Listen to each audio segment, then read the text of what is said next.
Oh, so this episode's ready to go.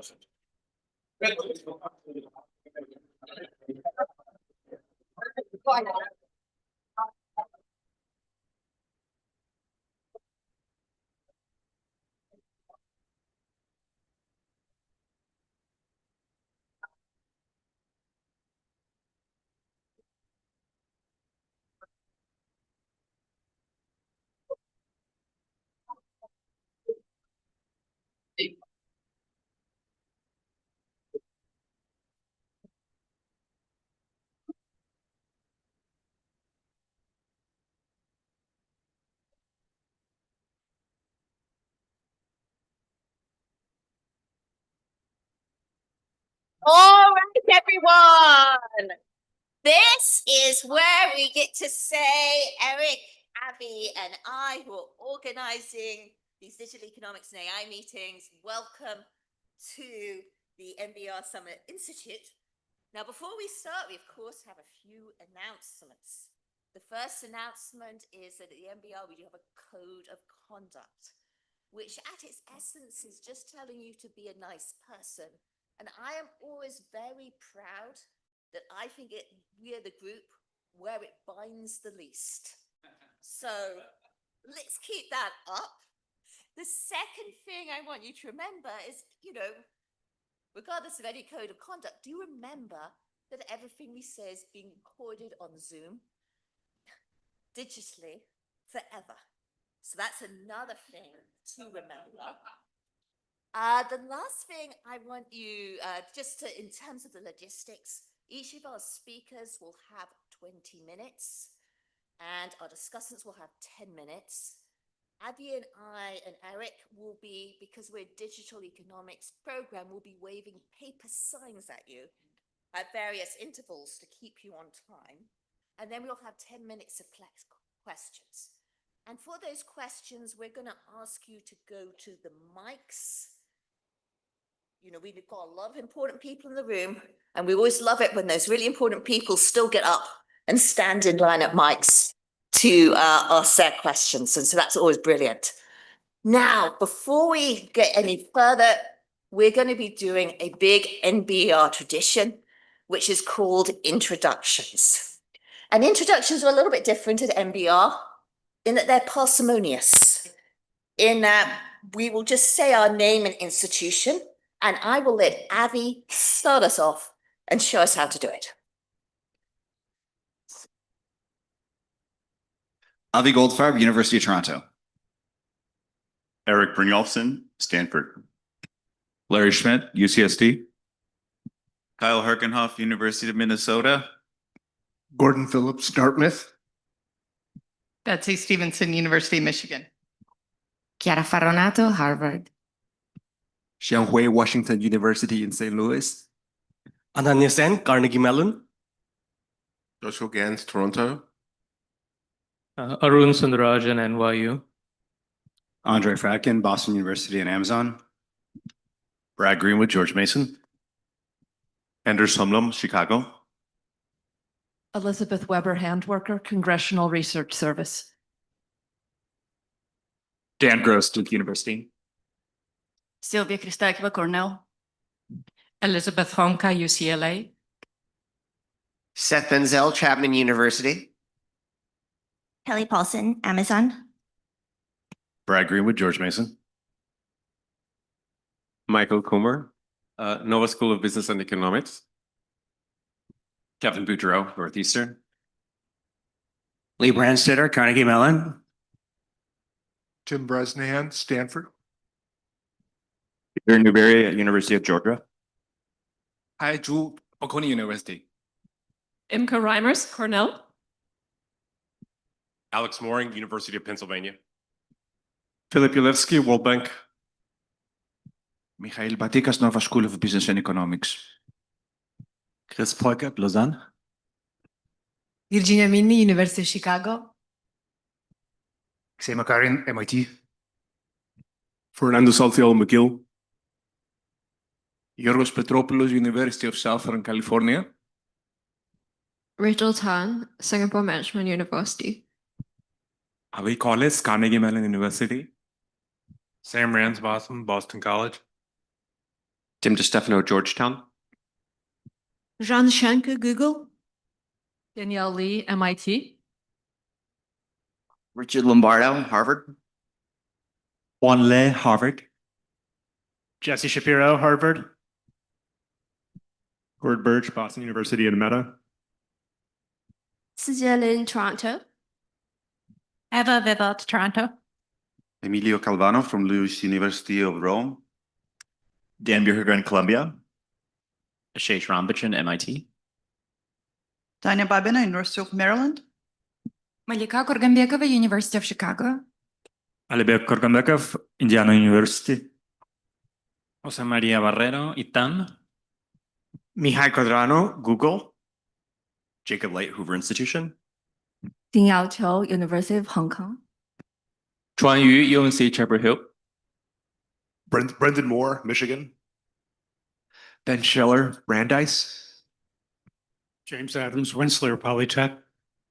Jim Perturba, MIT and NBER. Luca Velitrich, UCSD.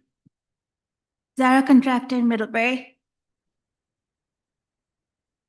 Lisa Cook, Federal Reserve. Sunny Tambe, University of Pennsylvania.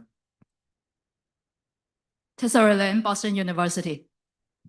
Tai Lam, UCLA. Chris Foreman, Cornell. Sagar Baliskar, BU. Derek Uskal, Kauffman Foundation. Rafaela Sadun, Harvard. Rafael Jimenez, Bocconi.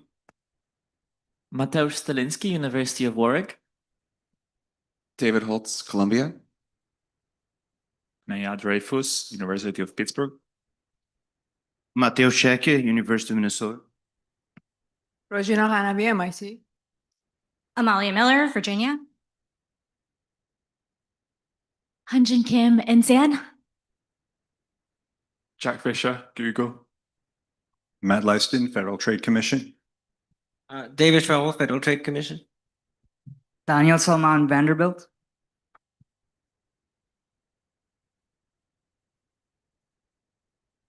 Okay.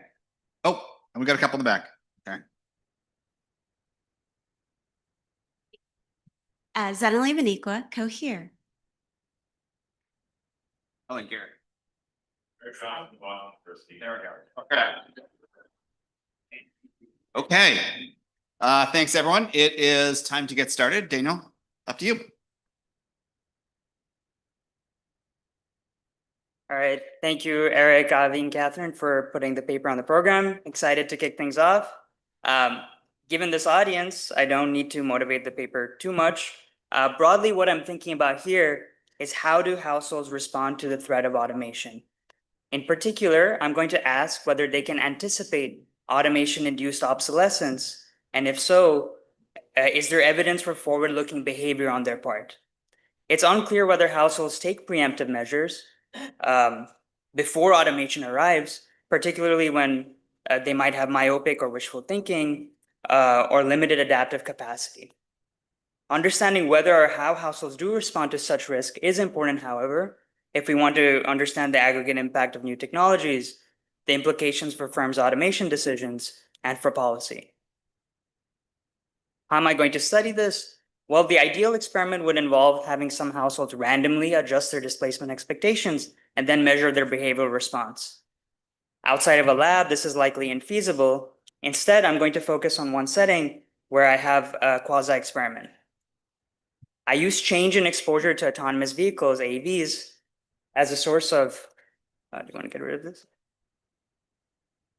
Perfect, thank you. As an instrument, essentially, in the reduced form for subjective displacement expectations.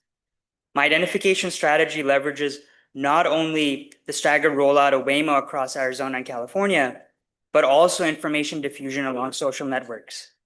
The intuition is that even in distant labor markets, away from where the actual AV rollouts were happening, people would learn about the new technology at different times and at different rates via their social connections.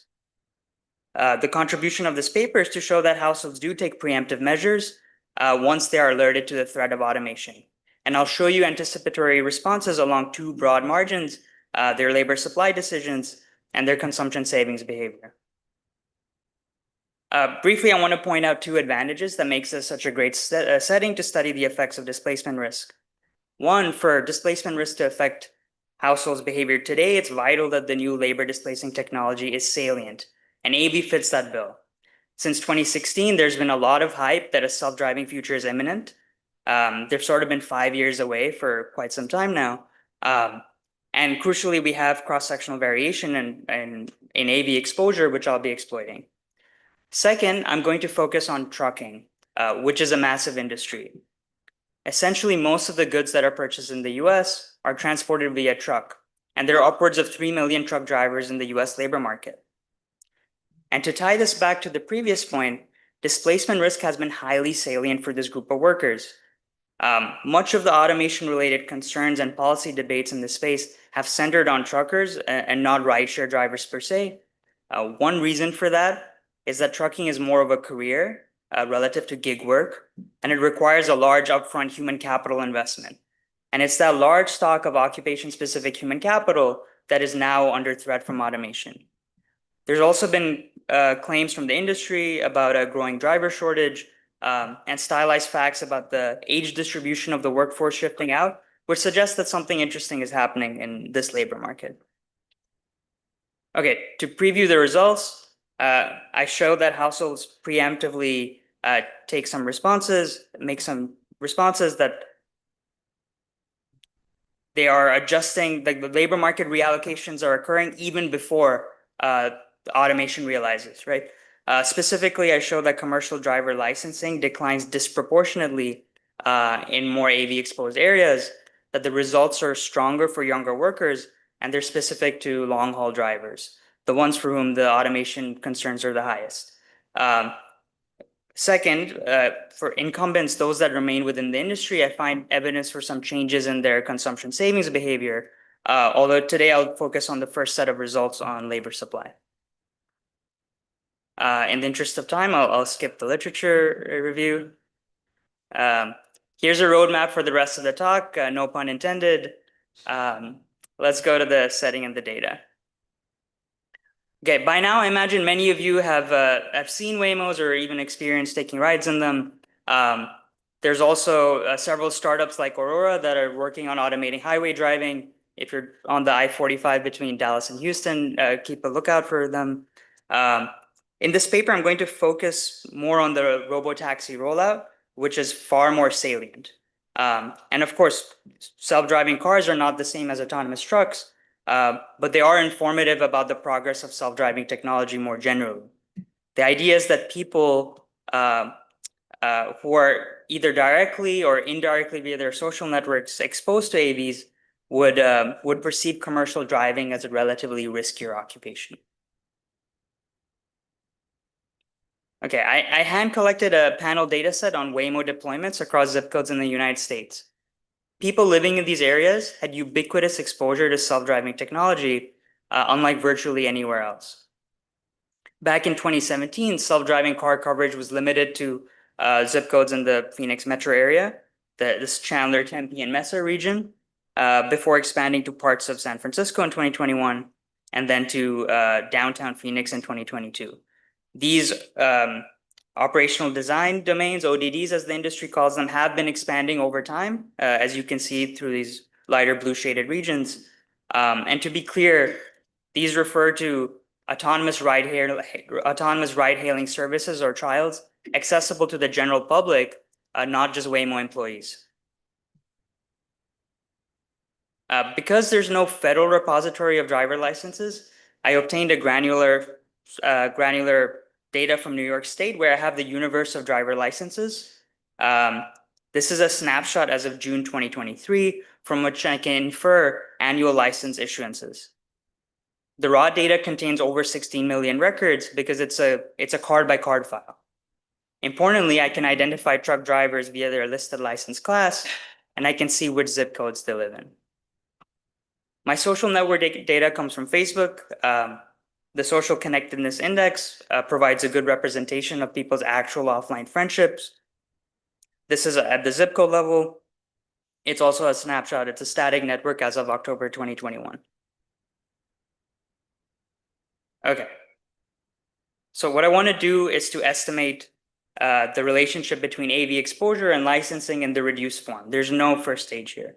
An appealing feature of this setting, though, is that we have staggered rollout in relatively well-defined areas. And a natural thing to do, and it's how I start my paper, is to look at the impacts in the local markets where AVs were deployed, particularly in California. And essentially, I find dramatic declines in commercial driver licensing in those places. However, this approach isn't ideal. We may be concerned about endogenous entry. Waymo, after all, strategically chose to enter in those markets, and those deployments may correlate with changes in the local economic environment that independently affect licensing behavior. So instead, I'm going to use a dynamic social network design. And to explain the identification strategy, I'll show you a very simple schematic. So let's say the person on the left lives in San Francisco, while the people on the right live in Queens. And then at t equals 0, the person on the left encounters autonomous vehicles for the first time.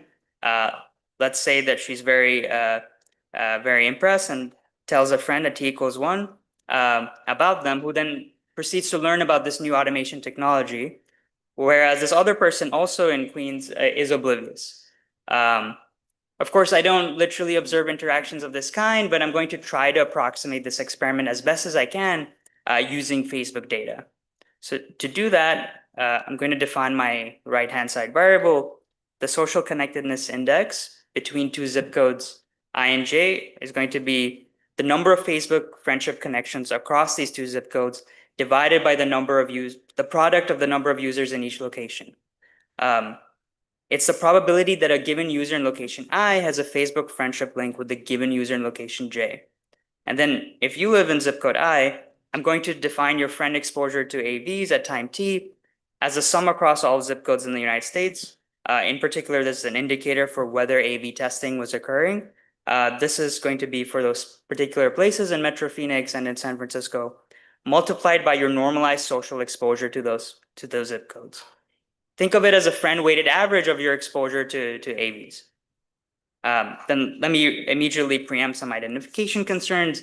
You might be worried that this measure correlates with many factors because the network is endogenous, right? People don't just randomly have friends in San Francisco and Phoenix. However, we're going to leverage the geographical expansion of AV testing, which is plausibly exogenous. So the identifying assumption is that the time-varying effects of unobservables are not systematically correlated with changes in friend exposure. For example, Waymo is not considering truckers in New York when they expand testing in the Phoenix metro area or ESSA. These heat maps illustrate the changing geography of friend exposure in New York. The point is the temporal and geographic variation in these maps illustrate that different communities in New York would have received news about AVs at different times. In other words, in each year, different people happen to be most exposed to AVs.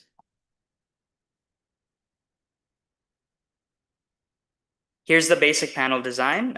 Everything is going to be aggregated to the zip code level. The outcome is the Class A CDL share.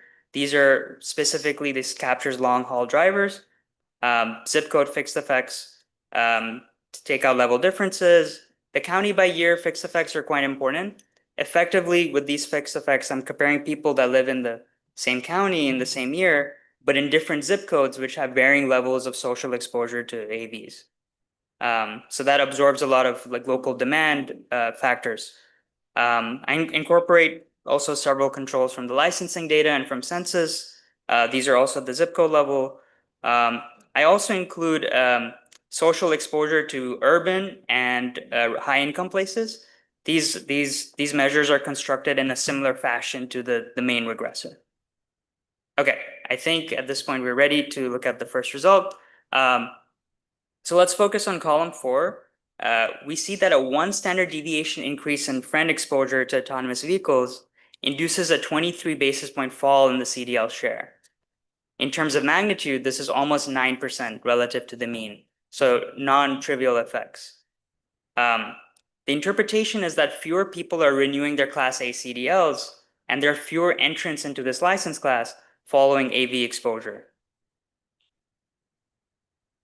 We could also chop up zip codes into treatment and control units to get a sense of the dynamics. So this is going to be whether they're above or below median friend exposure within their county. And we can compute this as of different times. So I'm going to define high exposure as of the initial Phoenix rollout in 2017 or at the initial San Francisco rollout in 2021. And we see that treatment effects decline following A/B testing in Phoenix in 2017. Nothing dramatic here. It's only jointly significant at the 10% level. But the treatment effects fall much more sharply following A/B testing in San Francisco in 2021. This suggests potentially that information frictions may play a role. There's higher social connectedness between New York and these zip codes in San Francisco, and potentially faster information diffusion relative to New York and suburban communities in Phoenix's East Valley. Okay, so one concern we might still have is that friend exposure could capture other information gleaned from social networks, such as the state of the economy that independently affects licensing behavior. To address concerns of this kind, I conduct placebo tests, which compute friend exposure to counterfactual A/B testing locations. These zip codes are matched on the ACS on observables, and they look similar in terms of these observables, but they never had A/B testing over the sample period. To give you some intuition, there's a zip code in Seattle near where I did my PhD that looks similar to one of the A/B locations in San Francisco. And then we do the exact same test as before, and we find that the placebo test suggests that specific news about AVs matter because splitting zip codes on the basis of exposure to a synthetic Phoenix or a synthetic San Francisco does not yield statistically significant analogous estimates. Okay. In my remaining time, I want to explain some of the key heterogeneity analyses. Intuitively, we might expect that younger workers would be more responsive to displacement risk. Why? The present value implications of displacement risk are greater for them. They have more lifetime earnings at stake. Perhaps switching costs are lower for this group, and they're more likely to be on the entry margin, considering that human capital investment. And indeed, although there's less power here, the coefficients and the magnitudes are almost twice as strong for this group of workers. So we can conclude that younger drivers are more sensitive to perceived displacement risk. However, there is an alternative explanation. It might be the case that younger people have higher effective friend exposure because they're more likely to observe content about self-driving cars online. I cannot fully rule that out with the data that I do have. Second, relative to Class A drivers whose jobs mainly consist of highway driving, Class B drivers perform a much broader set of tasks that are not directly exposed to AV, and hence they would be less susceptible to automation. Getting a Class B license also requires a smaller human capital investment in terms of training costs and foregone earnings. So we might hypothesize that these Class B drivers would exhibit a weaker response. And after incorporating zip code fixed effects, I do find that Class B license holders are less sensitive to displacement risk, which is consistent with higher reported concerns for and among long-haul drivers. I will not likely have time to show you all of these, but I can just briefly talk about them. Happy to chat more. But we can also exclude people who voluntarily surrender their license. We can use a broader measure of AV exposure, so not just considering the specific zip codes in Phoenix, San Francisco, just consider the entire social connectedness to the entire county. We can do this in logs of the CDL. I like this alternative dynamic as it's a changes on changes specification,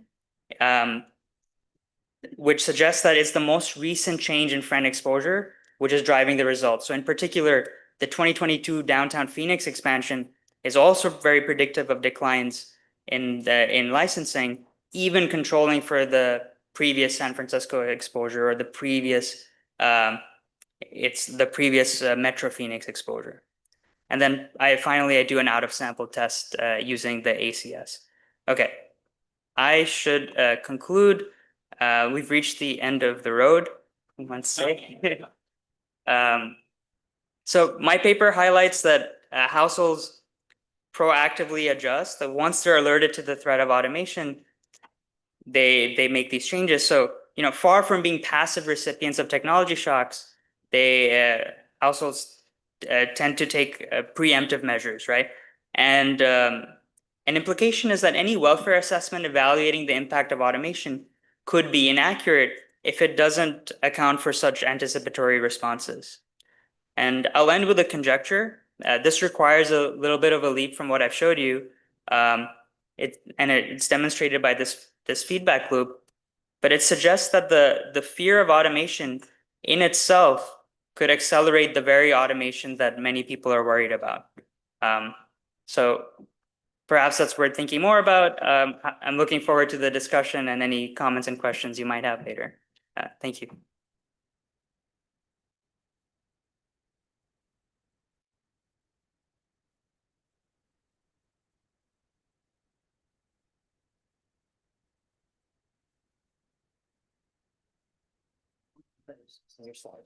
Yes. Oh, I don't have one of those. This.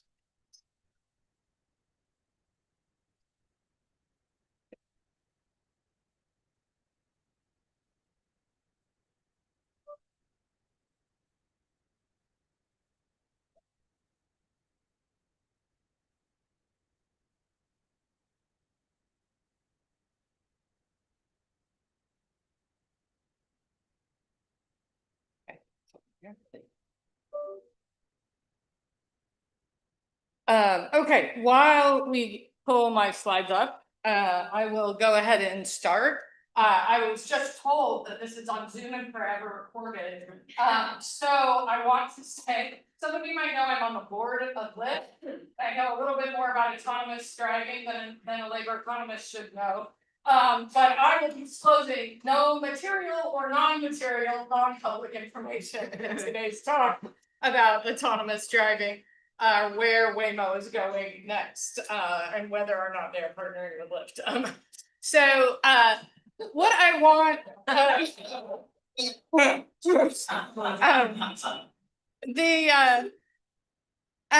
so what I really like about this paper is the question that it's asking, which is not this question we typically ask, which is, what happens when workers get laid off? But do workers anticipate occupational changes and begin to adjust long before anything actually happens in the occupation? And I think this is a really important question because it's exactly what we all know this is what people should do, right? The moment I start to think this occupation is not going to be as I have as many opportunities in the future, I should start to change my behavior today. Okay, so this anticipatory labor supply channel is trying to think about this idea with behavior moves on beliefs, potentially years ahead of any displacement, and it uses the right lens. Automation as a household welfare shock rather than an employment counting exercise. I'll give you another context in which I think about this question, which is I started thinking about this question when I was chief economist of the Department of Labor in 2010. And it's hard for me to believe it's now 2026.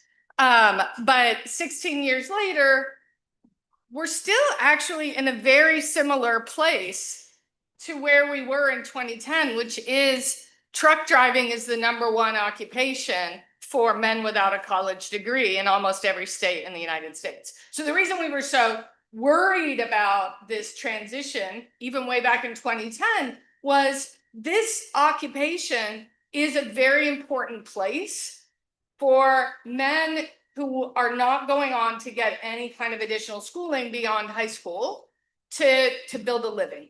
And you can see that that is not something that women without a college degree do. This is very gendered. And it said driver, sales workers, and truck drivers. This is from Pew. I've done a narrower look at truck drivers using the ACS, and you get something similar. At the end of the day, you've got roughly 3 million men without a college degree who are driving trucks for a living. Now, I want to draw your attention to one other thing as we go through the paper. So the paper is saying, I'm looking at the Waymo and thinking, if Waymo can navigate the streets of San Francisco with a passenger in the back, and even call the police on the youth illegally drinking in the back seat, for those of you who didn't hear that story, if a Waymo can do that, then surely we're gonna be able to see trucks automatically driving down the road. But there's another in this top 10 category. I just want to point out automotive service technicians and mechanics, because when the AVs come, they tend to be EVs, and when the EVs and the AVs come, you don't need any automotive service technicians and mechanics. And so we should see something very similar there as well. So what I love about this paper is I think the question is exactly right. I think beliefs are missing in a lot of the automation literature. We've got a lot of demand side task models, but we don't have a lot of anticipatory supply built into these models. And this paper is doing that. And I think that's a huge service. I think we want to be thinking about welfare, not headcounts. I think we get stuck in this debate is AI and technology going to take our jobs, or is it going to increase the number of jobs? What we really care about is it going to make us better off or worse off? And so we want to be thinking about welfare, not jobs. And I think that's what this paper is attempting to do. This paper is a heroic data assembly. I don't think it's just because I don't understand the way that the young people in my profession are using technology to gather data so much more efficiently than I could have in my youth. This is really heroic data assembly in this paper. He didn't go through a lot of what he showed, but he's trying to look at social networks and then consumer data to see if you're spending more money on alcohol. He's looking at your license classifications. It's all at the zip code level. He's combining multiple data sets. And then there's a big idea hiding sort of near the end where he says, here's the issue with anticipatory supply is maybe that actually increases the pace of automation. And I think that in and of itself is a really important idea that we should, as a field, be thinking much more about. And I would really encourage him to try to test that a little bit more. If fear of job loss creates early exit, which boosts wages, which increases the incentives to automate, does that become a cycle, a loop that actually increases the pace of automation? So I have a couple of big comments. I could not tell whether this was rational updating or anxiety through the whole paper. As I read it, I felt like we were flipping between it, wobbling between two workers, a forward-looking Bayesian and an anxious self-medicator over consuming alcohol. Which is it? The strongest evidence seems to favor the Bayesian. The young respond twice as strongly, exactly what present value logic predicts. The action is on the entry margin, not somebody panicked and exiting in a the sky is falling way. So anticipatory adjustment is really partly the efficient response that smooths the transition. It's not a cost of automation. It's actually a good thing. I was thrilled to see anticipatory adjustment. My second comment is automation is a dimmer, not a switch. There's a little bit of a technical aspect on this, which is the model is modeling a death rate. Either the car drives itself or a human does it. That is not how it works. The technology is a continuum of task recomposition. It's already here. The new technology makes the drivers who are continuing to drive more efficient first, allowing those remaining drivers to earn more. So it's not just a supply issue, it's actually a productivity issue. New Class 8 tractors shipped with automatic emergency braking, lane keeping, and adaptive cruise as a standard. There's a new mandate for heavy trucks that's advancing that's going to require all of these types of features. Even driverless isn't binary. Aurora has been on the road for a while, but for a long time, they required a human safety observer, just like Waymo did. The business model is still hub to hub with humans navigating the first and last miles. Its first observer-free fleets are just now launching, so it's definitely coming, but it's not either or. It is not binary. Recomposition cuts both ways. So the effect, highway miles automated first, and what remains is local, shorter haul, safer, home, nightly, plausibly a better job. The results, the Class B results are sort of part of this. The least automated movers didn't move. Although now I'm going to give you the one technical thing. I hate to do technical things, but if you want to compare Class B with Class A, you actually have to compare those two coefficients, not compare whether each are different from 0, but whether they're statistically significantly different from each other. The magnitude puzzle, the results I find are it's pretty big, and yet trucking remains the #1 college male occupation in 48 states. And here we are in 2026, and there's even more Waymos on the road. So this should predict a pretty huge exit from trucking very, very quickly. So I just think you got to reconcile what you're finding with, is this what we're seeing in the macro data counts? My fourth comment is that the worker is a household. So what I love is this paper tries to model it as a household, but then starts with it being an infinitely lived worker who doesn't care about his wife or children. It's just maximizing what he's going to earn over his lifetime. Oh, but he does have to decide on a mortgage with his, spouse. And I can say him because, as we already saw, it's mostly men driving these trucks, and he and his wife decide whether to get a mortgage.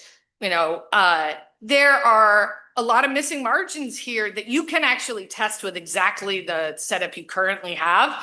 Are you seeing movements on spousal labor supply? Standard models would say you should see that. If you think there's precautionary savings going on, we should see an added worker response to perceived risk. We should see something going on within household insurance. To the extent that, I don't know, you're going to get very many of these, but if you had 2 truck drivers married to each other, you should see the biggest movements away from things like mortgages. There's Todd Sinai has a paper on that from ages ago, and you could actually look for that in your data. So there are testable predictions on displacement risk. And then my last point is trying to think about where people actually go. So this paper says a lot about people not getting the license and not becoming truck drivers, but what are they doing? And that really matters from a welfare perspective. Are they exiting the labor force? So you should be able to see that in labor force participation rates within the zip code. You should definitely look at that. Are they going to college more? Are they getting more education? Are they entering other occupations? It's not enough to say they're not doing this. We actually have to know a little bit of something of what they are doing, the or what, to know whether they are making an anticipatory movement that is ultimately great, or whether they are fearfully running from something and, sort of hiding in their basement and thinking there's no jobs left for me, I might as well play video games all day. And then, on that final note, the one thing that I just kept wrestling with is I spend a lot of time thinking about AI, and I spend a lot of time thinking about AVs.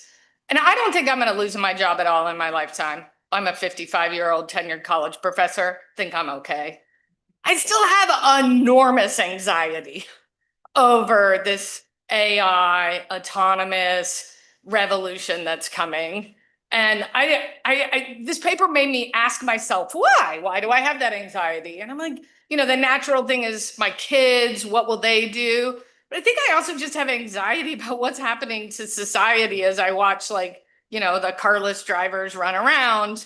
And I don't know that I think there's something real that you're measuring about people being exposed to the very real movements of technology by seeing the Waymo driverless cars driving around. I'm just not 100% sure that what you're capturing is only their own fears about their own occupation. And I think that's the toughest thing to think about. Look, are these people getting out of the way, or are they losing a rung on the ladder? And I think basically what you show is it's sort of both, and that's the point. I really just want to say thank you for writing this paper. I think we all really need to know the answers here.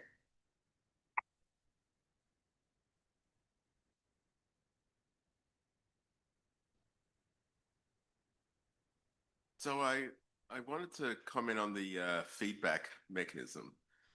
You know, there's another thing going on with the feedback mechanism is as if all these young people decide not to become truck drivers, the wages rise, but they also notice that the wages rise. So I think, you know, Doron and Pasquale and others have sort of modeled that out, and I'm not sure that that effect occurs. But relatedly to this is, you know, self-driving is always, we call the job truck drivers, and that's because they seem to do a lot of driving, but they also do a whole lot of other things that can't be replaced easily. And, you know, for the better part of a decade, Avi and Jay and I have been harping on this, is that, you know, for one, they provide security for the load.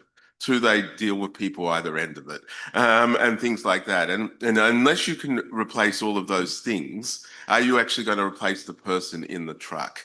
And I think that's a part. And the reason why that's important is that the friends and the truck drivers know this. They do know this. Yeah. So I really like the paper. One minor comment, I think it's convincing as is, but I was wondering if you could look at regions where there's more snow, like Buffalo, and see whether people respond less in those areas. And then the second point I wanted to build on something Betsy was saying, but sort of extend it. Where are people going? Is this a story about how they're really depressed? You could think of it as sort of the opposite story, where they see this driverless trucking and see it as an opportunity to go into fields that complement it. So is this a positive or a negative story?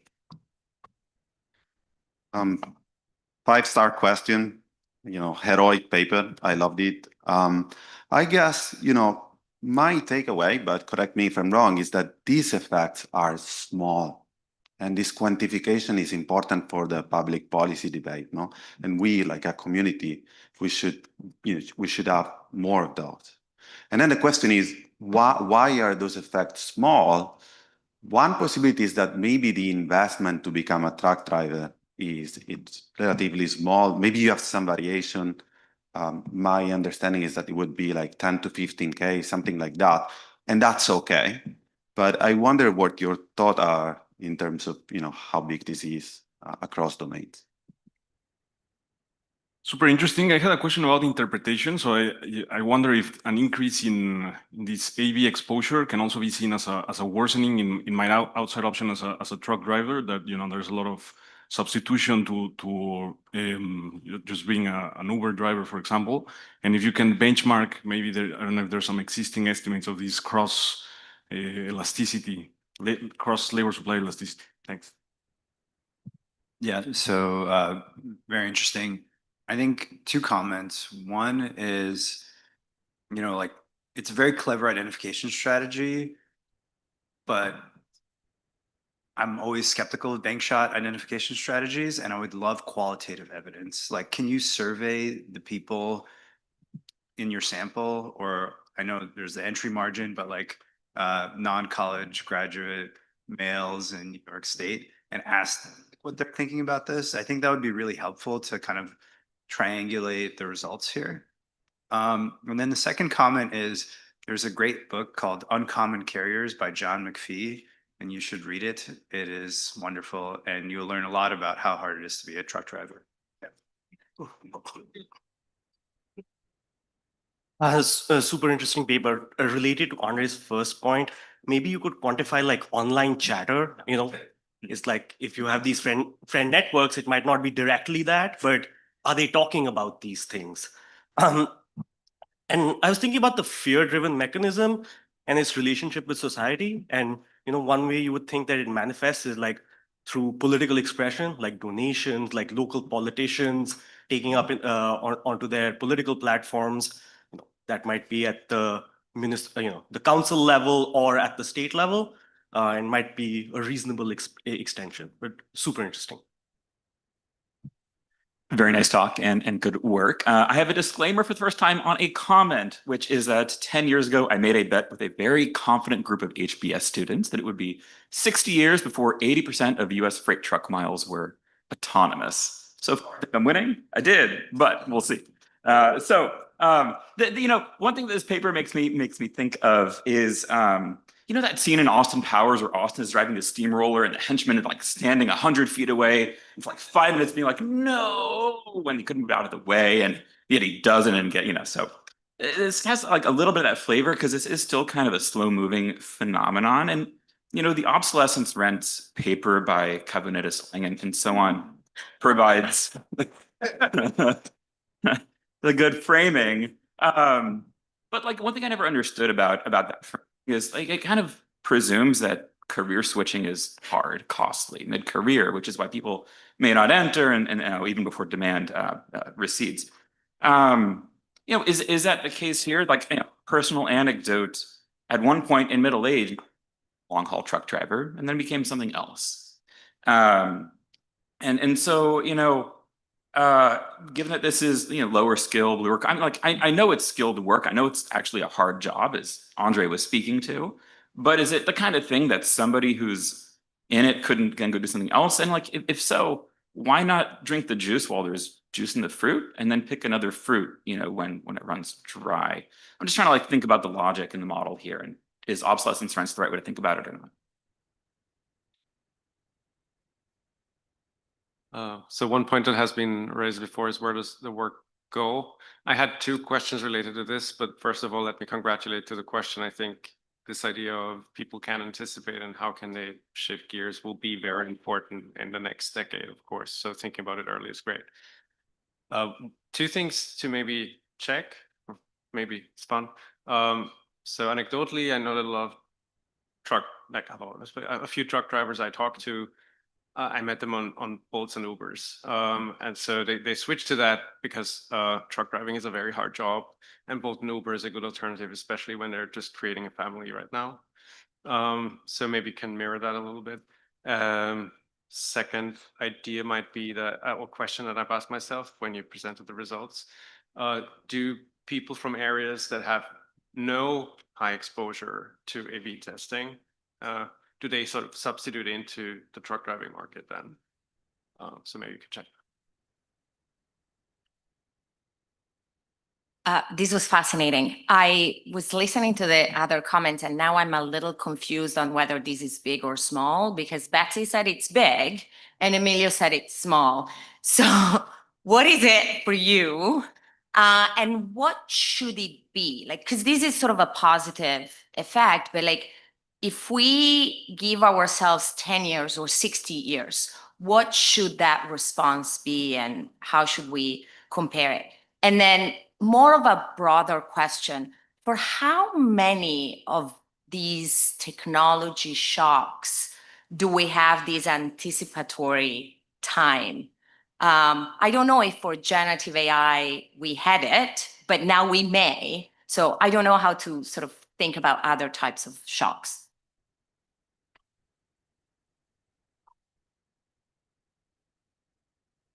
2 minutes. 2 minutes. Okay. Thank you so much. Firstly, to Betsy, that was really fascinating. I was very excited for the discussion, and I think you provided a lot of useful, actionable items for me and really good framing that I'll probably steal and put into the paper. So thank you very much. I'll look forward to chatting with you more after this. Some common threads that came up in the questions and also in the discussion were where do the displaced drivers go, or the people who did not enter? And this is a question I would really love to answer. I think I can do more on this, but ideally there would be an individual level panel where you can see occupations and try to like actually map out this whole process. Like there was this really nice QJE paper on like teleoperators that did that. So that would be kind of the model to get at this. Maybe something of this going into the census might be fruitful for that. Second, that definitely I think doing a survey to get more evidence on the first stage would be valuable. This is a tricky population to reach. I've designed a survey and I've been failing to like get the right people to take it, but maybe I can do something broader and just look at non-college educated blue collar workers and see how they're thinking about these things, which could help. A question on the magnitudes. I agree that the social network design makes it a little bit difficult to interpret. What exactly is a 1 standard deviation increase in friend exposure? So my read on it was that the results are pretty large, especially relative to. I didn't show you these, but in California, the results were, it was based on whether the AVs were in those specific zip codes relative to nearby zip codes that did not have those AVs. And there the results were almost 20%. I am basically out of time, but I will try to catch up with people over breaks and lunch. And thank you so much. This is great.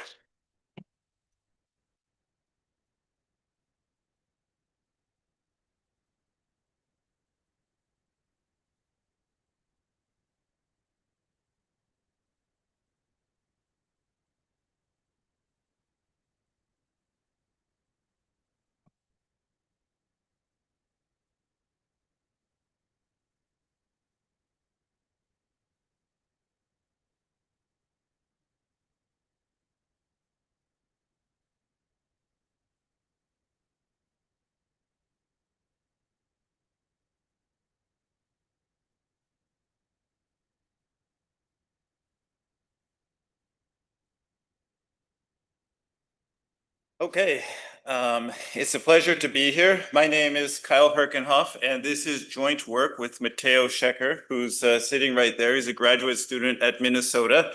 Take a look for him. We got high hopes he'll be on the market in 2 years. Demetrius, John, Larry, who's sitting right there, and Brian Siegmiller.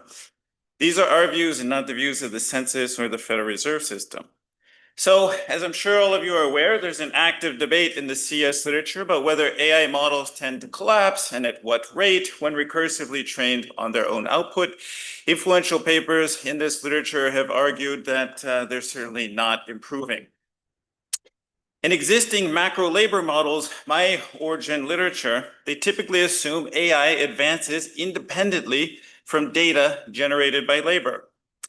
So we're going to do this paper is fairly simple. We're going to put forth a fairly obvious hypothesis that these AI models must be trained on some component of data that's generated by labor. That data can come both from in-house learning and out-of-house sources. And that this complementarity between workers and data fundamentally alters the impact of AI on the path of the labor market. We're going to support these hypotheses by linking administrative firm level AI adoption surveys to tax records, to W-2s. And then we're going to estimate a new theory of data and job dynamics side by side to simulate the medium run in the labor market, and then design an AI insurance fund. So let me preview the empirics. We're going to link these W-2s to the 2022 and 2023 annual business survey. You're going to see this today. We've also linked them to the 2024 and 2025 Business Trends and Outlook survey. That's pending release. It's sitting in a folder with a bow around it, and we're just waiting for somebody to send that to us once this noise infusion directive gets sorted out. So what do we document? We're going to document in the ABS firm level data the importance of in-house AI-specific R&D, data, and talent for AI adoption. Okay, doesn't appear to be out of the box per se. And what we're going to do in the worker level link data is show that exposed workers gain relative to non-exposed workers among these adopting firms using fairly standard difference in difference techniques. We're going to show that this is particularly true in occupations where AI is quote unquote not out of the box. So occupations where when firms adopt, they say they're doing significant in-house R&D on AI. This is going to motivate and discipline our theory of AI adoption, requiring some degree of in-house resources and some data on labor. So in a nutshell, the model is going to be one in which workers generate data by doing their job, and then firms combine in and out of house data to either fully or partially automate those workers. We're going to allow for new work. So as in Eddie Lazier's model, there's going to be skill weights that define occupations, and those are going to adapt. And we'll allow for job retraining so that we can have some credible medium run dynamics. So what do we find? We estimate the model by simulating the same variation in our reduced form. We run the same exposure difference and differences, apples to apples, and we recover strong complementarity between labor and data and AI. We then use this model as a laboratory to study transition paths as AI improves over the next 20 years, and we put in a series of fairly extreme shocks. So between 2022 and 2026, we can infer some reduction in AI adoption costs. We're going to linearly extrapolate those and assume a 90% reduction in those costs over that 20-year window. It's harder to get metrics of exposure over time, but we're going to assume that there's a 9-fold increase in exposure so that on average, 20 years from now, AI can do 3/4 of what a typical newborn can do in our model, and then a 90% reduction in data obsolescence speed. So what this does allows past workers to compete for longer with future workers. We're also going to do all shocks at once, and we are going to directly undo the complementarity in production, okay? What do we find? These extreme shocks fail to generate widespread long-run displacement among workers, and our long-run unemployment rate in those 3 experiments above is bound by 6.5%. Why is that? Well, workers adapt, they retrain, they remain valuable in production, and they also remain valuable in data generation.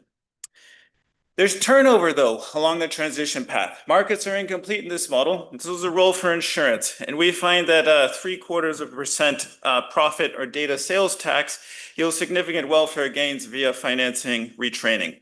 This is robust to very low whistleblower rates on detecting full automation due to AI and imperfect verification. So let me tell you about the empirics. So the annual business survey that collects data on R&D and AI activity. It's a mandatory survey required by law. It's 460,000 firms, for instance, that respond to this survey in 2023. They define AI as making machines intelligent, and they provide a paragraph describing exactly what that is. We're going to code firms as using AI if it's part of the processes or methods of producing goods and services at the firm, and intensively if they say they're using AI a lot. So what are the motivating facts from these cohorts of ABS respondents? In these survey years, few firms are using AI, 3 to 5%, but they employ many workers, something like 13 to 21%. If you fast forward to the BTOS in 2025 or 2026, multiply these numbers by 3. Of the users of AI, 83% of the firms report no workforce change due to AI. 10% say that they expanded employment as a result of AI, and 6% say they cut. The employment weight, that number that cuts goes down quite a bit, and the expansions increase. Among those that are testing AI, a third of them are going to say one of their barriers is either talent, data access, or data quality, and then there's another large bucket that simply says too expensive to adopt, which presumably also could reflect any number of those factors. Among those that say they use AI intensively, 50% of the firms, you just count the firms, say they're doing in-house R&D related to AI. The employment weight, that goes up to 77%. And if you condition on those just doing any in-house AI R&D, they're 50% more likely to expand employment as a result of adoption and upskill their workforce as a result of adoption. These summary stats suggest some type of skill complementarity or worker complementarity with AI. We're going to investigate this more thoroughly in the worker level data next. So what is the spine of our panel? Our spine of our worker panel is going to be all W-2s between 2015 and 2023 in the United States. We're going to restrict our sample to firms that are adopting AI in the ABS in 2021 or 2022. The ABS simply gives us a bucketed window. We don't know if it happened in 21 or 22. We're then going to link in occupations using the ACS of about 2% of our sample in any given year. So about 16% of the W-2s we can attach an occupation. And we're going to end up with 500,000 person year observations in this sample. Our approach is then going to be to compare the growth of high versus low exposure workers within a firm. We're not going to attempt to match firms and address the selection with reduced form. We're going to model that selection directly in our structural model and map these regressions apples to apples to that structural model.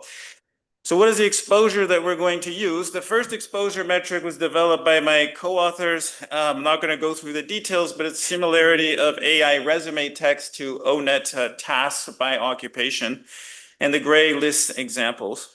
The second exposure metric we developed in this paper from linking the ACS to the ABS, and it's the share of adopting firms that report to doing AI R&D by occupation. So what is this? It's how out of the box AI adoption is in a particular occupation. So conditional adopting, the fraction of firms that said when they adopted they had to do AI or were doing AI R&D. What are the most exposed with this metric includes a lot of scientists. All right, so what is the notation? I is individual, J is firm, T is year, and tau is time since AI adoption. We're going to map worker occupations to the AI exposure metric. We're going to denote that EI, and then TI is going to be our treatment indicator. So whether or not your exposure is above the 90th percentile of the distribution. And we've also run this for other cutoffs, the upper quartile, et cetera. So what's the specification that we run? On the left-hand side is log wage growth, individual I from year T minus 1 to T. Alpha I is an individual fixed effect. Alpha JT is the firm time fixed effect. And then we have a distributed lag between event time and the treatment indicator. And what we're interested in are these beta Ks. So to interpret the betas are going to tell you the extra percent wage growth among exposed versus non-exposed within a given firm event time cell. So what do those results look like? So using the Revelio exposure metric, on the x-axis is event time. So 0 and 1 are 2021 and 2022 respectively. We don't know in which year the adoption occurred. What we see is that in -2 and -1 parallel trends. In the years of adoption, we see some wage growth, and then the year after the adoption, we see something like a 3% wage growth when we use ABS weights, and when we unweight it, it is something like a 2% wage growth. So this narrative that arrived fairly early in the generative AI literature that potentially the exposed workers were going to suffer. We're not seeing this yet in the US data. We then swap out that indicator for a treatment indicator, whether or not you're in the top decile of AI R&D exposure. So whether or not it's non-out of the box in your particular occupation. And we see wage growth of 2% among those who are most exposed after adoption.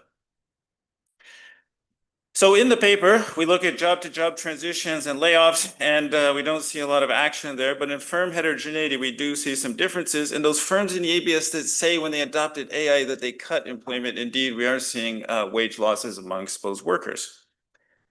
So let me summarize the empirics. So from this firm level data, half of these intense AI users are doing in-house R&D, and they tend to expand jobs by more. High exposure workers seem to be faring better after adoption, at least in this short run panel that we have, and more so when AI is not out of the box. What are the obvious caveats? 2023 is perhaps too early to capture modern GPTs, and the pandemic, we argue in the paper, actually biases our coefficients towards zero. Lower wage, lower exposure workers actually rebound in 21 and 22, and their wage growth catches up with the higher exposure workers. And then what we're doing to address the modern GPTs, as I said before, we have a disclosure of full set of prepared results that link to 2024 B2S with the W2s. And in there, we rerun our analysis among chatbot adopters, and we rerun it among those who said when they adopted AI that required no business changes, okay, as some measure of out-of-the-box adoption. I can't disclose those results today. So what we're going to do next is develop a theory consistent with these facts and these empirical findings. We're going to estimate it off of our difference in differences, and we're going to use it for counterfactuals under extreme shocks. So let me tell you about the model in one slide. So what are the key elements? Workers are going to draw automatable and non-automatable skills, a tuple HA and HN at birth. Exposure is going to be defined as the fraction of that human capital that's automatable. Workers are going to direct their search for jobs, and they can augment their non-automatable skills by retraining at some monetary cost. And then the new wrinkle here is that workers are going to generate data as a byproduct of their job. On the other side, firms are going to use labor and data to produce. They can buy some of that data out of house. There's a cost to doing that, a linear cost C0, or they can simply learn in-house by this data that the workers are generating. As in Eddie Lazier's work, we're going to let firms choose these skill weights. That's going to determine an occupation. We're going to let them adapt over time, give rise to new work. And then the main choice is whether or not to automate. And if you automate, there's a flow cost cap of doing so. So let me tell you about the production technology. So if you do not automate your worker, production is a CES between the non-automatable skills and the automatable skills, where this S, the skill weight, is chosen by the firm. When rho is less than 1, this is a supermodular production function. You want to pair likes with likes. When rho is greater than 1, this is submodular. You want to put all of your inputs into one particular task. Data is going to grow at a rate PD because you have this worker employed. Now, what happens if you partially automate the worker? What you're going to do is replace the automatable skills with data. And this is of interest to us. We're interested in this row, particularly in this case, whether or not these two are complements or substitutes. And again, you keep the worker, so we're going to allow you to continue learning from the worker at a rate PD. The data is growing at that rate. If you fully automate the worker, you kick the worker to the curb and you just operate with data, D to the row and 1 on row is just D. We're going to assume that data from that point forward is fixed and becomes obsolete at some rate delta F, and we're going to consider shocks to that. In general, we're going to look at several aggregate shocks. We're going to consider shocks to the out-of-house data cost, as well as the flow cost kappa of automating, the exposure, how much the AI can do, this obsolescence rate, which governs how past workers can compete with future workers, and we're directly going to shock the complementarity itself. So we have a parameter vector, 14 by 1 parameter vector. And what we're going to do is every time we guess a parameter vector, we're going to solve a steady state and we're going to run a transition experiment. The steady state is going to be calibrated to 2022. We're going to pin down labor matching parameters, automation costs, pre-GPTs, and retraining costs. The retraining estimates are going to be based on Ben Hyman and Laura Pilosoff's estimates of retraining gains among AI exposed workers. We're going to simulate their experiment and match their coefficients.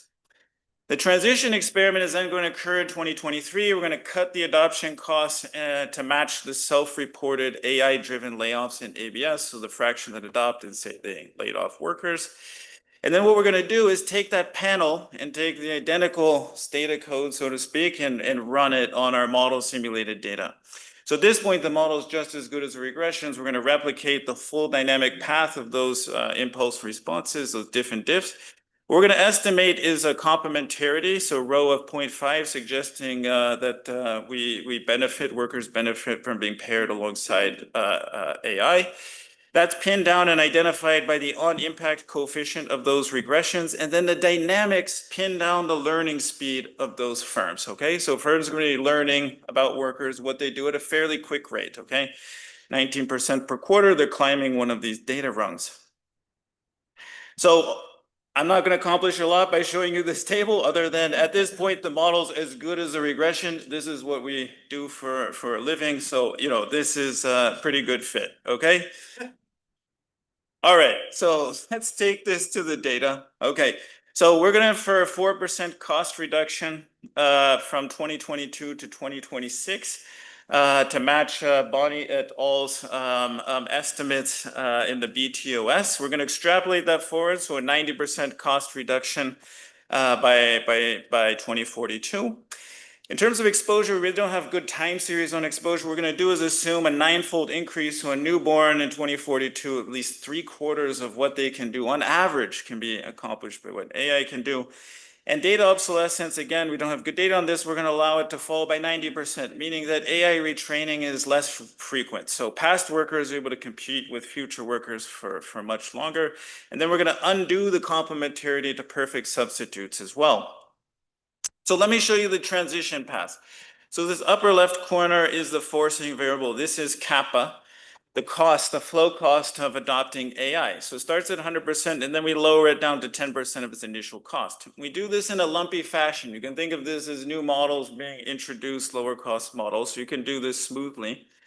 And it falls again from what it was to 10% of that. On the right-hand side is the partial automation rate.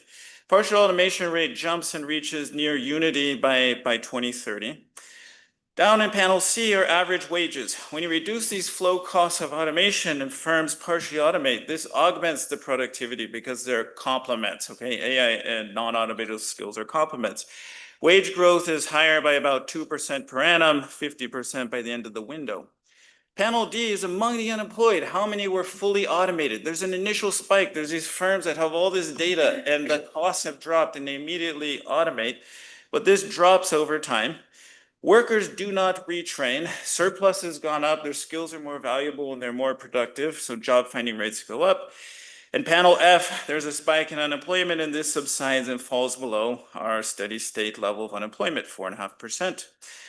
Now this blue line, I'm going to separately impose on this that exposure goes up. So this is a separate experiment. Only exposure goes up. The right-hand side is the axis. It's a 9-fold increase, so an order of magnitude larger. What we see is that partial automation rates creep up. Average wages stay stagnant, and there's offsetting forces there that we can talk about later. The full automation rate creeps up slightly, but what workers do is retrain. So in panel E, workers start retraining heavily to bring themselves back into the partial automation range and avoid full automation.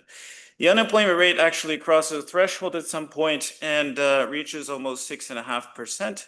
When we combine the positive productivity shock of kappa with this lower surplus driving greater exposure, it ameliorates the unemployment effects. Okay, so the green line is somewhere between the kappa reduction and the exposure increase. In the paper, so what I showed you in those slides are columns 2, 3, and 4. So the exposure increase generates the greatest long-run increase in employment. Allowing workers to have to compete with data for longer does also increase unemployment significantly. And reducing the cost of the out-of-the-box data, so the data you can just purchase right away, puts some very mild pressure on the unemployment rate. What does seem to matter, so if we move to perfect substitutes, so we undo the complementarity entirely in production, unemployment rate goes up by 1%. If we combine that with rising exposure, this extreme increase in exposure, we can generate a long-run unemployment rate of about 15%. Still can't achieve any sort of singularity in our simulations, but workers gain significantly as well in this exercise and become more like pace setters. They have shorter stints and they facilitate automation, okay? So last thing I'm going to do in 30 seconds is we solve for the optimal AI insurance fund. We assume that only 10% of full automation events are detected. The optimal fund size is a transfer of about 120,000. It looks like sending these workers in net present value to college. This is probably not politically feasible. A smaller tax of 0.1% targeted at these workers generates a large welfare gain, much larger than the typical UI expansion, and that's due to its targeted nature. So I'm going to just leave this up here with the conclusion. So we linked in this new data. We showed exposed workers gain after automation, especially when it's not out of the box. And the extreme shocks failed to generate any sort of singularity in the labor market.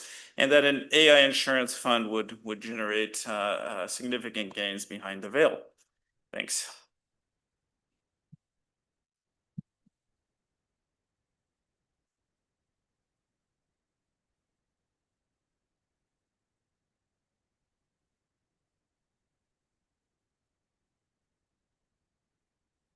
Okay. Hey, thanks so much to the organizers for giving me a chance to read this paper and learn some macro from a low base. Okay, so I think before we sort of talk about this paper, this is like a moment in which we as economists are in the spotlight in the sense that people are actually interested in what we have to say about this issue. Like not just like, you know, we write these papers and maybe someone reads them, maybe someone doesn't read them. But this is a world in which like actual people, like randos typing into Reddit, are genuinely interested in what is going to happen to jobs, what is going to happen to labor, and in particular, what is going to happen to my job, like the truck drivers from the previous talk. I think my overarching comment, you know, about this paper and also about other papers is that when people ask the first three questions, no one wants to hear, oh, you know, we don't have enough data right now to really say much about that. But I think it is the case that we don't have enough data right now to say much about that. But we can tell insightful stories about what might happen, what we want to look out for. And I think this paper does a good job of that. Okay, so the headline, I think the point of the paper is to think about the world in which labor manages to prevail in this very scary kind of AI dominant existence. And so the model sort of builds toward this counterfactual exercise in which we essentially try to throw a bunch of shit at it in order to sort of break the labor market. You know, let's make automation 90% cheaper. Let's make workers way more exposed. Let's let AI run without needing fresh human data.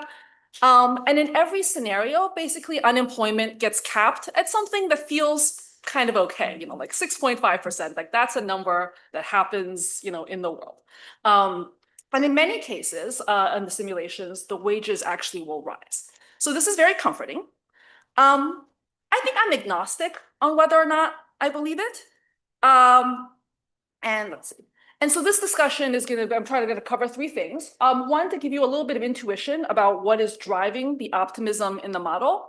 To talk a little bit about why I'm kind of agnostic about the specific results, but also to talk about why I think the paper is insightful and is important. All right. So there are kind of two primary mechanisms that support the value of labor in this model. The first is NBER. So it's the idea that we need workers to train the AI. By reveal preference, I think this is a great mechanism. I have some work on this. By reveal preference, Eric thinks this is a great mechanism. There's also work in law that thinks about sort of the legal basis of worker data. And then there is sort of the classic mechanism, which is still complementarity. This idea that AI is going to automate parts of my job, but then there's some parts that aren't automated, and there's going to be a complementary between those things. The pie is going to increase, and I'm going to get some from that. And that sort of, you know, exists throughout large strands of this literature. Okay, so the optimism comes from sort of the AI winners in this model. And they're basically, let's say, four classes of workers. The first set are what the paper calls non-marginal, completely non-automated. And so these are people, so non-marginal basically means the firm is not indifferent between hiring this person versus replacing this person. So in this example, this is like an opera singer. You know, this person's primary skill set is not something that AI can automate. I'm not gonna be at the margin of trying to automate them. They're gonna get paid a share of their output. They're not gonna be hurt by AI, but they're not gonna benefit from AI either. The action in the model comes from the non-marginal, partially automated people. So these are people that the firm also affirmatively wants to employ. They don't want to automate them away and lose the human aspect of their production. And so you should think of these guys as like law partners. So these are people who have enough human skills and enough kind of AI automable skills so that when AI happens, what happens is that AI does their grunt work. It does the HA part of their labor, and they are left to do the HN part of their labor, which is chat up the clients, do all this stuff. Because those are estimated to be complements, and the firm can commit to paying a share of the output, my total output has gone up, my share of that output has gone up, my wages go up, I'm a winner. Now we have, I think, kind of like the losers. So these are people with more automable skills, and they're kind of stuck in an article I'll talk about later in this talk, calls it a miserable gig economy. And there's sort of two types of miserable gig economy workers in this paper. The first are marginal people. So these are people that the firm is ultimately kind of indifferent between hiring them and having them work at a particular wage or automating them away. And so the people who have lots of human skills, the firm wants to hire them because they want to make use of those human skills. But if I don't have that many human skills, I can just get a machine to do the AI part of your skills. And, maybe your bedside manner isn't okay. I can live without it. So these are junior lawyers. So these are people that, they have a little bit of human skill, but it's not so much that the firm isn't tempted to just automate them away. And as a result, their wages are set by the threat of replacement by AI. And as automation gets cheaper, they have to take wage cuts in order to remain employed. The second kind of miserable gig worker are the pace setters. So these are people who primarily have automobile skills. And so these are maybe like the truck drivers or something like that. And they see the future coming. And in the future, they're going to be out of a job. But this period, what I can do is if you can't beat them, join them. I can get a premium wage now to train the model that's going to replace me tomorrow. Okay, so we have winners and losers. And who can be a winner in this economy? It turns out everyone can be a winner in this economy because during unemployment, workers can retrain to get human skills so they move from this category into the upper category. So the sort of two things that's kind of driving, I think, a lot of the optimism in the results are coming from one, the estimate of AI skills and human skills being highly complementary. And then the second is about and I think maybe more important, is about retraining being kind of cheap and effective. And so, I'm an applied microeconomist. This is a macro paper. There's just going to be sort of like a natural, tribal set of gripes. So, the complementarity is being estimated from kind of the idea that in the ABS, when these firms adopt AI, the people who are more exposed, their wages increase relative to the people who are less exposed with a bunch of fixed effects. And so in the model, that complementarity is the only thing that can generate that kind of gain. In the data in the world, tons of things can generate a differential gain between exposed workers and non-exposed workers. I will leave it to your imagination to think about all these omitted variable bias things. One thing I want to point out that's actually kind of interesting is that a story that can generate this problem, sort of a conflating story, actually comes from the model itself. So in the model, there are these pace setters. These are people who are highly, highly exposed, very substitutable with AI. And what they do is that when AI comes, they're like, oh shit, let me just sell all my data now. You're going to see a wage bump. And so that's the kind of thing that can actually generate the same kind of exposed person, higher wages, but coming precisely from being substitutes, not from being complements. The second piece is the retraining. And so, whatever, this is an applied micro gripe. There's sort of two pieces. The price of the retraining is being pinned down by some moments in the literature that are kind of quite old. So the fact that people go to community college in the 1980s is sort of pinning down an accessible price of retraining. There is a returns to retraining estimate that's coming from gains from on-the-job training that, so this is like skills my employer wants me to have. And that might be different from sort of retraining in the labor market generally more broadly, blah, blah, blah. I'll leave that there. I think the larger kind of vibe-based comment I would have about the paper is that there seems to be a little bit of a split between the sort of the central kind of push, which is that AI needs human training, and kind of what is actually sort of driving the model. So the kind of the framing of the paper is about the fact that these models need human data is a thing that supports human value in this future labor market. But in the sort of the way the model is estimated, what we see driving the results, the employment is really being held up by sort of the retraining mechanism. And you can move kind of the decay, the value of human data around a lot, but that's not changing the unemployment kind of figure a lot. In the baseline kind of estimates, there's this delta F, which is kind of how much does the value of kind of a firm running on old human data, how valuable, how long-lived is human data? If human data is very short-lived, you really need humans to produce more of it. That's actually estimated to be very minimal. So that in the baseline cases, a workerless firm can actually run 23 years without needing new data. And then I think maybe a little bit more broadly, the model's data comes from a time when the phenomenon that drives the assumptions in the model aren't real. So, in the ABS data, which we saw today, this is basically this idea of me training my AI replacement is basically non-existent.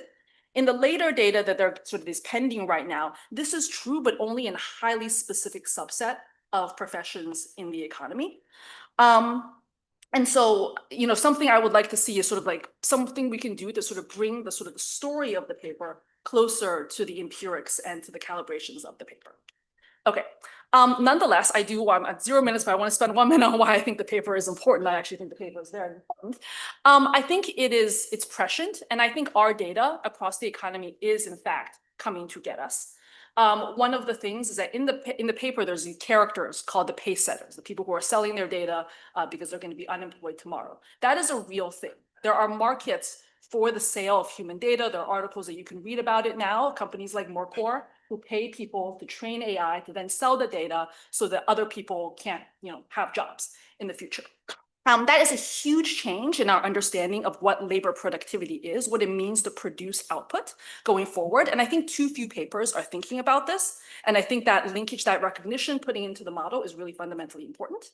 And in the last minus 30 seconds, why not? I'm gonna discuss them. I can do a plug. I have a paper that's it's sort of about this idea, but it's thinking about in this model, workers have no agency. They work and their data is sort of taken away. But in a world where workers realize this, in a history where workers have actually struggled with technology, do our employers have to own our data? What should labor relations look like in a world where my data is being kind of expropriated from my body to train AI models, to turn labor into capital in some sense? We think about a knowledge gap, this idea that a lot of important work knowledge right now lives inside human bodies. It does not live inside workers. In order to get AI models to function, to do all this stuff, you need to actually take human knowledge and put it into AI models. That is a thing that has to require some amount of consent, some amount of agency. The paper thinks about that. I think it's a really interesting set of questions, and it's a great paper. This paper.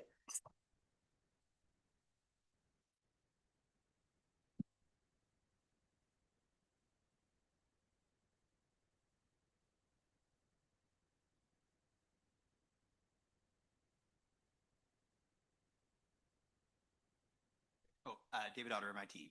Really fascinating paper. 3 questions in order of increasing importance. First, Danielle was not sufficiently tribal from the applied micro side. I don't think your paper is identified. You're just looking at firms that adopt AI and asking what happens. That would be correlated with demand shocks and wage shocks and so on. So I think you'd want some additional identification there. Second point is you call new work just new skill weights on old work. I don't think that's a sufficient definition of what new work is. I think new work is new human expertise, and that will require new training. But let me turn to the third point, which I think is more important. I think the word exposure is kind of a weasel word of our era that has very little meaning. Exposure could mean you're using AI because it's complementary to your expertise and judgment. It could mean you're using AI is automating what you do. And these things are thrown around together. The exposure indices you're using, as far as I can tell, are the former kind. The people who benefit most from using AI, scientists and technicians and so on, people for whom it's a force multiplier for their judgment. It's not automating them. It's actually allowing them to do what they do much more effectively. A lot of the exposure that people should be concerned about are like call center workers and so on, where it really can take the thing they do and do it without them. So I think you'd want to distinguish between those 2 categories, both broadly in the world, everyone in this room, but also in this paper for sort of thinking about who is impacted and how. Jesse Shapiro, Harvard. I was interested in the statistical model puts wage growth on the left-hand side. And I guess if we take that very literally, a change, even a pretty small change in wage growth, if it persists, is going to be a huge effect in wage levels. And so I'd be interested in understanding how the model interprets that. And in particular, whether, for example, the model would fit the data if the regression was run in levels instead of with growth rates on the left-hand side. Yeah, so this is a very interesting modeling exercise. My first comment is about framing. Just say your name, sorry. I'm Andre Fradkin from Boston University. Yeah. I think it's frustrating when economists don't engage with what technologists are saying when they build models of AI effects.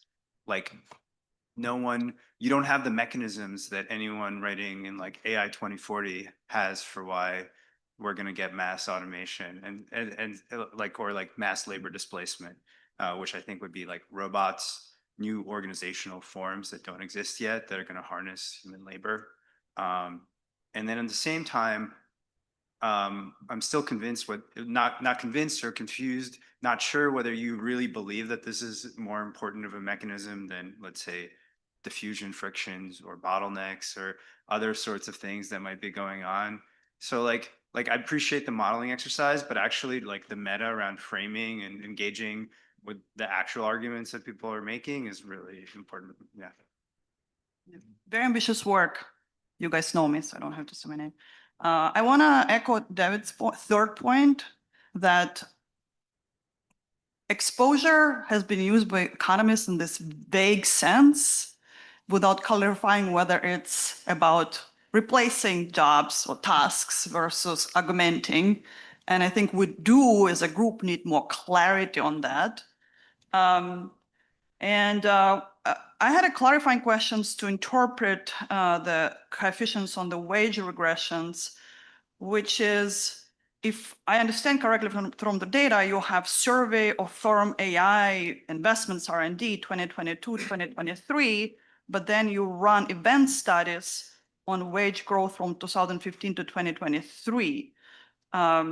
So given that you only have AI in the later period and you actually don't know when the AI investments adoption starts, how do you do the zeros, right? And like from my own work, I know even if you have a very long panel of AI investments, kind of similar to what you guys thinking about internal AI development and implementation, it's kind of really hard to pin down what the zero should be, because if you just plot AI share of workers that you guys use, practically for all firms, these are very, very smooth and gradual, and it's like not clear, when that zero should be. Okay, we're at time, but we've got a whole bunch of questions, so we're going to go 3 minutes long, and we're going to get everybody who's standing up. Try to ask your questions quickly. Lee, go ahead. Okay, Lee Brandstetter, great paper. We who are not about to die after all salute you. Small point, I'm worried that the BTOS still might be incorrectly measuring adoption, because I think a lot of adoption may be coming through digital services that companies are buying, and they don't necessarily see the AI that's in it. And there's research coming out that is kind of getting at that, right? It's just the way the survey is designed. So thanks. So John Van Reen, LSE. Building on, I think the discussed Daniela and David's point. I mean, I think in the econometrics, the kind of one of the first order things we'd worry about is business stealing effects. So the guys who are doing more AI are getting more jobs and better wages, but that might be at the expense of rivals who are not. So I'd really encourage you to think a bit about that effect. I mean, I appreciate you're doing this within firm with the firm by time shock, but that could be differential across different groups, other reasons of exposure. So, I would think about building in a bit of, if you haven't, product market imperfections, and then trying to at least take that into account in some of the calibrations that you're doing. Seth Benzel, Chapman University. I'll also add a feature that I'd love to see added to a simulation model, which is thinking more seriously about physical capital accumulation and to what extent these wage changes are going to affect the saving rate, and also that data accumulation and ownership might crowd out investment in forms of capital that complement workers. Right, Alexei McCarry, MIT. So it seems like I'm gonna pick on your event study as well, like following some Daniel's comments. So you only have adopting firms, from my understanding. You only have sort of firms adopting in 2021, so it's kind of before and after 2021, and your exposure is highly correlated with income. So it could be just like picking up some, recovery in skill premium after COVID or something like that. So, I mean, the quick, easy things would be just to run the same analysis for non-adopting firms, just to see if you get like a zero, and then that would be very reassuring. Yeah. And Neil Thompson, MIT. So I just wanted to take issue, I guess, with this idea that a 90% reduction in cost is a big, like giving AI all the advantage here. The underlying technology is improving like 200-300% per year. And so in so much as this can make its way into platforms and other APIs, I think it could be dramatically faster than that. Okay, yes, all right, well, I just need to thank everybody for their comments. Maybe I'll touch base with people one-on-one during the coffee break. Appreciate the discussions, comments, those were great, and really like your paper, the one in the conclusion, that should be our introduction citation. So, yeah, thanks.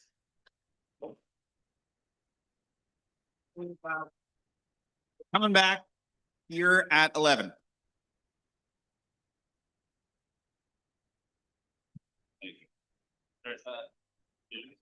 Well, you guys have.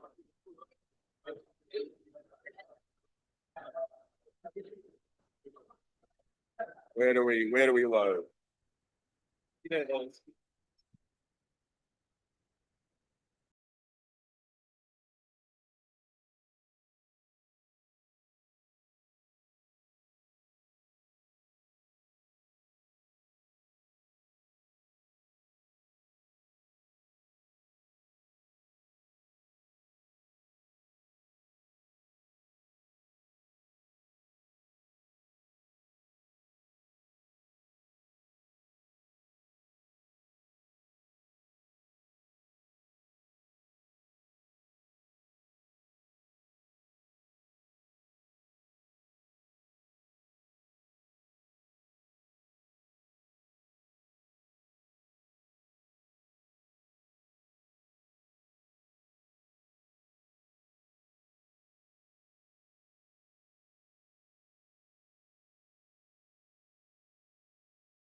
And this is, yes. But I can use this, right? Yes. Mhm.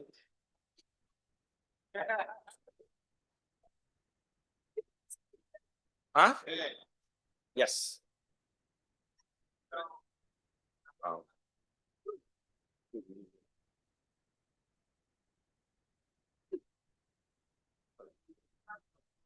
Same, Oh,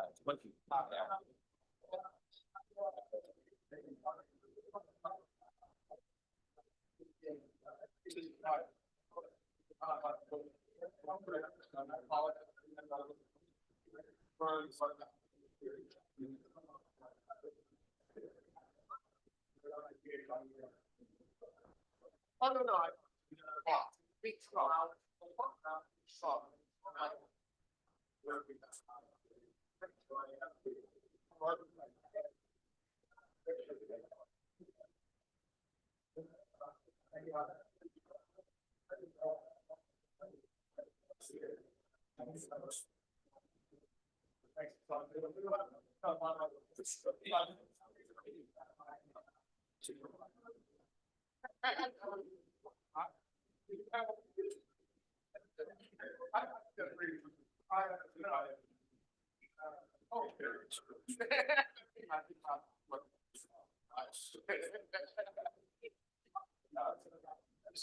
We just,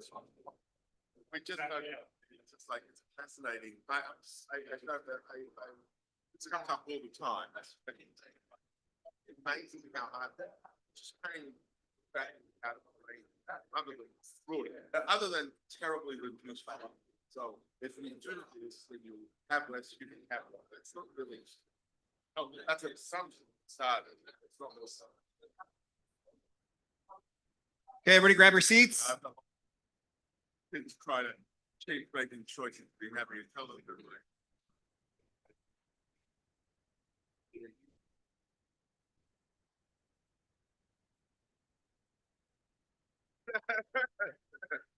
I'll tell you about happiness.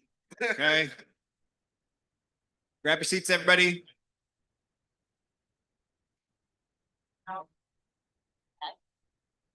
Leave me alone here.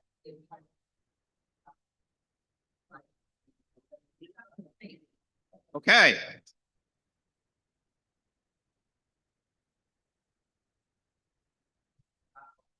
Okay, that was very loud active break.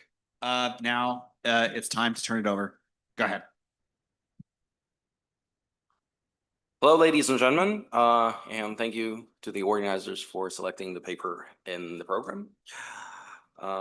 Research on social media and well-being is booming, and most of it focuses on access to social media, exploiting deactivation, rollout, time limits, and adoption shocks, all the stuff that we love so much as economists.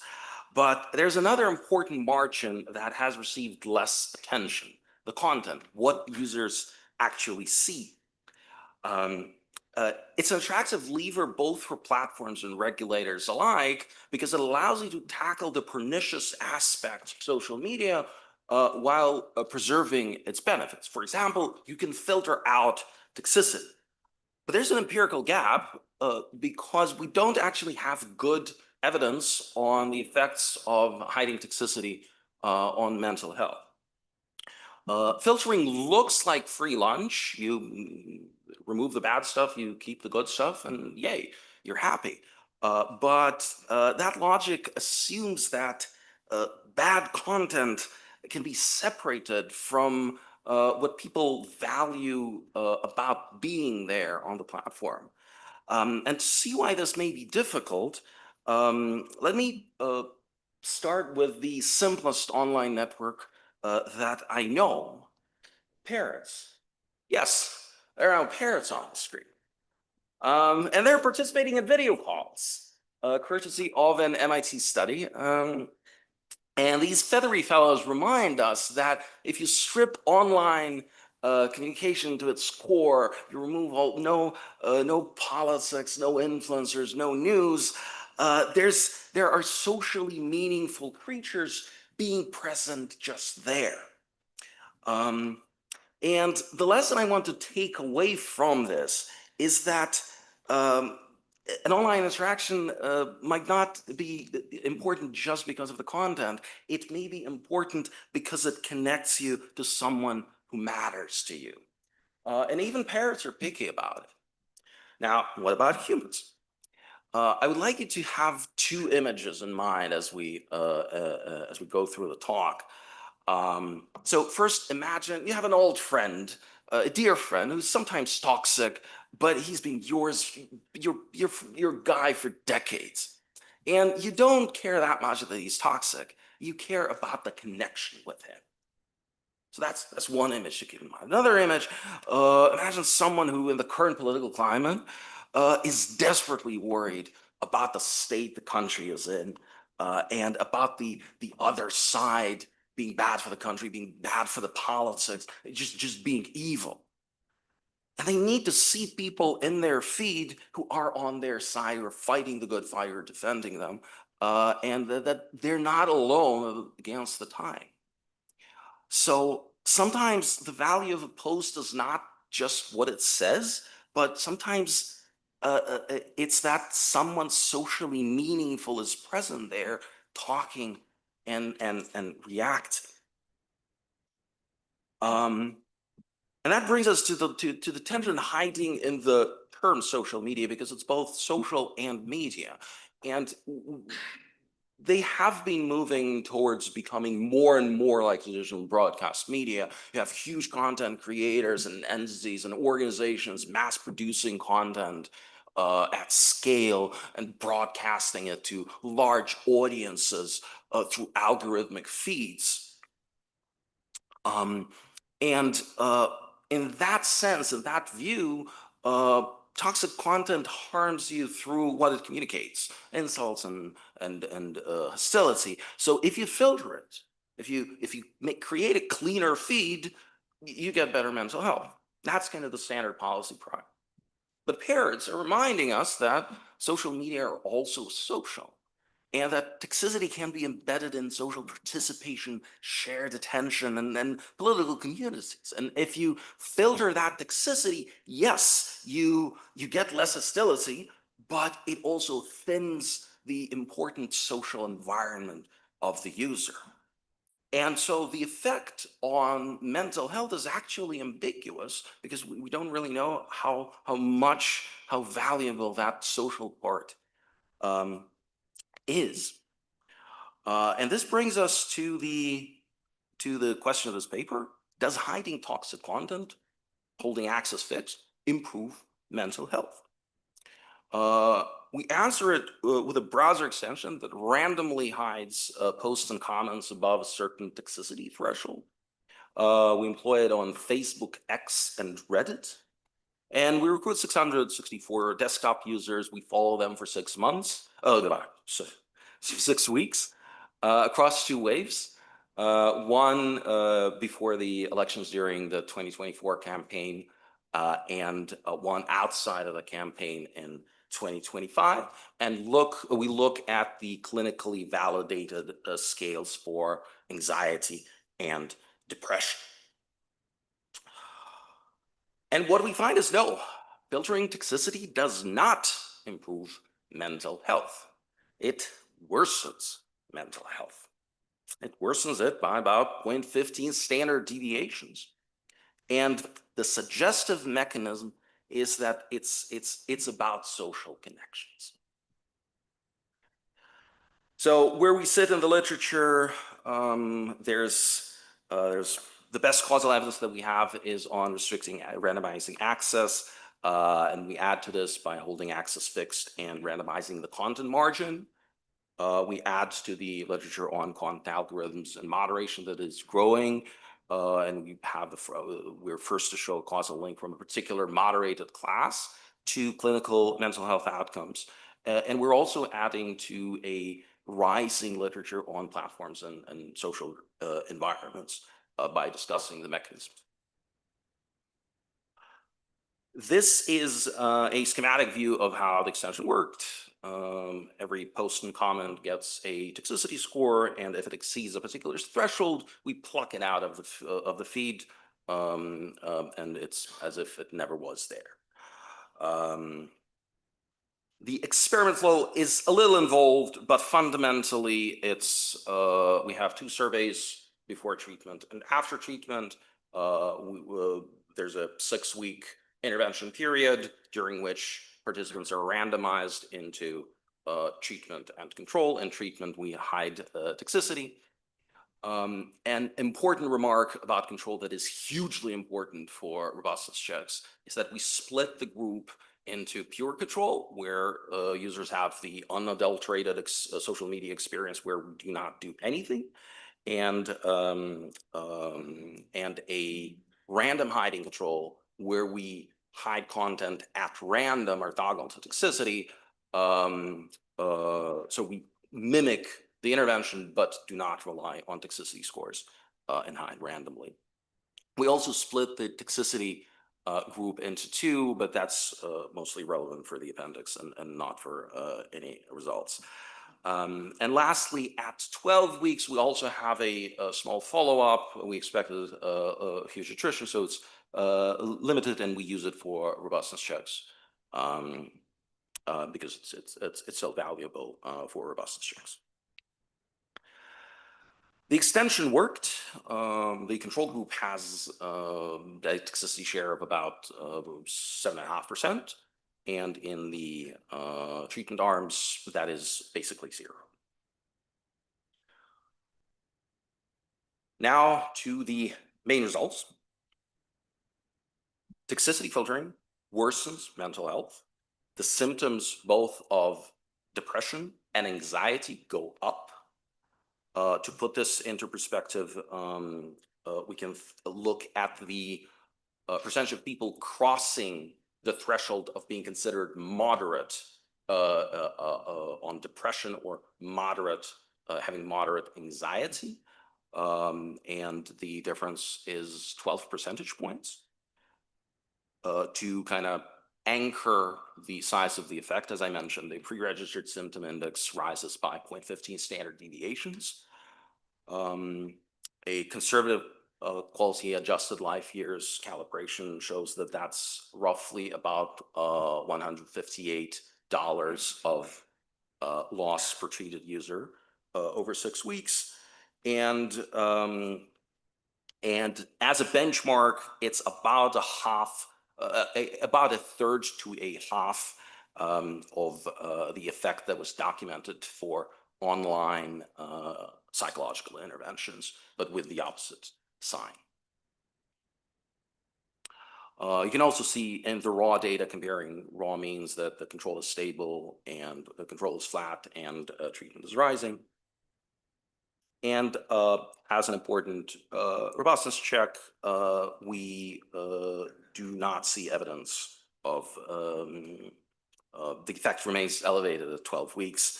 And this is important. It doesn't look like a withdrawal from an addiction. And now we're moving into territory that is less certain than our results, main results. Because to make sense of the headline effect, we were trying to figure out different angles of heterogeneity and look at additional suggestive evidence, which included pre-registered secondary outcomes and also not pre-registered angles of heterogeneity. So on the left, you have the set of pre-registered secondary outcomes, and the one that moves most clearly is loneliness. Others are no, most of them. So it's not about a psychological effect. It's not about beliefs. It's not about FOMO. It seems to be about social connections. Notably, positive self-view goes down in line with the story that, ooh, my friend is being toxic online and I'm comparing myself to him. I'm not being toxic. He's being toxic. I must be great. But it's a secondary and related channel to the social connections. But it doesn't survive BHQ correction, so we're trying to be careful not to overinterpret this. We can also look at heterogeneity by the platform that you mostly use.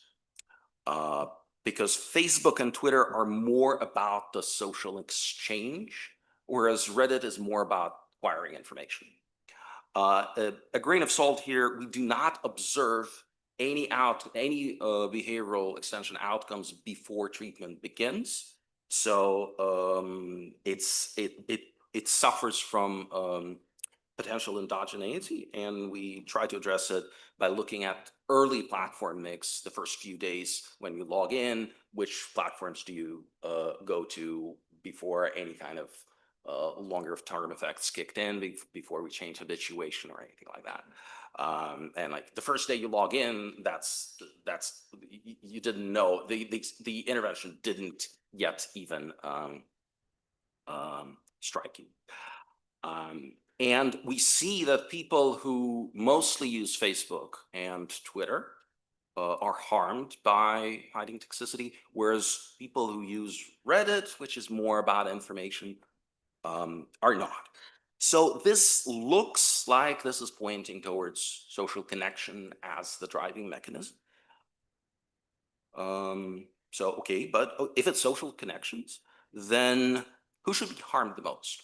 And you can think of a continuum of users with, on the left, you have users who only follow big creators and entities. And on the right, you have users who are using Facebook in its original sense, to follow friends and communicate with friends. And if it's about social connections, then users on the right should be harmed more. And we try to get at that with a measure we call peer share, where we measure the share of horizontal peers in your feed as opposed to large content creators. And basically, it's small accounts in your feed. And again, we have to be careful because this is post-treatment, but this outcome is probably the least possible to move. It's predominantly determined by what platform offers and is stable over time. And we see that the effects are indeed stronger for people with higher peer share, and it's robust to other definitions of peer share. So that was about peer connections.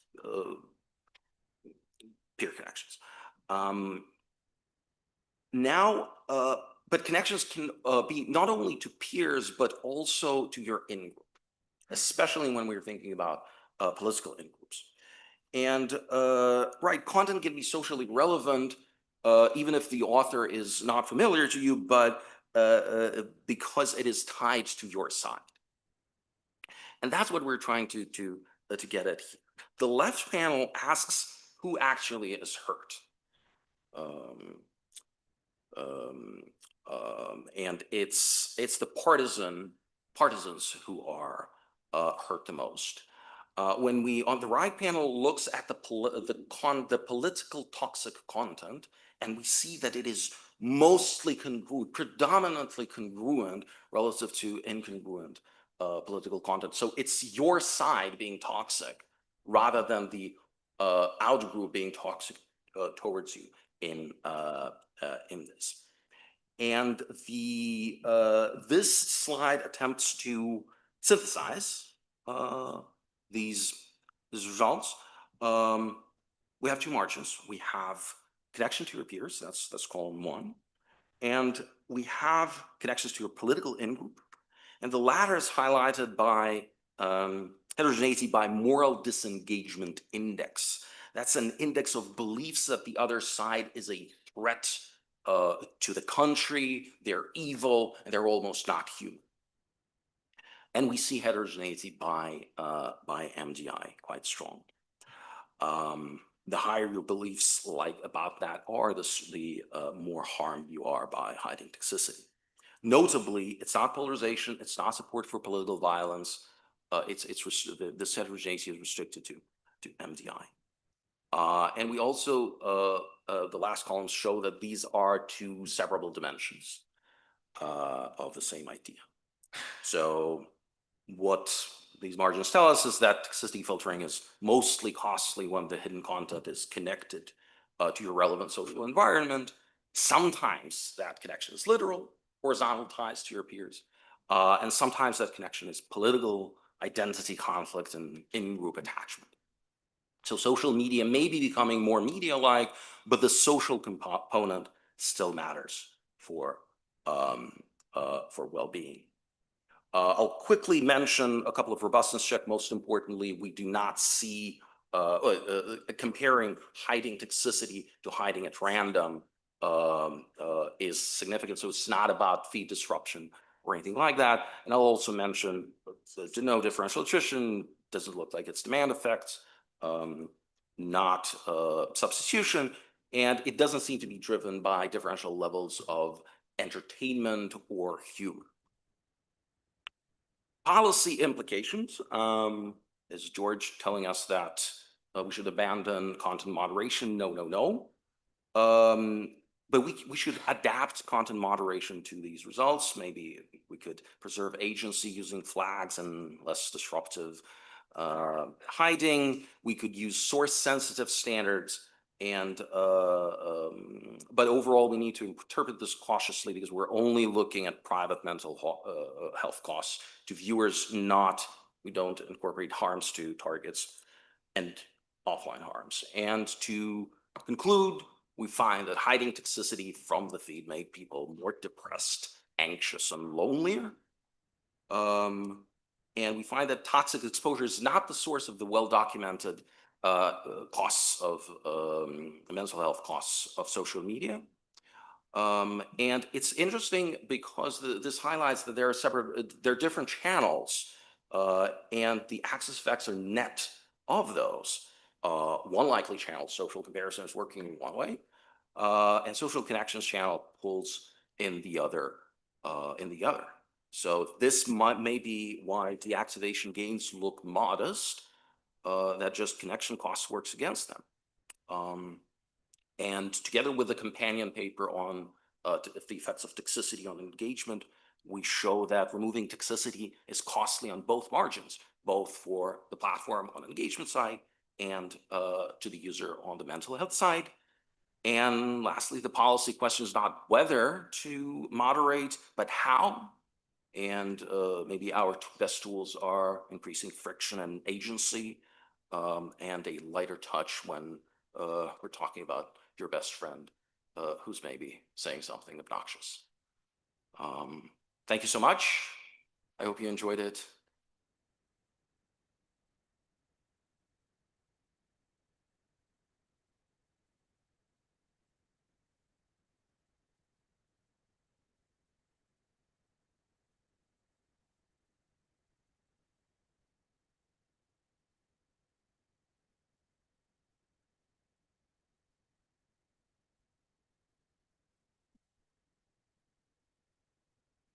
Thank you for inviting me to be part of the session today. And thanks, George, for such a nicely written and careful paper. It's really an honor to be able to discuss it.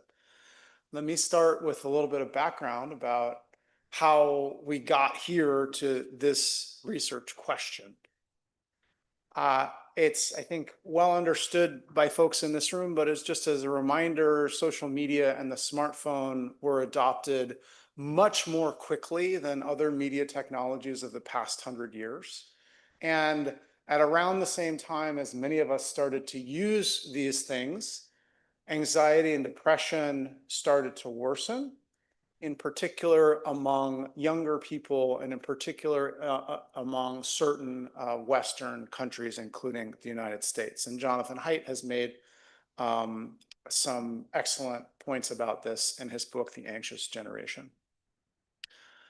Now, in addition to the time series evidence, you all know well the quasi-experimental evidence showing that the Facebook rollout in colleges in the US 20 years ago worsened mental health. And then fast forwarding to now, when you survey college students, they say often that they'd rather live in a world without social media. If you're a stickler for randomized experiments, there are now a set of those showing that when you quit social media, that improves subjective well-being. So this raises the question, if social media use harms mental health, why? And in particular, could toxic content be one mechanism in that direction, or maybe in the opposite direction? So in this paper, I will just briefly summarize because George did such a great job clearly presenting things. But the treatment is to, at the top left, remove toxic posts from people's feeds on social media accounts on desktop, and simply move up what was going to be next in the feed. In the treatment group, anxiety and depression increase. And then on a set of outcomes that these two are pre-registered, there's more loneliness and worse moral self-perception. And finally, the effect sizes on the bottom right are larger when the feed, when more of the feed is from your peers. And so the interpretation, which I think you articulated really nicely, is that there's something about toxicity that's actually connecting us more to our friends and making us feel better about ourselves than what would happen with the remaining content that is slotted up instead in the treatment group. Several comments. So one question that you might have is, well, what exactly is toxic content? And what if toxicity is associated with other features that generate an effect? So toxic posts could be more funny, personal, or entertaining, for example.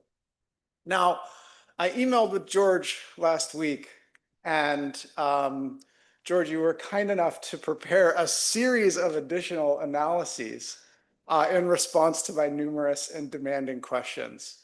And so bravo and thank you for that.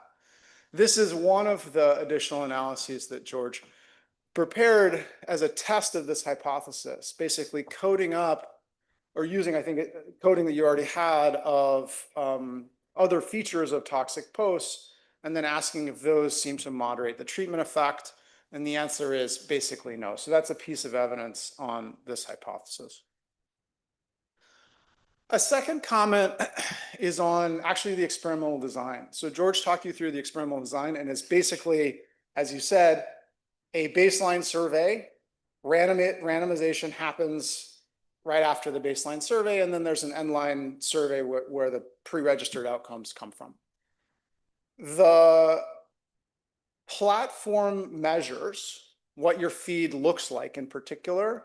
That measurement starts after the baseline survey. And so there's no baseline data on the platform measures, including how toxic your feed was in the pre-period and other things like that.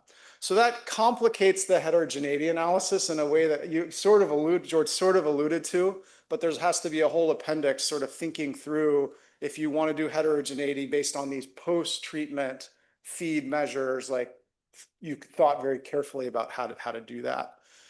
It also limits the baseline balance test. Now, a second concern that I'm going to argue is related is that there's about a 50% attrition rate between the baseline and the 6-week post-treatment survey. And so for me, this has raised some other design options that we all might consider for future work. One thing that I have enjoyed is adding an initial survey before the baseline, before the survey after which randomization happens. And that would have two benefits in this kind of context. One is you get the baseline feed measures from your browser extension that's installed at this earlier survey.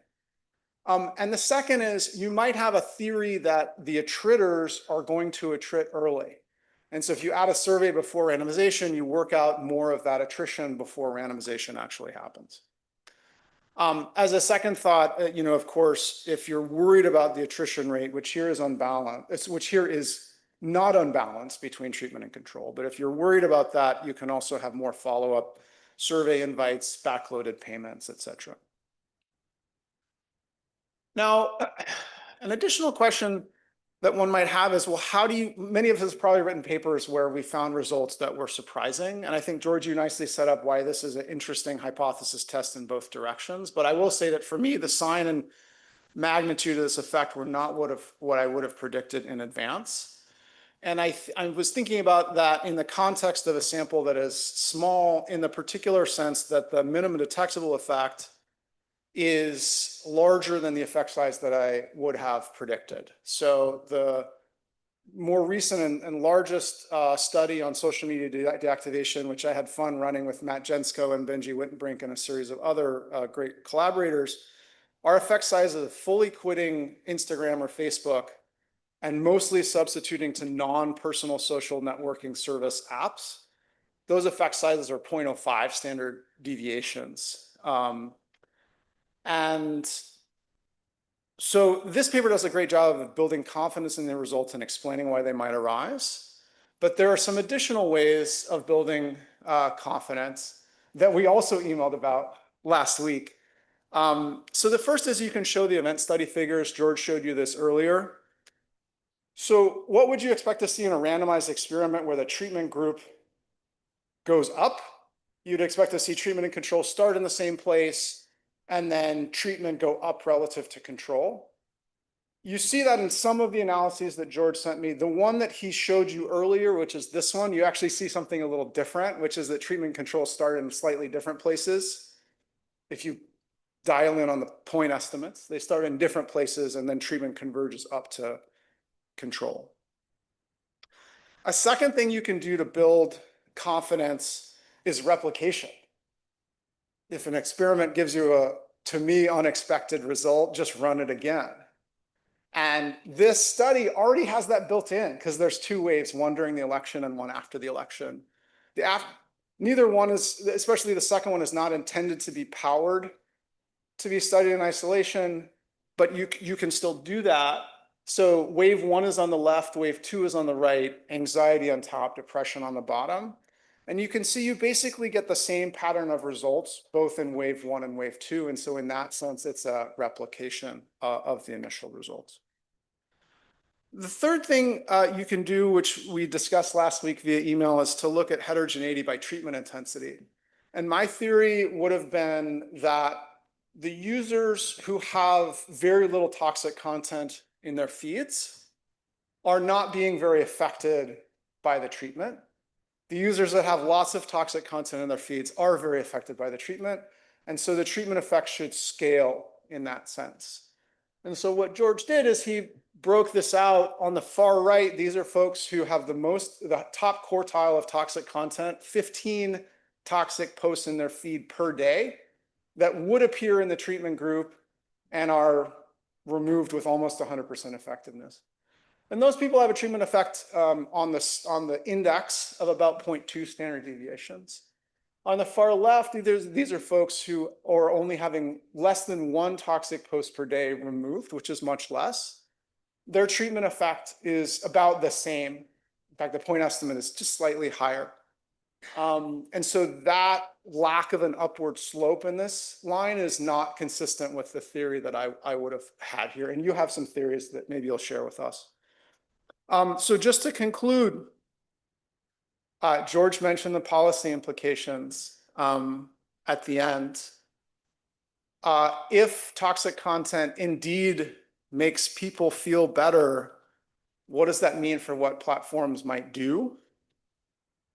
If a schoolyard bullies people and that makes him feel better, should we let the bully do a little bit more of that? I think is an analogous question, but I gave that analogy in a loaded way. But I think it's a really interesting thing to start thinking about. It's above my pay grade, so I'll just leave that for discussion, but I think it's an interesting place to end. Thanks again for a great paper and the chance to be a part of the day today.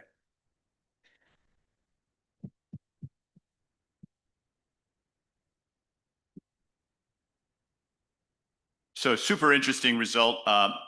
pretty counterintuitive, but that's partly because, as Hunt was sort of just saying at the end, you label the content as toxic, but it turns out to be something that improves people's well-being. So I don't know, part of it is, I had a reaction a little bit like Hunt's of like, what exactly is this content? And is there something that's sort of affirming in it or something that is beneficial? At one point, you talked about some of it was congruent with their beliefs and against their beliefs. I grew up mostly in New England, and there are a lot of Red Sox fans around me. One thing I noticed weirdly was they bonded with each other more about hating the Yankees than loving the Red Sox. And, you know, it's kind of sad that humans are so tribal, but it would be interesting to understand a little bit better which part of it is driving that. You did some analyses for Hunt, but I think the one that I would be especially interested in is the ones that were sort of congruent with that there's this other group that we don't like, and us, and sort of now we're buddies, versus some of the posts seem to be not congruent, and that seems like it might be something that drives a lot of the difference. But trying to understand better what it is that makes people feel better, and I think labeling it toxic sort of puts it into one kind of class of things, but maybe there are some things in there that are kind of bonding. Hi, Emilio Calvano. So, nice paper, provocative, surprising result. I was also thinking, you know, what could be a potential alternative explanation? And I was doing some research here. Apparently, nicotine users, they have cravings up to 6 months after they quit smoking, especially if they're triggered by, say, looking somebody smoke, you know, having somebody smoking close to you. And social media is everywhere. You know, how can you disentangle this story from your story? So my story would be, you know, the welfare implication would be, you know, the opposite, actually. Quitting is good, right? Eventually it will be good for you. And, you know, I wanted to know, is this fading over time? So this loneliness feeling, can you see if it's just going away? Can you see if, you know, those exhibit more compulsive behavior, you know, using their social media somehow, you know, have a stronger effect and things like that to disentangle? Hi, Amalia Miller. 2 questions. One was just a technical thing. I was wondering, what if the user themselves is posting toxic content? Is that getting deleted from their feed also, or do they still see it? The second bigger question, I think, relates to Hunt's question and Eric's question about what is toxic. And in some sense, what I struggled with was the question of, is this just that we have kind of a bad classifier and it's hard to tell what's really toxic? Or is it that stuff that is legitimately actually toxic has kind of a secondary function? And I think you're kind of interpreting it the second way, but I think in terms of practice and policy implications, it's really important to know, you know, how are we defining toxic? And maybe this is just the wrong definition. And so what we call partisan animosity toxic, I could see how that has social benefits. And that's different from hate and abuse and xenophobic content. And so that would be important. I guess my comment is very much in the same vein as Eric's. You know, is this really toxic content, or is it selectively toxic content, or outgroup toxic content? Because reading between the lines, it seems that it isn't that the removal of toxic content depresses mental health. It's removing toxic content that, accordant with my beliefs, harms my mental health. Or, you know, and I know that that's not perfectly explored in here because there is a 2-stage selection issue. It's not just my selection into what I post, but who selects into responding to me. And I think dealing with that secondary selection issue is necessary to make like the broader claim that it is just pure toxicity as opposed to relative toxicity vis-a-vis me or another person. I think in the beginning you talk about we're holding access fixed and then changing content, but we are holding access fixed, but how much are we changing engagement, both on the browser as well as on other mobile? I think you have a total, I think you have a result on the share is constant, but what about the levels? And then secondly, I thought it was really interesting you find this result that the results are stronger for partisans. How should I think about the baseline level of political consumption for these participants? Is this a selected group of people who are more politically engaged? As, you know, in other evidence, we found that political consumption is actually not very high. And then to what extent political content is driving the results here? Thanks for the paper. My first question was very similar to Lena's about engagement, and does that moderate some of the effects given what we know from the deactivation experiments? My second question is, it would be really neat to know more about the replacement content. And is this treatment effect coming from toxic content being removed, or something about the content that is now showing up in the feed being different? Is it, from influencers or something else? Thank you. Okay, just warning the questioners, we got 3 minutes left, so quick questions. Sure. Thank you, George. Super interesting paper. I was curious, have you like in your experiment, have you recorded what exactly gets into the place of the toxic content? And do you see any heterogeneous results based on whether people like more neutral content got replaced, got into the feed, or more happy content? And should we expect some different result if more optimistic content is now featured in people's feeds? Thank you. Super interesting, Ananya Sen, Carnegie Mellon. Again, about the definition of toxic, I would think that definition also changes over time. What was okay in 2017 changed in 2020 and, changes in 2026. So something to keep in mind, or to provide more details about how the algorithm is working. But I was also thinking that on top of that, toxic is context specific. So what is toxic on Facebook might not be toxic on Reddit, for example. And how should we think of this in terms of the algorithm? Thanks. Alexei Magarin, MIT. So you yourself mentioned that your other paper says that toxic content is kind of engaging content as well. So just to, I don't know if within this paper or so whether you want to do it because it's going to be expensive, but like an ideal placebo would be not to randomly hide the content, but maybe randomly hide like the other engaging type of content so that you sort of isolate the mechanism. It's not toxicity, not engagement. I don't know this literature well, but has anyone done anything about the mental health effects of removing like toxic positivity? Because you can imagine you're removing this and like the other stuff you're seeing is now your like colleagues bragging about how their kids got into Yale or whatever. Super interesting paper. One thing that I'm wondering if you could kind of do as an easy supplement is the different dimensions of where you might be filtering for toxicity, in the sense of like if you got a bunch of people to stop complaining about or debating about Israel-Palestine and instead had them like Swifties versus Beyonce fans, like it might be equally toxic as far as like the LLM classification of the language, but it might be like socially desirable to like shift the conversation like away from something that we like care about the partisanship to something like fairly innocuous. So that just might be kind of an interesting way to partition it. Okay, 30 seconds. Thank you so much for all the questions. I'll try to talk to you over the break, and a lot of them are thought-provoking. So heterogeneity by treatment, there's heterogeneity. We do see heterogeneity by usage, by how much you use social media, but as I'm pointing out, there's no heterogeneity by treatment intensity. My interpretation is that it's not really treatment. If you lose a friend who's very dear to you from the feed and you don't see, it doesn't really matter whether you lose 2 or 1, you lose that person, you lose that content. So maybe the effect might be a little thresholdy there. On the schoolyard bully, that's a great philosophical question. The caveat is that it's not that we're worried about the welfare of the school bully. We're worried about the group around the school bully, which doesn't make it much better. But it's a great philosophical question. And also the question is whether there's actually, if you're talking about something toxic with your friends, is really the harm to the group that you are, how big is the harm to the group that you're discussing? And I think I don't really have any more time, but thank you so much for the questions, and I'll try to address them.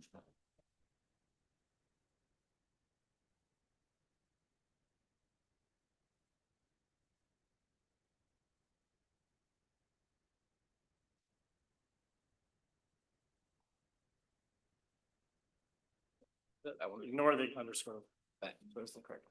Yeah, I can double check real quick. So I want if that's good. Yes, this is the correct one. Okay, and will I be able to use the cursor to point? You could be able to. There's also this. But then the people on Yeah, YouTube. I don't think they'll be able to see it, but use the cursor. Okay. All right. So then I'll use the pointer. Okay. Thank you so much to the organizers for giving me the chance to talk to you today about this work in progress with Scott. Modern social media platforms have enormous power over the content that is hosted on their platforms through the enforcement of their content moderation policies. They can block you or make you hard to find or add a warning label or even kick you off the platform, all because of something that you said. Now I also know that George has this power, which I didn't know before. In this project, what we're interested in is whether this power over content translates into power over anything else. And in particular, we're going to be asking what a platform can accomplish if it can has a lot of control over the content that it hosts, but basically no control over the actions of its users. Okay, so I'm going to talk you through a model. And along the way, I'll talk a little bit about some of the evidence that we put together. I will try to keep the talk pretty notation light because it's short. And there's a paper posted on the conference page which has all the formal details. So in our model, we have a state determined by nature. Then there's a sender who might or might not see that state, and they make a claim about it. We're going to call that claim their signal. Then there's a moderator who knows the state and the signal and has to decide what message actually appears on the platform. And then there's going to be a receiver who only sees that message. They only see what the moderator lets them see, and then they take a consequential action. So just to ground this, the unknown state might be the right way to build a bomb. So like, what ingredients do you need to combine and how to cause an explosion? And the sender might try to send bomb making instructions. Then the moderator makes some decision. And then the receiver decides whether to try to build the bomb. And if so, how? Like what ingredients to use, what steps to follow. And we're going to be really interested in this part here. We could imagine lots of things the moderator could do. The moderator could let the sender send what they want to send, or they could say, hey, this is blocked, or they could erase it, make it disappear, and all kinds of different options. We're going to refer to what the moderator is doing as choosing a policy. And here a policy is just a mapping from the state and the signal to the message that actually appears on the platform. And we're going to think about a moderator as choosing between a default policy, which you could think about as just letting the sender say what they want to say, and a more active moderation policy, which might include things like blocking, erasing, and so on. Now, one of the reasons for content moderation, and this relates to George's talk, is that we're concerned with the message per se. So for example, there might be some words that are just intrinsically harmful, and that's true. But in this talk, I'm going to be concerned with a different aspect of content moderation, which is what are the downstream consequences of the content. Okay, so in order to talk about that, I need to say what that means in the context of this model. And we can think about the model as defining a chain of events from the state to the signal, to the message, to the action. And I'm going to define the outcome to be the relationship between the action and the state. So formally, it's the distribution of actions conditional on the state. And it's very important that the outcome depends not only on what the receiver does, but also on the states in which they do it. For example, it's not only important whether the receiver tries to build a bomb, but also whether the approach they take will actually cause an explosion. That's very consequential. Okay, so this is what we're going to be concerned about. And with this definition, I can now tell you why the title of the talk is Robust Content Moderation. So we're going to pose the following question. Here's our outcome. Let's, for the moment, fix what the sender is going to do, and I will come back to that. And let's suppose that the moderator has maybe a lot of control here, but no control here. They can't control what the receiver is doing. Can they nevertheless change the outcome? So to define that question precisely, I'm going to imagine that if the moderator uses the default policy and the receiver uses some default action, some default strategy, this results in some default outcome. And I'm going to say that a policy is robust if when we change the default policy to the alternative policy, the outcome changes. And very importantly, there's nothing that the receiver can do to change it back. Okay, so not only does the policy influence the outcome, but there's no way that the receiver can just restore the default outcome.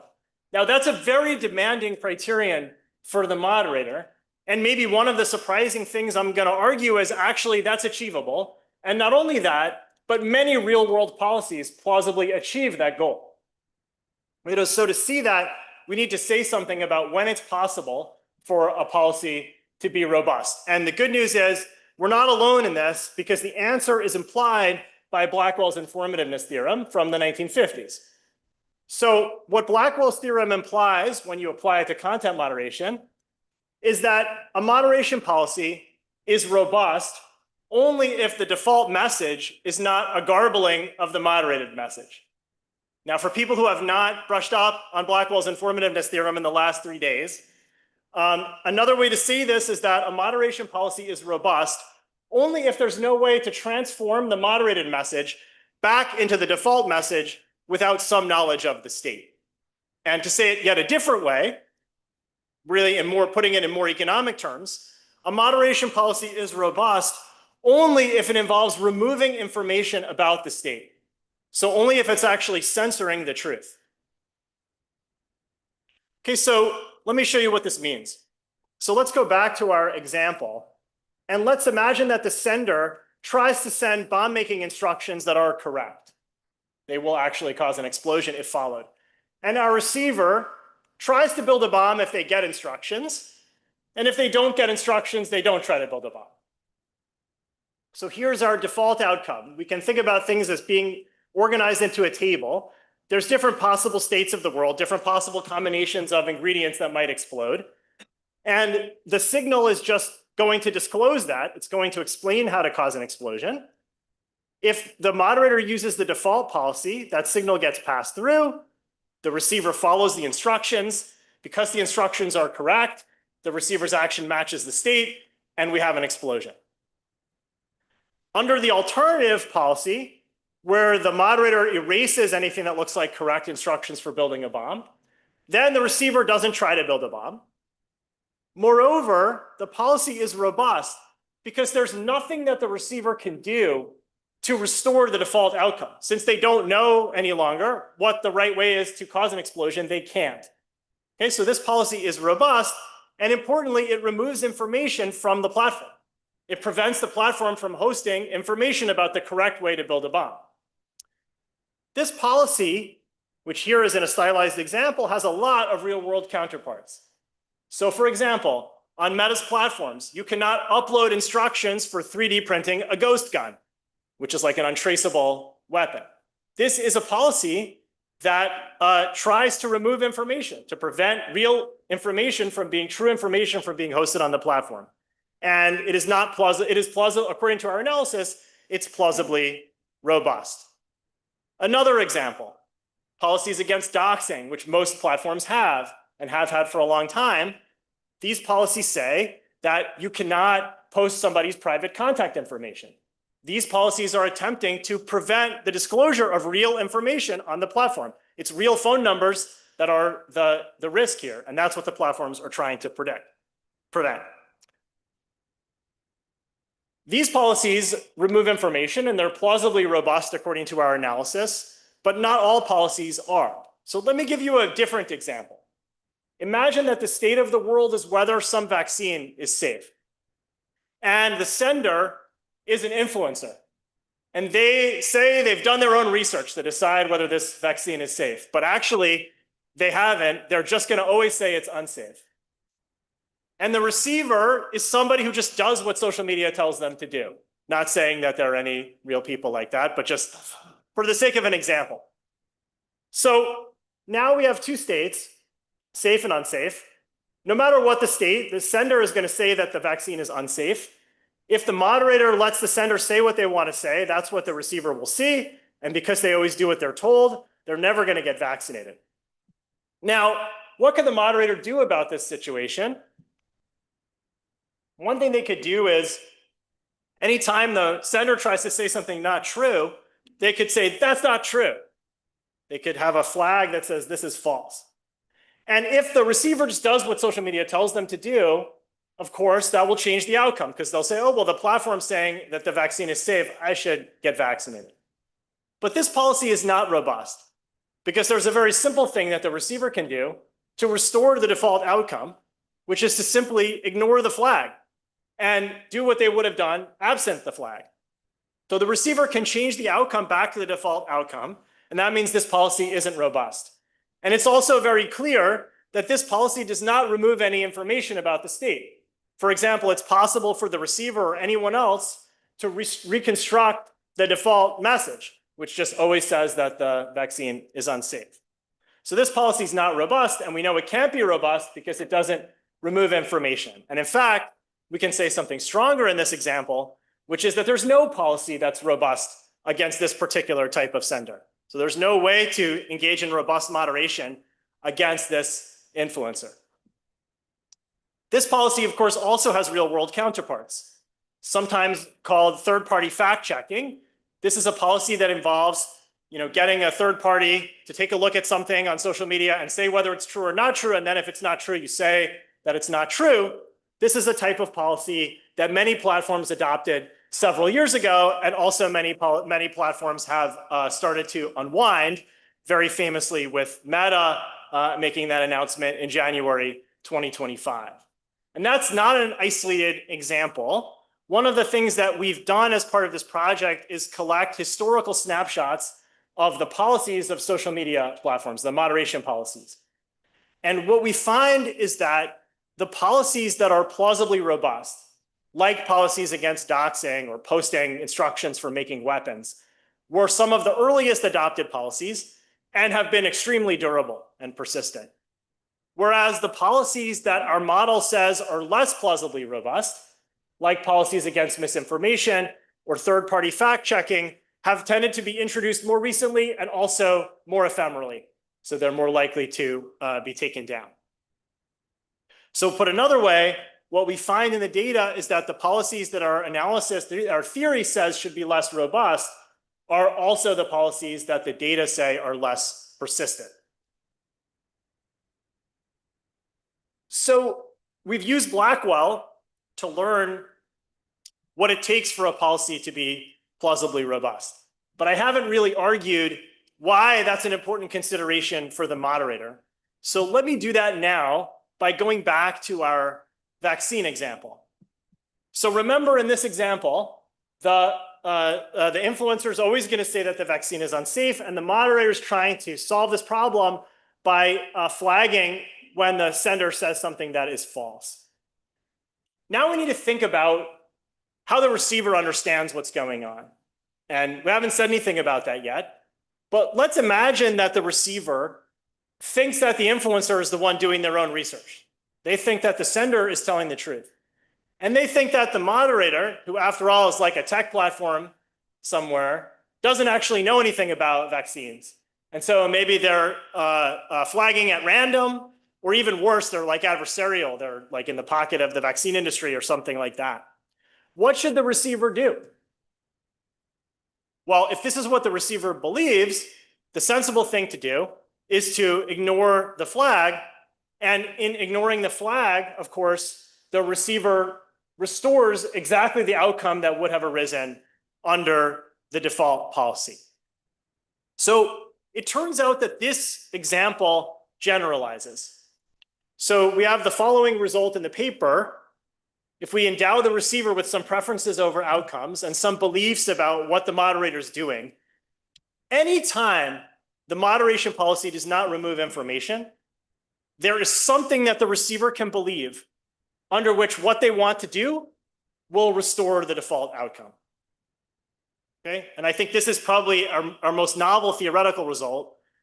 The proof of this result just generalizes the construction in the vaccine example, shows that it holds in a very wide range of cases.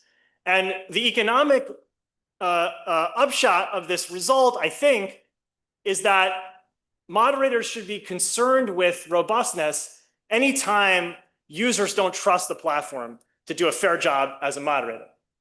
Okay, and I think that's an important, in the real world, very important case for social media. One piece of evidence is lots of users say they don't trust the platform. Here's an example. This user says the so-called fact checkers are huge liars and incredibly biased. This user's name is Elon Musk.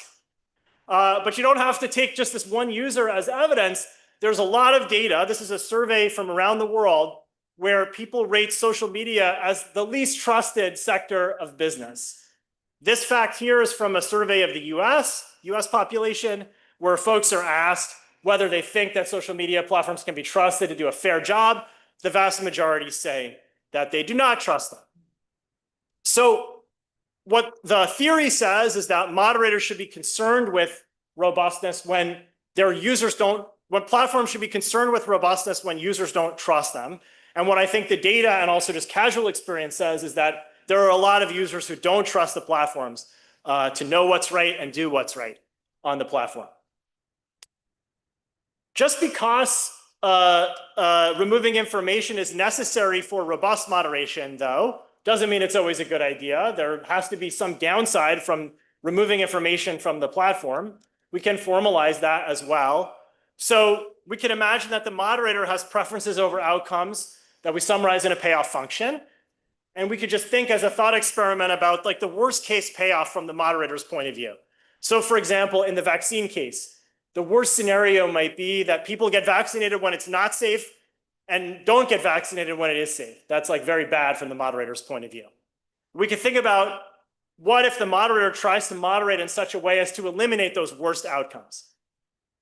What we show is that any policy that improves the worst outcome to some level V has to remove information.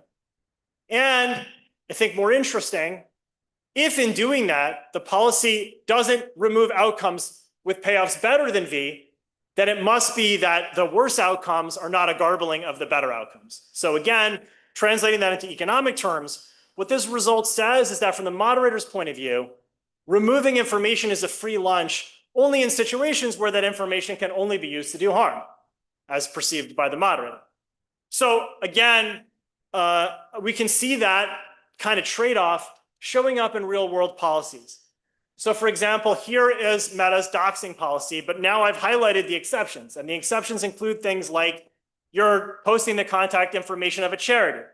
In that case, of course, you're allowed to do it. And the judgment Meta's making is that that information can mostly be used to do good things, whereas somebody else's private contact information can mostly be used to do bad things. And that's exactly the trade-off that our theory highlights. The last thing I'll talk about is a little bit about implementation, which I haven't talked about much.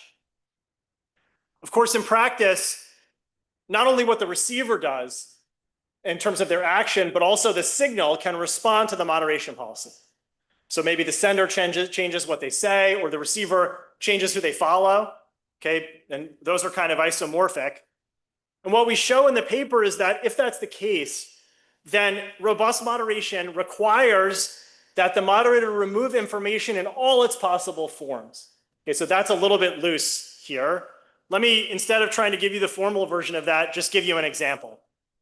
One of the things that people try to do on social media is to sell drugs. And the platforms try to action that kind of content. So if they see you saying, I have some cocaine, here's where to meet me to buy it, they will, try to action that content, block it, or maybe take you off the platform, or both. But users try to get around those policies. And one of the ways they try to get around those policies is by encoding information about where to buy drugs in emojis.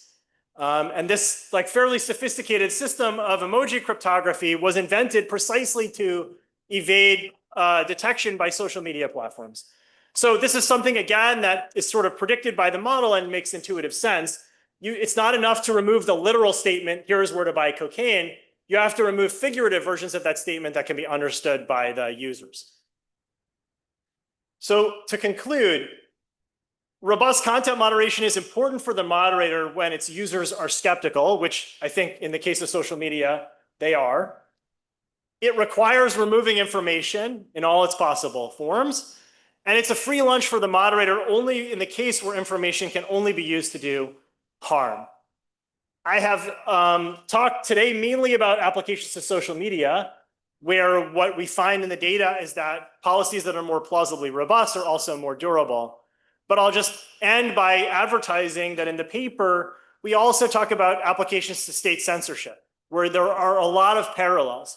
For example, there are some evidence that some repressive regimes are much more concerned about preventing a circulation of real information like where to protest or when to protest than they are about preventing things like opinions, even if they're critical of the regime. And that is very in line with this model. So if you're interested in that, I encourage you to take a look at the paper. And thank you. Looking forward to the discussion.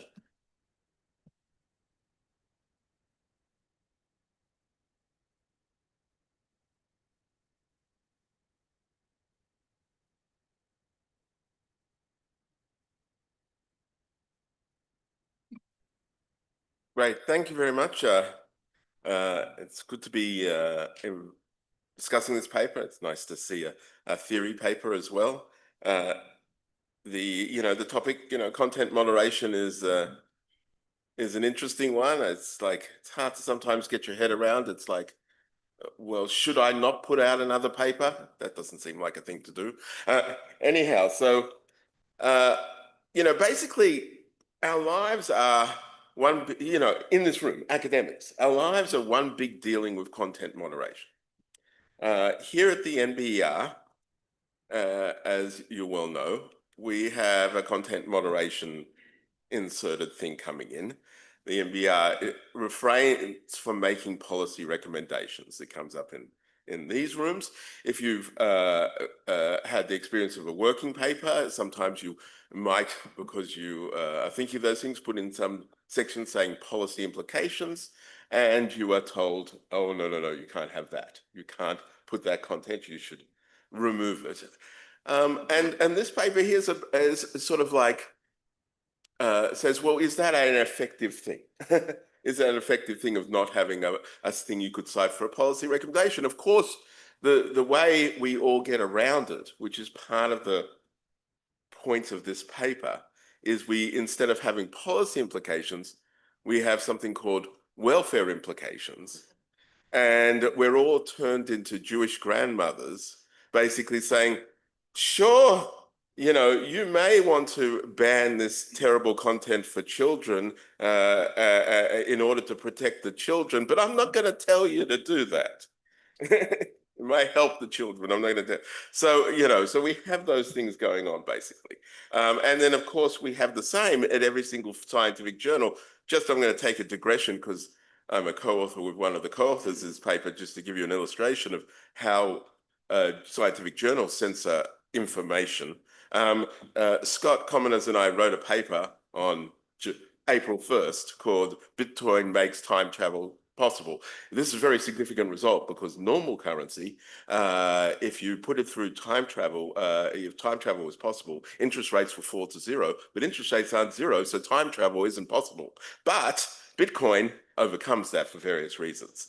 And we wanted to put this paper out as an NBER working paper, not because we thought we needed to alert the world necessarily about it, but we thought that Matt Levine of Bloomberg, who some people might know reads, would have lapped this one up. And this was the only way to get his attention. We asked Jim Perturba, with this one, is this a suitable thing? And he said, the time travel, I don't think so. And all right, so we didn't do it. We then sent it to the Journal of Portfolio Management, that had published the paper that we had built upon here. And the Journal of Portfolio Management, by the way, a significant journal. That's the journal that published Paul Samuelson's famous piece that led to Vanguard and transformed the financial industry. So it's not like a nothing journal. They published this in 1986. We sent our paper there. And of course, it was death rejected. Why was it death rejected? Not the time travel. It was death rejected because they have a policy that they're never publishing a paper that mentions Bitcoin ever. Okay, so that is definitely they've decided portfolios with Bitcoin are not a thing that they're going to think. That's a definite decision. So what should we make of this paper? because you've heard a lot about Blackwell's theorem and other things. And so I knew Jesse was going to do a great job of explaining the theory, so I'm not going to spend very much time on that. You know, the key word here is robustness. Is this something we should care about? So Jesse did such a great job, he actually changed the notation of the paper to something more sensible. So I don't want to go through very much, but he explained what was effective. A policy can be effective if you change a signal and it causes someone to change their action. A policy is robustly effective if you change a signal and you can and you never get around it, and everybody every receiver doesn't change their action. And so that's the robustly. So the receiver basically can't undo the moderation policy, say by substituting welfare implications for policy implications, and they can't do it by changing how they interpret it, so that anyone reading the paper will be able to realize that they're really hearing about policy here. You can't do it. So why robust? So we have this sort of different notions of robustness. There's receiver robustness, where the user can't decode around the intervention. There's sender robustness, where the sender cannot send something slightly different with the same information. There's platform or the source robustness, where the receiver cannot switch to another source carrying the same information, which is very legitimate in the bomb-making world, I believe. There are other sources. And so the paper's Blackwell result is basically that these robustness requires you, the only way to do it is to stop the information flow. And it's like, there's a part of me that's like, sure.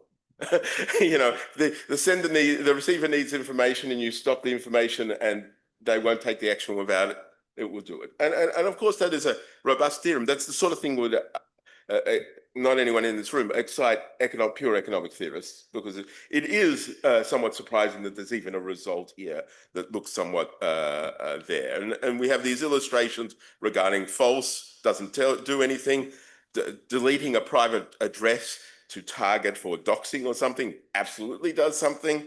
And so we have those things. So robustness gives the moderator basically this real guarantee that rather than even a prediction, that they'll be able to do something about behavior. Whether they do a good thing or a bad thing about behavior, that's a separate question. But in order to have some effect at all, that's what they need. It's very computer sciencey in the way it does. Those of you who haven't sort of delved into the computer science literature, when they think about mechanisms and security and robustness, they're thinking about robustness because we can't imagine what will come. And so how do we make this thing secure? And so they make no attempt to predict. Even in this paper, they're not even asking our receivers to be Bayesian. They can be crazy people or anything. That they're just thinking practically about that part.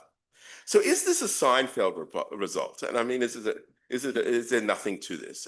So each technical workaround is treated as equally relevant regardless of the cost or the likelihood of it. It makes sense for catastrophic harms. If you really don't want some harm to have, and if I can prevent it, absolutely. But is it the case where the perfect is the enemy of the good? And we're facing this with AI.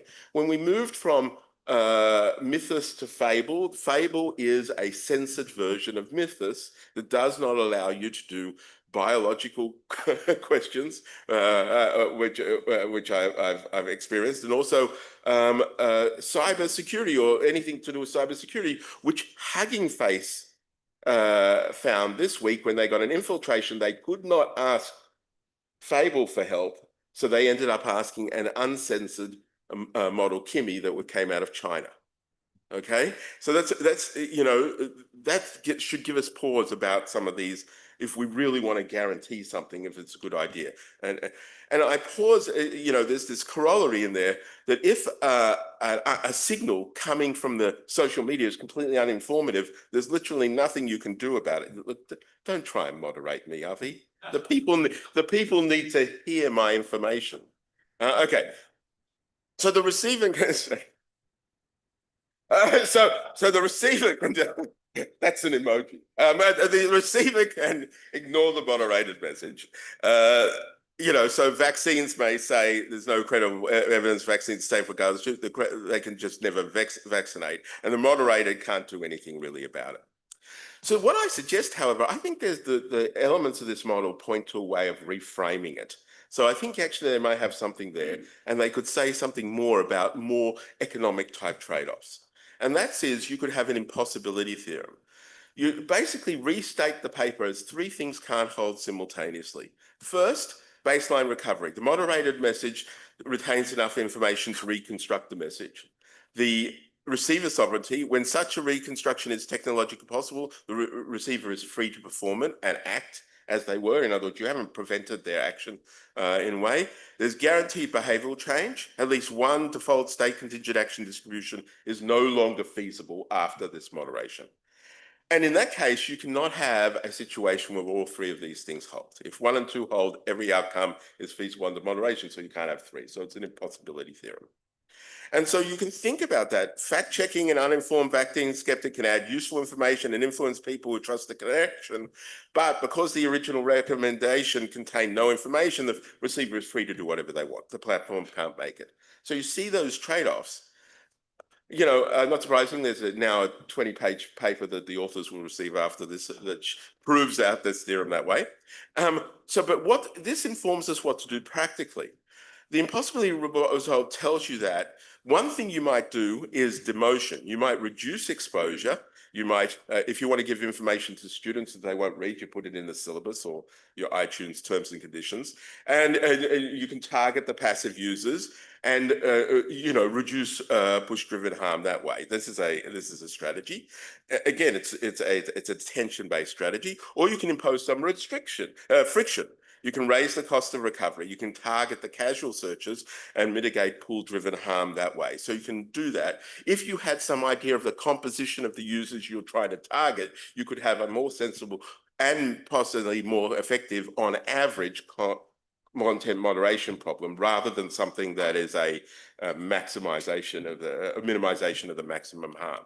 So practically, you can't get around working out who the marginal users are in order to determine really what you want to do in moderation. And I'd love to see the paper oriented in that way, starting less positive to more positive in order to do it.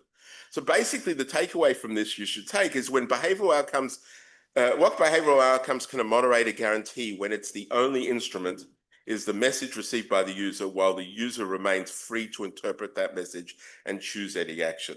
And I will absolutely say that I think the social media applications are there because of the data, but I actually think this paper is a much larger issue, and the censorship and other things like that is much more interesting. And so basically the paper characterizes the limits of non-coercive intervention. What can a moderator guarantee by controlling information and not actions? This is an important issue, and I think it makes real headway in the start of that. Thanks.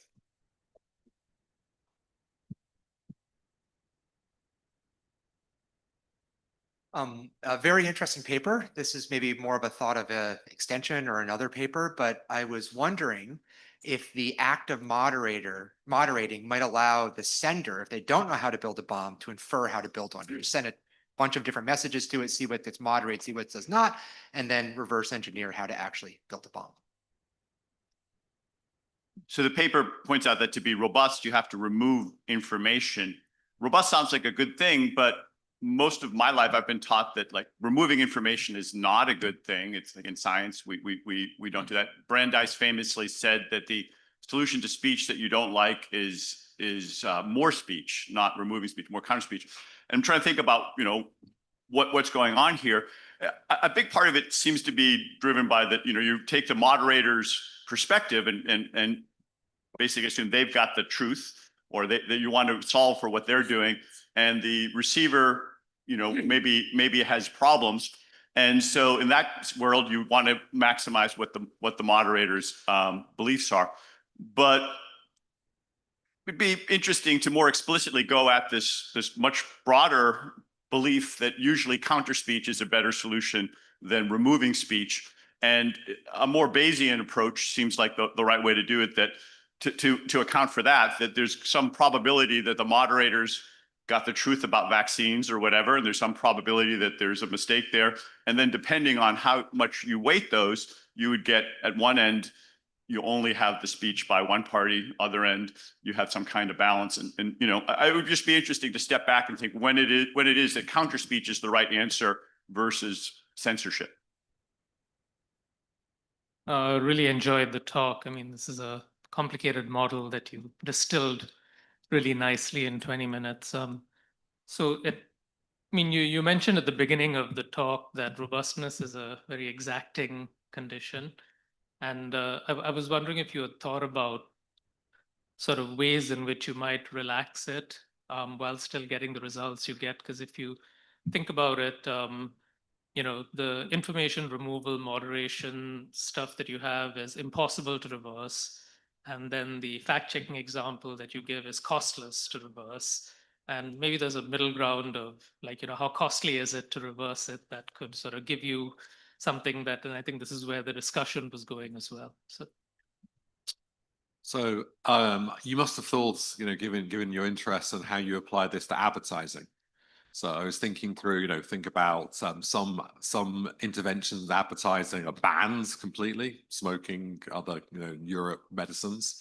Others are including information, cigarettes or alcohol. But as soon as you think about that, you realize that the signals sent are a mixture of information, but also persuasion. And I was thinking in terms of the applicability of this, I mean, your influence, for example, so much of this is not just pure information, it's also about persuasion and signaling. And as a practical, I don't understand this as a theory, but as a practical set of tools, I was wondering whether that's very limited in what you could draw from this as practical examples. Hi, Emilio here. I didn't hear what Ben said, so that may be related. But so the first of all, great to see theory. Fantastic to have theory here.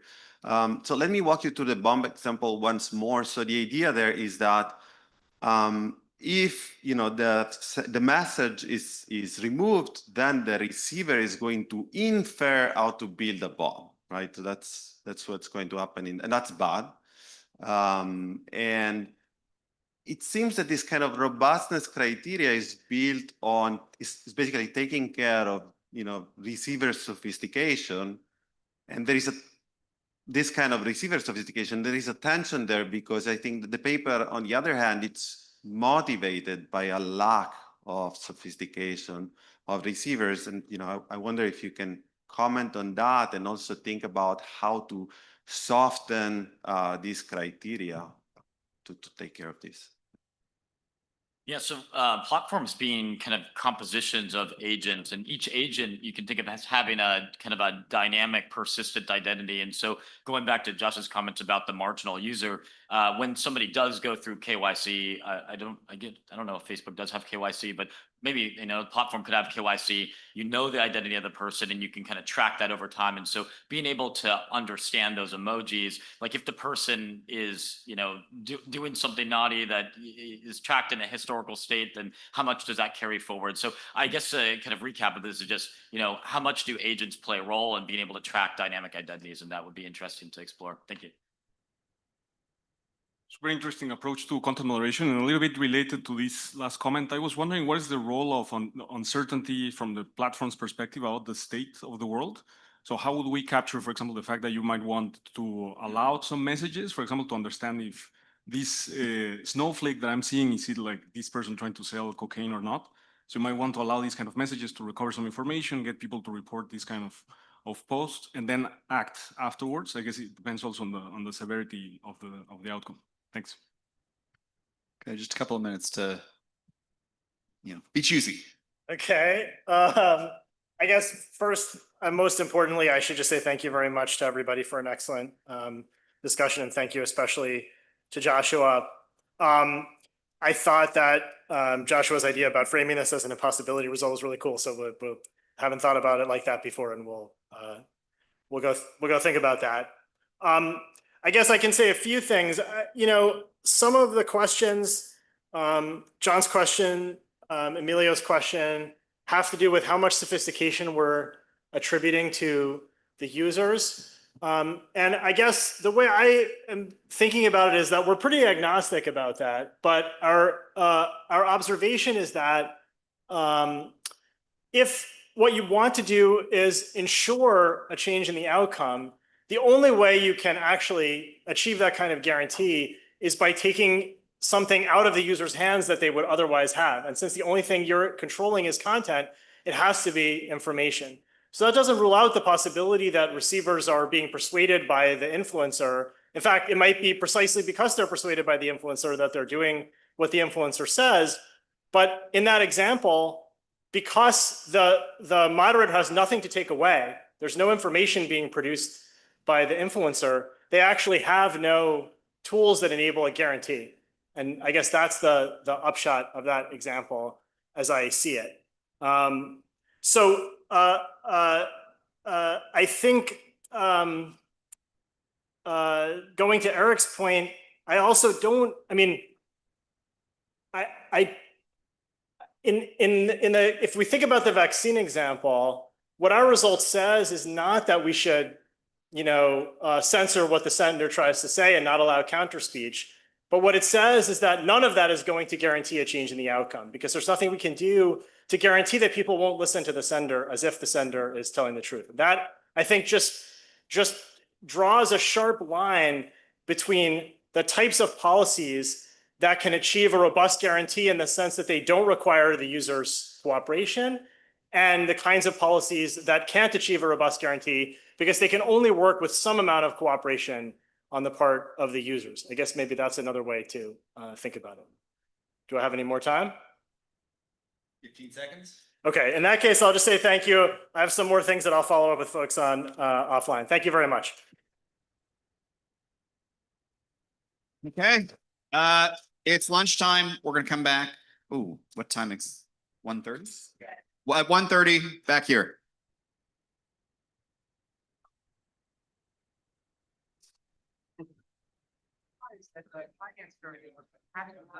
I know, it was so funny. So we wrote the chief of service and they got a problem with 6 months.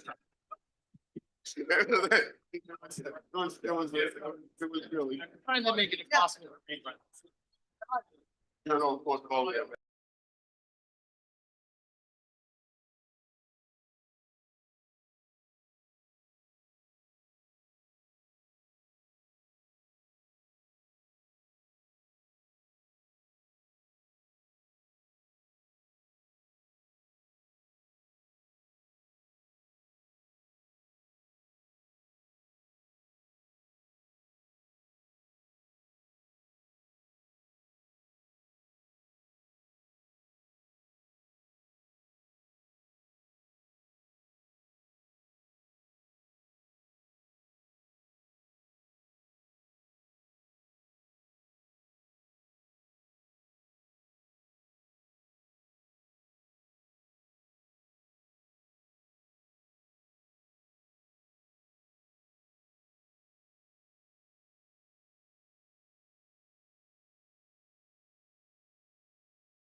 all the entire blend of it and then make sure it performs the same way. Otherwise, it's like doing a spine replacement surgery. Like, you can't do the. You can. You're screwed. So, I think one of the points that I think I'll make more confident you guys have a little bit of room to editorialize on it. So I can aside. It's not a very like NBER comment, but the way you wrote it is pretty beautiful and clear. So it's like you may want to just tell people that sometimes they're fucked. Like it's either going to be very expensive or like there's just nothing that you can do to get out of this crap. Because the technology shifted so much. There was a little bit of a marginalism to what you guys studied. Fine. It's definitely short, medium term, not long term. Right, and the real. That's what you mean by like, it's kind of like partial opinion. No, it's just, yeah, it's like, here's a time scale, and then like, I think the uncomfortable truth for a lot of businesses that are out there, they're going to die. And the managers running the business should understand that. And then you're in a harvest mode of crap and fire. That's okay, but it's not the thing that I'm worried about for me. I mean, in this particular case, it's done very well. But I mean, that doesn't mean that. They did very well on a small change, but it was still really difficult. Like, it took 2 years to get something that would have been grand scale of things, sort of easy. That gives me very little confidence that we can get real large corporate transformation on a product. Yeah, rather than creative destruction, like. Yeah, creative destruction, like it shifts my priors towards not the big firms that will transform, it's the new ones that will show up with it. Because it's true, and also it's like one of the things that I had is like both it seems so obvious. Why you and like to some extent you say that, but then when we look at AI, Awesome paper. that would make that. I don't have anything to say like that's critical. I'm just like, this is great. I'm jealous. Like I didn't get to write this paper with them. Say I was gonna discuss. Got a joke or two in there. I know this would be fun in a second, say something. I mean, you couldn't have found, they couldn't have found a person. Catherine gets my sense of humor though, like when I do this with the NBA, she's like laughing. And there's like 50 mean mugging me, and I'm like, come on, guys. It's a very right fine. Good luck. Thank you. Thank you.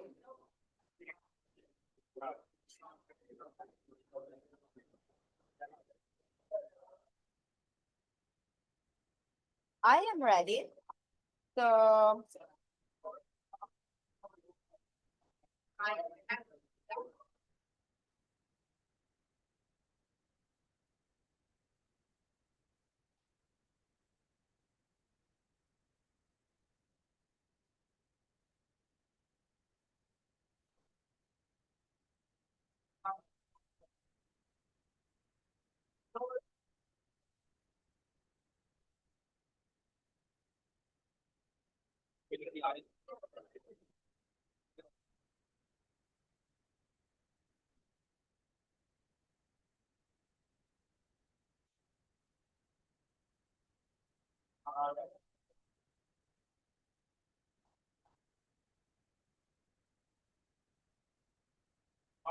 Get started again. Virginia, take it away. Thank you so much for putting the paper to the program. So we're going to talk about reorganizing work inside the firm, task change after technology adoption. This is joint work with Eleonora Brandimarti, Rafaela Sadun, and Jorge Tamayo, and I think everyone is in the room. New technologies are the primary driver of growth, and they need to be adopted inside firms in order to increase productivity. Typically, that adoption leads to worker task reallocation. However, reorganizing work inside the firm is not automatic.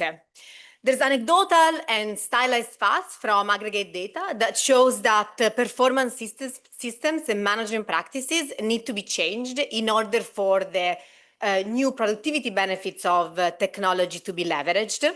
And typically these organizational adjustments have been shown to actually lag behind the initial technology innovation, producing the so-called J-curve of technology adoption inside organizations, whereby initially productivity can actually decrease at the onset of a new technology. Moreover, firms are made of existing workers, and an incumbent workforce leads to particular frictions, and in particular, workers have routine and ways of working that have accumulated over the years and have created firm-specific human capital that can make it hard to adjust when they actually need to reallocate to different tasks. So this paper is going to be exactly about that. The research question is going to be whether and how firms get to a new task allocation after adopting a new technology. So we have a very specific setting, but it's very useful to try to pin down and understand this overarching question. And let me tell you why. So this is a collaboration with a large Latin American bank, and they moved toward a mobile-first strategy that was aimed at moving the bank from retail banking to relationship banking, such as SME lending, small, medium enterprises. The bank introduced the mobile app in 2018. And this is going to be the first change that we're going to document, which is really the introduction of a new technology inside the organization. Only afterwards, they're going to also implement another innovation, which is going to be an organizational innovation, and in particular, redesign their performance system. There are two more ingredients that make this setting so useful to study this question. One is that the bank commits to no layoffs, and we're going to document that in the data. So all of the adjustment is going to take place within an internal labor market. And so we can think of this as a boundary condition of what it takes to really move an existing workforce to a new task allocation. And the last is going to be the type of data, because we're going to be able to observe worker task level records that's going to be able to allow us to track over time individual productivity and task allocation around each of the changes that are going to take place. So what are we going to do? We're going to study one bank before and after two sequential and staggered changes that are induced by HR. We're going to link transaction level data from the bank with also balance sheet data, personal records, and manager surveys. And the key focus of the paper is really, because of the advantages of the data, to pin down the heterogeneity at the employee level, and where employees in an organization are going to be made of workers who are mainly executing tasks and managers who supervise them. And we're going to study how their type shape such an adjustment. The high-level findings are that task change also requires complementary performance priorities to change, and that there is a lot of heterogeneity in how easy workers can adapt to change their tasks.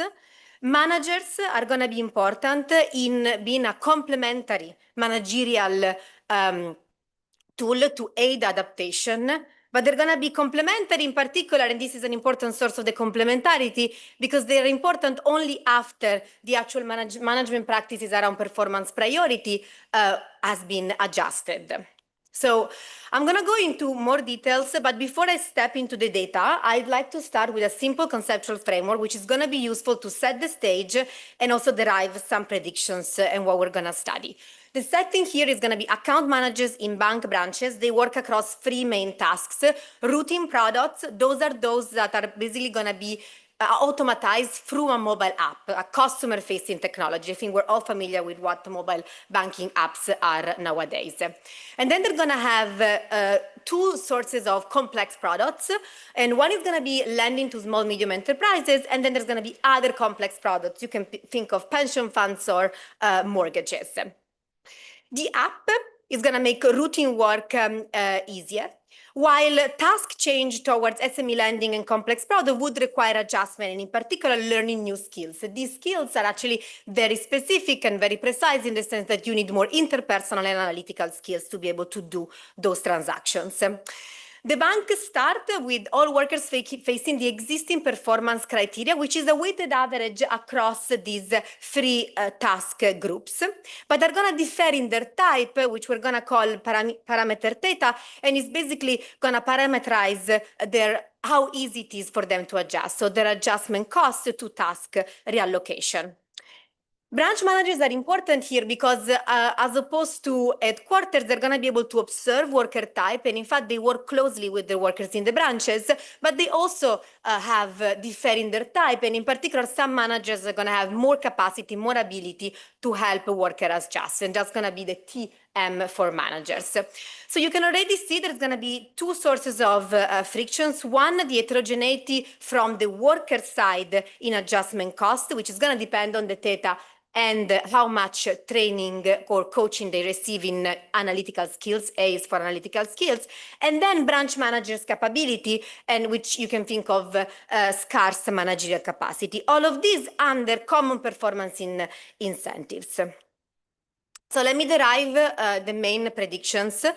So the first intervention is going to be changing the technology and introducing the mobile app M, which is going to make routine work more productive. The first prediction is that workers are going to actually do more of routine transactions. And the second prediction, based on the worker heterogeneity, is that if we parameterize the worker type in the theta space, some workers are going to be more able to reallocate toward the more complex trades, and others will not adopt the task change. What happens after the second intervention, and that's going to be the last two predictions, and then we're going to bring them to the data. I'm going to call this worker alignment because, and it's going to come from two sources. One, the performance criteria. This is actually a general management change that occurs, and in particular, the performance weight is going to be shifted more towards SME lending as a product. And that actually, the prediction is that it should narrow worker gaps in task change, in taking up the more incentivized task, which is going to be SME lending. The last prediction concerns branch managers, and in particular, they're going to be complementary to the priorities change or the management change, because once that is allowed, the workers that are going to reallocate, the manager is able to observe the data and aid workers where they need to basically accelerate and ease the transition to complex trades. Okay. Let me go to the data. So I'm going to be very brief here. What I want to highlight is really two key things. One is that we're able to trace things at a very granular level, both in terms of the individual unit, which is worker task level, and the other in terms of the time horizon, because we basically observe transactions on a daily level. We're going to aggregate them weekly, just to summarize the results in a digestible way. So the empirical strategy is quite simple. It's going to be an event study. All branches are going to be treated by both of the interventions. The two interventions are completely sequential. First, there's going to be the introduction of the mobile app. Only after that it's completed, the bank, and actually with some lag, so exactly in line with the introduction, is going to introduce the performance criteria change. So the second intervention, which we're going to call task intervention. All of this is going to happen with an existing workforce, and so we're going to basically find no evidence of worker hiring and firing, and our key outcomes are going to be productivity, but most important, task allocation.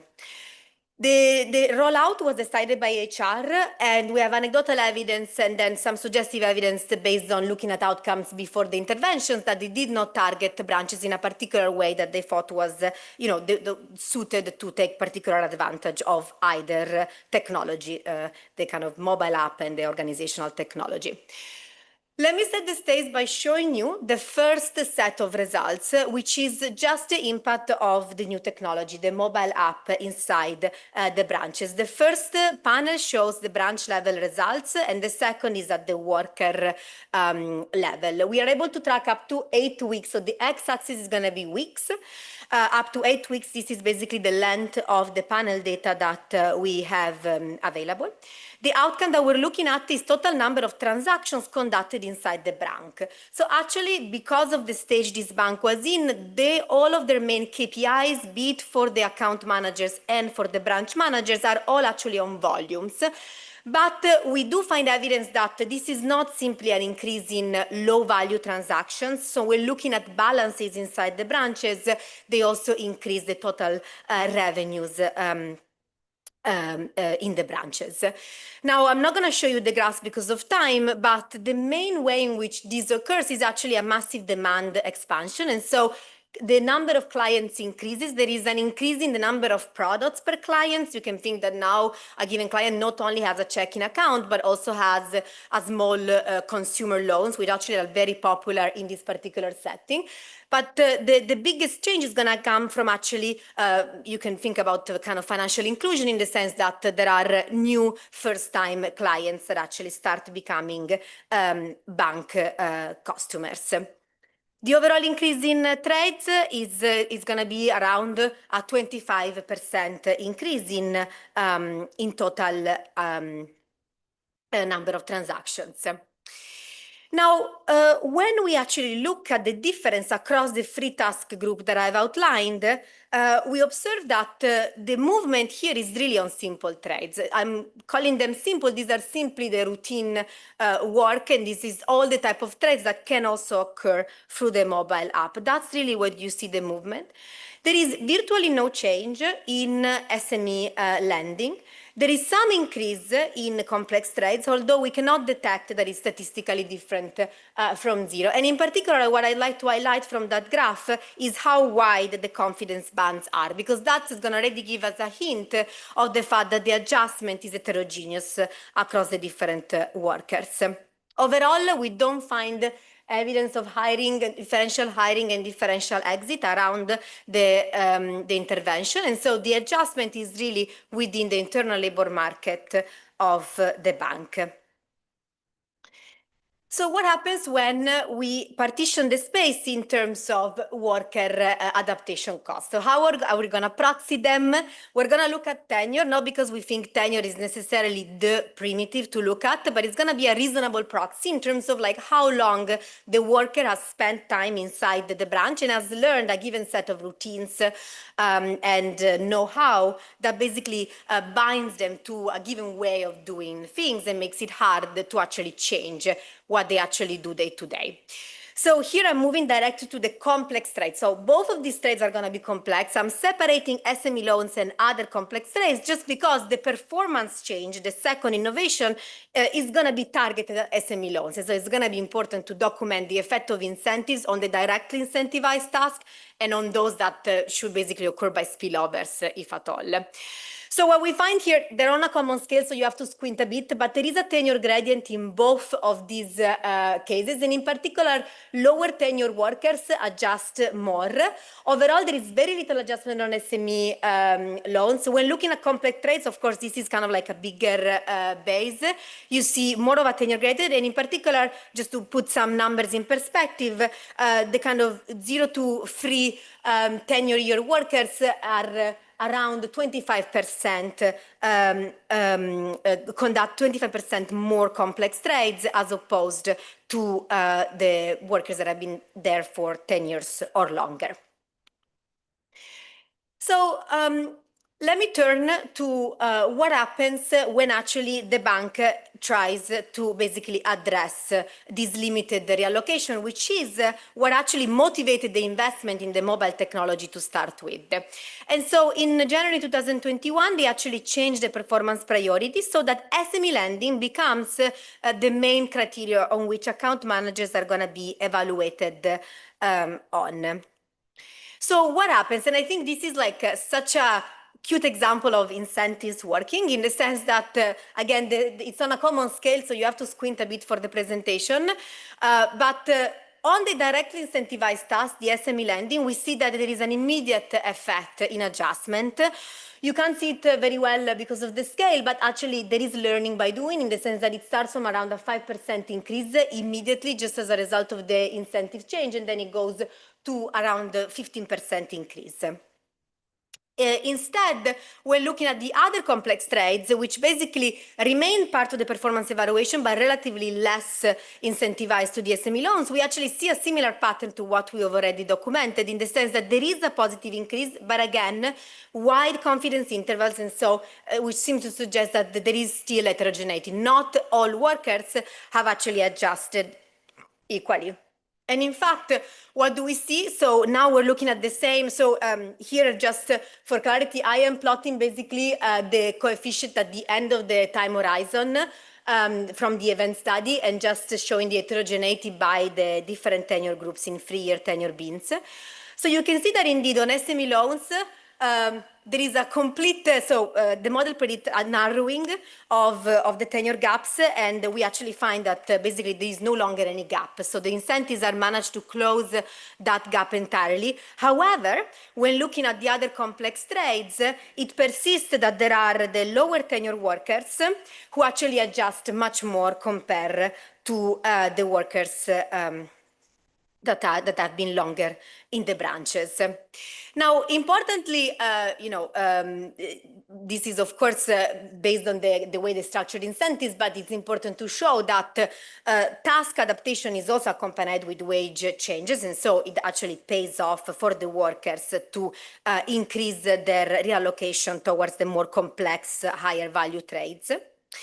So, what happens? What don't they do? So I have a slide on what does tenure capture. This is mainly robustness, so I'm gonna skip in the interest of time. This is just the kind of like as a kind of high-level summary. We're really interpreting this tenure proxy as a proxy for worker establishment routines and task-specific knowledge, rather than other things that can be confounded by tenure. And so we conduct a bunch of robustness about that. Happy to go over this in case there are questions. But I want to conclude with actually going back to the heterogeneity that persists in complex trades. And it's going to be important now to look, in fact, at the other type of management practice, which is in the form of the branch managers, and in particular because they're going to be complementary to the performance redesign. So if we go back to the model, we can actually, a prediction is that manager capacity or quality is more valuable when there is a reallocation, a change in the performance incentives. And so that's the weight given to SME loan, and basically they're going to be complementary.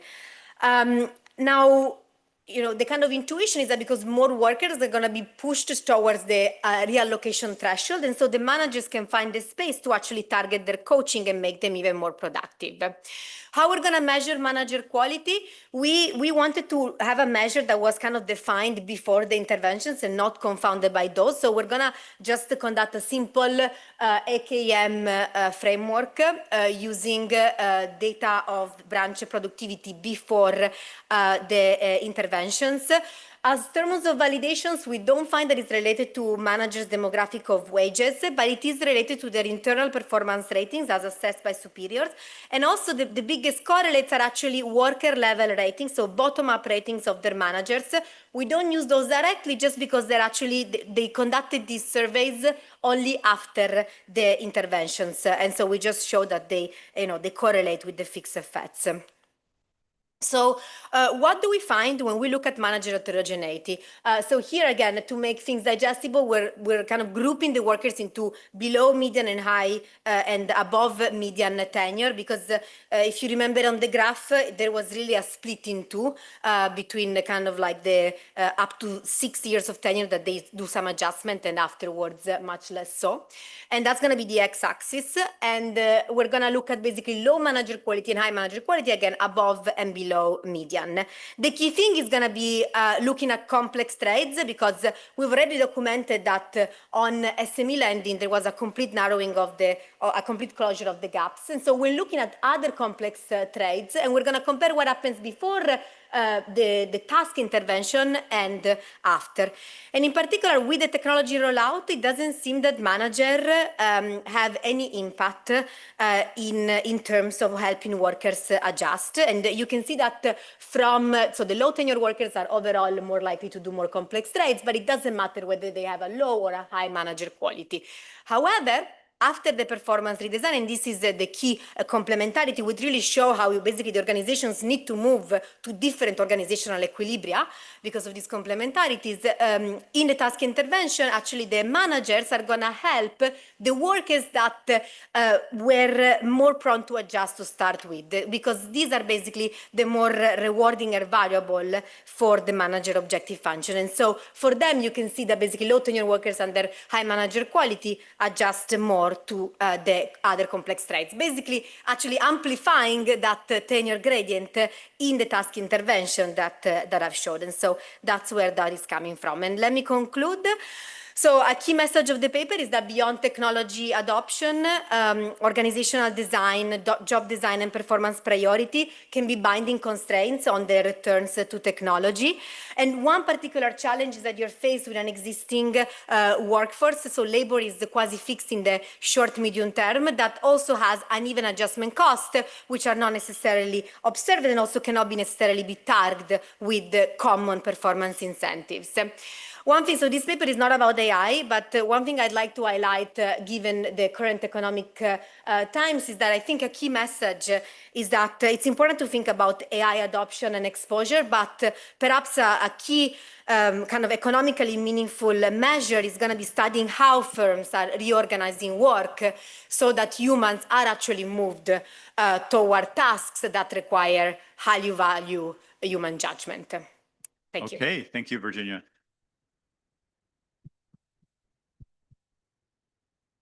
Our discussant is Daniel Rock.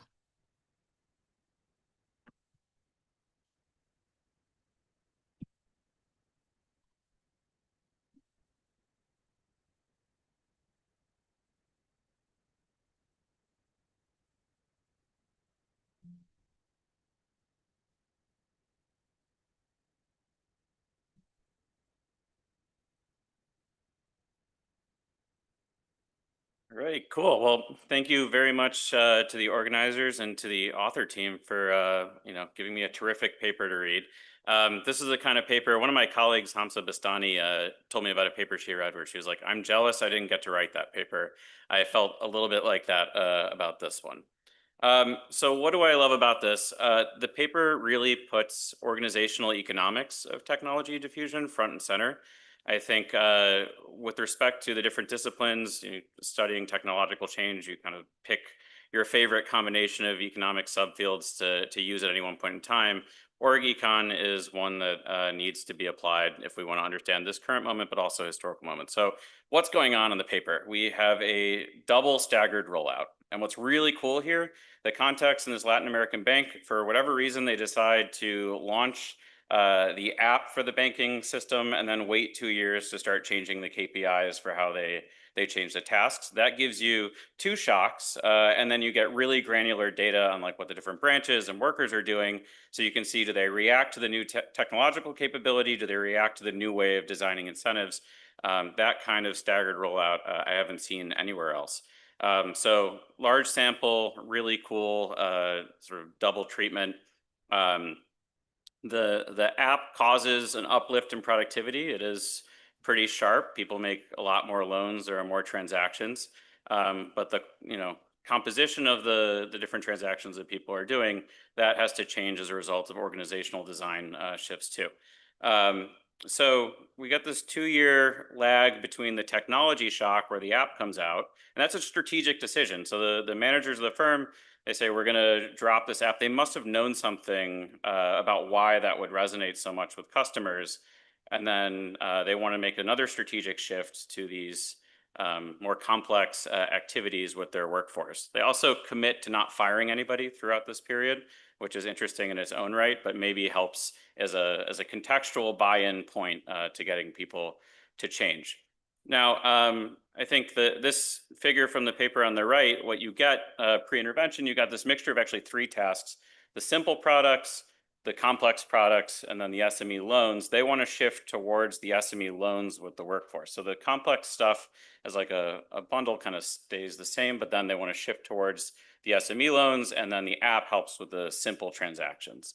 So that's what the 2 steps are going to do. You have a technology shock and then the organizational shock, where they start shifting your weights when it comes to your performance evaluation. You get this overall score. This was a helpful equation in the paper, that you've got different weights on simple tasks and complex tasks and SME tasks. Let's say the weight on complex tasks is roughly the same, and now the app is handling lots of simple tasks. Maybe I can shift over to the SME tasks with the rest of the work. So really cool design, and it seems to work. This is a happy story for the bank. So you get more clients, you get more unique clients, you get more trades by those new clients, all of these things that you'd hope would work. It's like a, you know, snap your fingers, you've got product market fit on this app.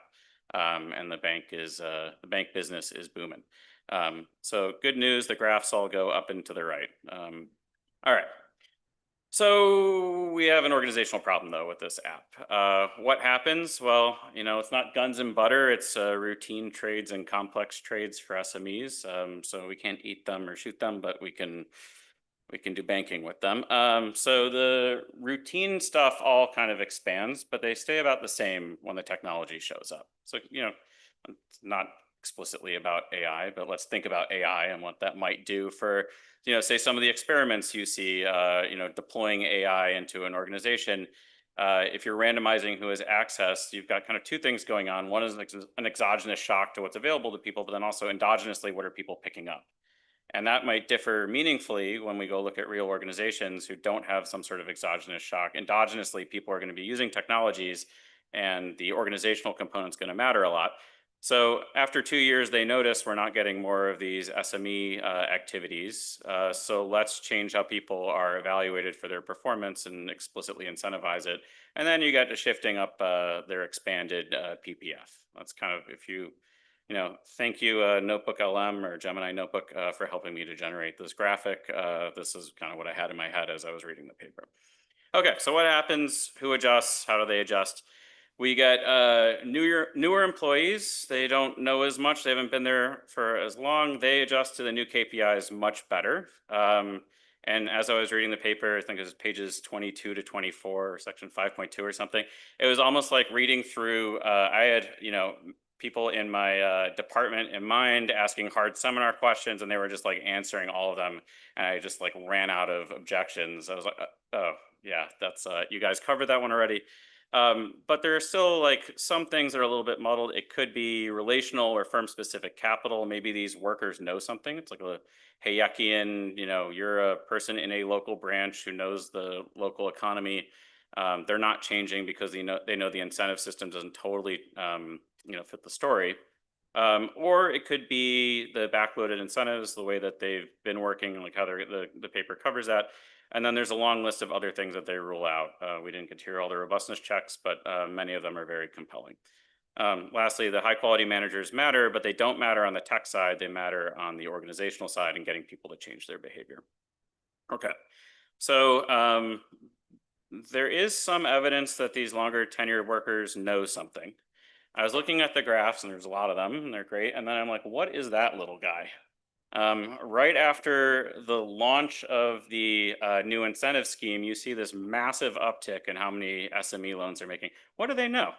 They're like, oh, we just have a whole bunch of pent up loans we could have made and we weren't doing it for some reason. Yeah, probably they were constrained somewhere. And they were like, now that you're telling me to do it, I will actually go and do it.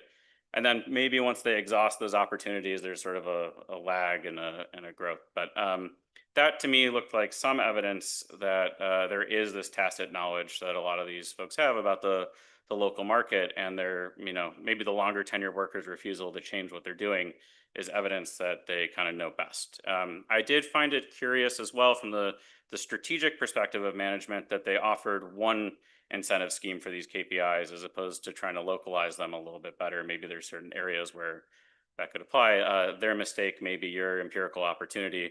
Economics turning us all into sociopaths. Okay, so open some things to think about, like with the bundling of different ideas here. One, like the app is doing a bunch of stuff. It, you know, makes routine stuff really easy. Customer onboarding's changing. The client base is changing. And it shifts demand. I didn't see a lot of discussion of demand in the paper. There was some, which is good. It kind of reminds me a little bit of like what Merrill Lynch did when they were changing their brokerage options, like when the whole, you know, E-Trade, cheap brokerage stuff came in. They were worried about cannibalization there, but the demand side, it was really about like a change in the customer base. And I want to know more about that strategic context. And then branch by branch, is it, you know, the incentive misalignment, or it could be the demand expansion? What else happened in that 2 years? What do they learn? And then, you know, it could be transition costs. So a lot of things going on at once, though the, you know, the overall result, I believe that mostly. You could think of it as like a kind of organizational debt. I was talking, or you might imagine a technology leader at a bank saying, I've got this really old system that's 50 years old. It's older than most of my employees and it runs on COBOL and it prints money every day. How do I rip that out and modernize it? Well, you kind of can't, right? One executive I talked to would call that something like organizational spine surgery. And I'm reminded of Dan Gross's and James Feigenbaum, the integral technology idea. Well, there's sort of integral technologies along the way as well at different stages of the company, and it's really hard to fix them without damaging something. So taking that kind of risk is important. And just like we have technical debt when it comes to machines, we might have technical debt when it comes to workers. So, it wouldn't be a discussion if I didn't start talking about my own work for a little bit. So, you may have heard me rant about this idea of thinking of a firm as like a DAG or like a series of production steps in a supply chain. This paper actually makes me really pessimistic in some ways. This set of changes happens at the end of a pipeline. It should be straightforward and relatively easy to get benefits out of it. But instead, it takes quite a while. It does work. But imagine you've got a whole bunch of different strategic options. You have a number of different tech configurations in a turbulent technology environment. Managers can make different choices about KPIs or what to do in production. That computational complexity ramps super, super quickly. So expecting firms to get that right now, especially if you're a large incumbent, I start to think that maybe that's hopeless and digital transformation is going to give way to creative destruction. That's a little bit of a sad thing to tell a manager, like you should let your firm die and harvest the rents that you've got for a while. That may be the case, maybe not for this bank, but thinking about what AI might do in this overall environment, how the integral technologies play out, that can really pose a challenge. So in other words, if you're thinking about like what actually thwarts the machine god taking all of our jobs, it's actually KPIs. And I'll leave it at that. Thanks for a terrific paper.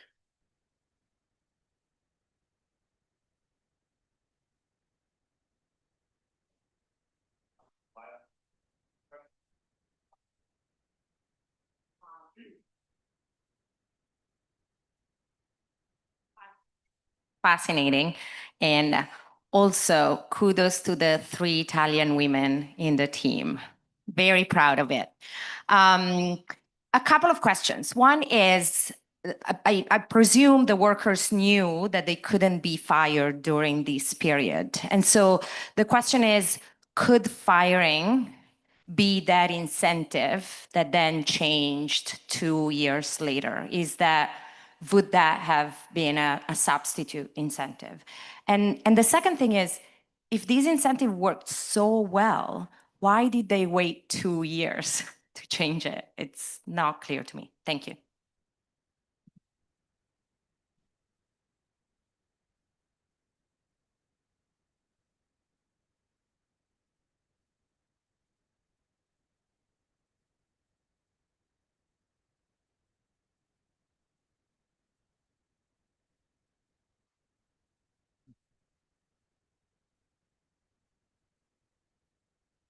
Here's Shane.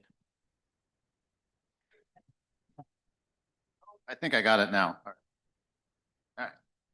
So you have the benefit of hindsight, but ex ante, when you think about it, there are a couple different possibilities, and some clarity on that would be nice. It could have been they were trying to learn, and then they were expecting to change based on what they learned. It could have been they were committing to a technical change, and they decided to do it in sequence, and so do the app thing first because it's the easiest thing to demonstrate the commitment. It also could have been they expected the app alone was going to work, or maybe they had a sort of magical thinking. They were hoping the app would work, and then it didn't, and then they had to implement. But so all of those are possibilities, and there's probably more. But real tight clarity on ex ante information, don't substitute that for ex post, what we know happened. Thanks.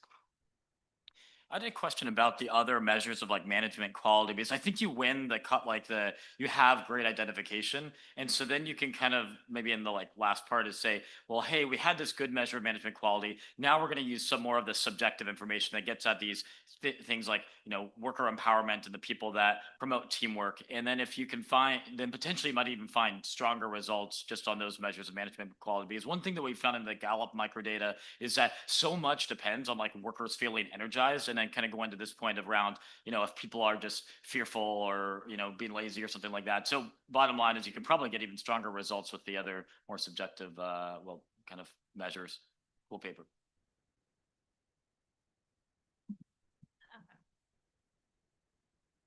So then I guess my question, and maybe the answer is no, is there a link between the technology and the incentives, or are they kind of two separate things, two separate shocks that happen on their own?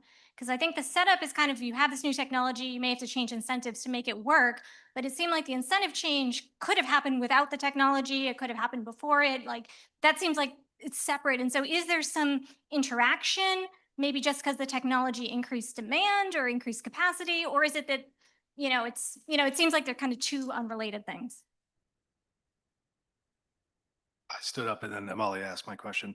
What Dan's comment was, I think, was very sage. Did the app actually increase demand, or did you have an underutilized workforce? Like, was there something about the previous technical regime that actually prevented them from making these, or did the rollout of the app just dramatically increase access? So this is just a natural result of a changing environment and who we're catering to. But Amalia asked it in a much better way, so I'll just go back to my chair.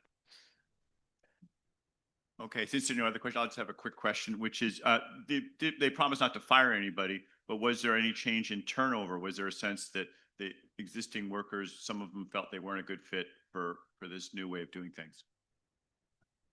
Thanks so much. So I have time to go 5 minutes. Okay, great. Thanks. So actually one thing, just because in fact I didn't remark it. So just to explain we should the dot. So actually that's not real data in the sense that, so the spike in SME lending is because they were doing the training. So the intervention, the task rollout intervention was actually HR and people from headquarters going to the branches and explaining the performance change. And so they did basically, it was like week-long intervention to communicate that decision. And that led to basically, because of like training data, to this increase, to that dot being super high. We didn't eliminate it because it would look odd to miss a period, but that's the reason that it's there. So just a quick note on that.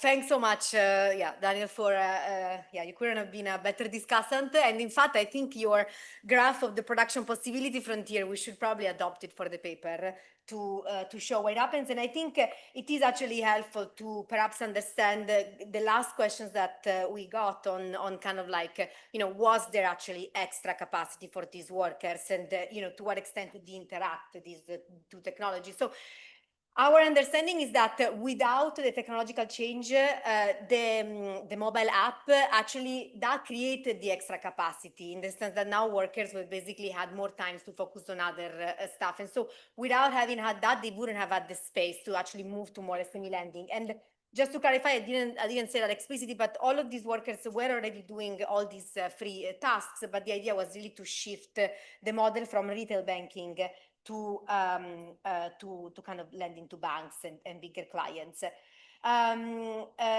there is higher demand, of course. The best evidence that we have so far is kind of based on the clients and the kind of like number of accounts and the total balances. But we can think more about how to show a bit more concretely the evidence of slack from the worker side. So point well taken. Now on yes, and I think the overarching question of like, why does it take so much time? Why is there basically a 2-year and more gap between the first change and the second change? So, it's always easy with the benefit of hindsight, as you were already raising. And I mean, it just came to my mind the current example of Meta, that how they're dealing with actually people using AI tools. So they put incentives on like tokens used, and that led to actually exactly the opposite of what they wanted to encourage. So all that to say that it is actually not easy during the time of the transition to understand what you should actually do.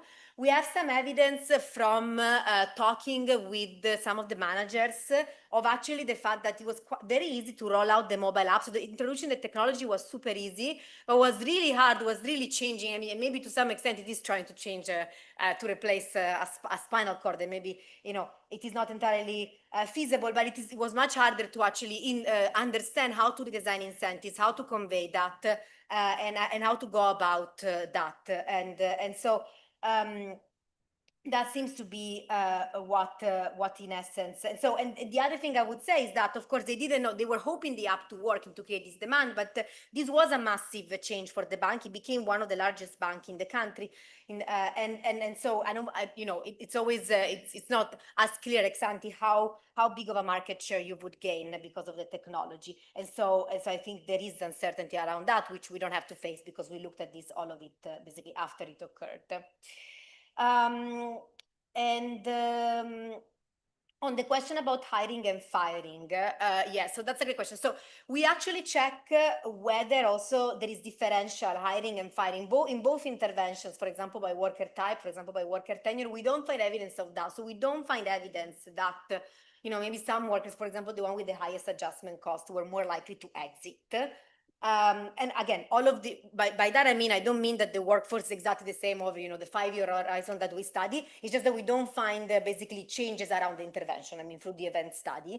So it doesn't seem that's happened. One thing I didn't mention in the result, but I'm just going to mention it here because it's relevant. So the bank did also pair a lot of training initiatives that basically were offered to their existing workers to actually help the transition. And in fact, I am just going to show you this because this came up, but the key evidence we're finding on managers, when we look at what type of training these workers do, it is, and this is basically the best evidence we have of really the manager quality being able to direct their coaching in a way, in a particular way, in a directed way. And in particular, what they do, they target more of the analytical training. So overall, workers, there is no change in total training hours between higher and lower tenure. But if you have a better manager in terms of the high productivity manager measure we're using, workers are doing more, low tenure workers are doing more of analytical skills, which are exactly those that seem to be needed for the complex trades,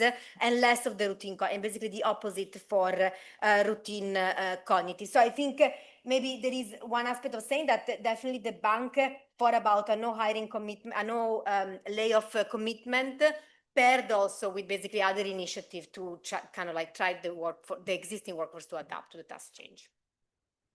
Great, thank you so much. Okay, we have about a 25-minute break. Be back at 2:40.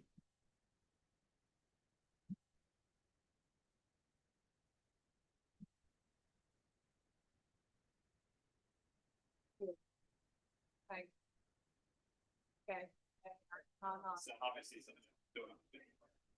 and the last question.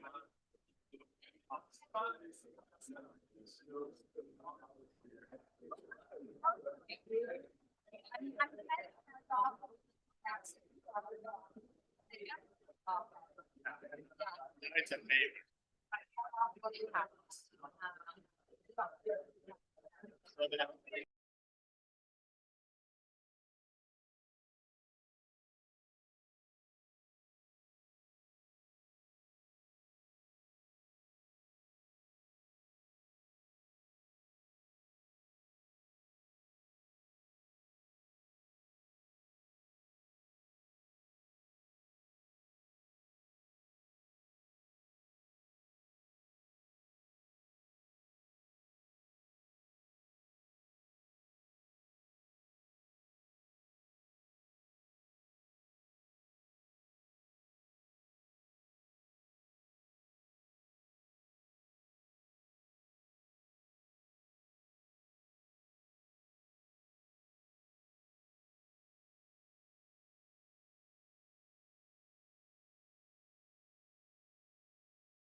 Yes.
I think so. Fingers crossed. Looks like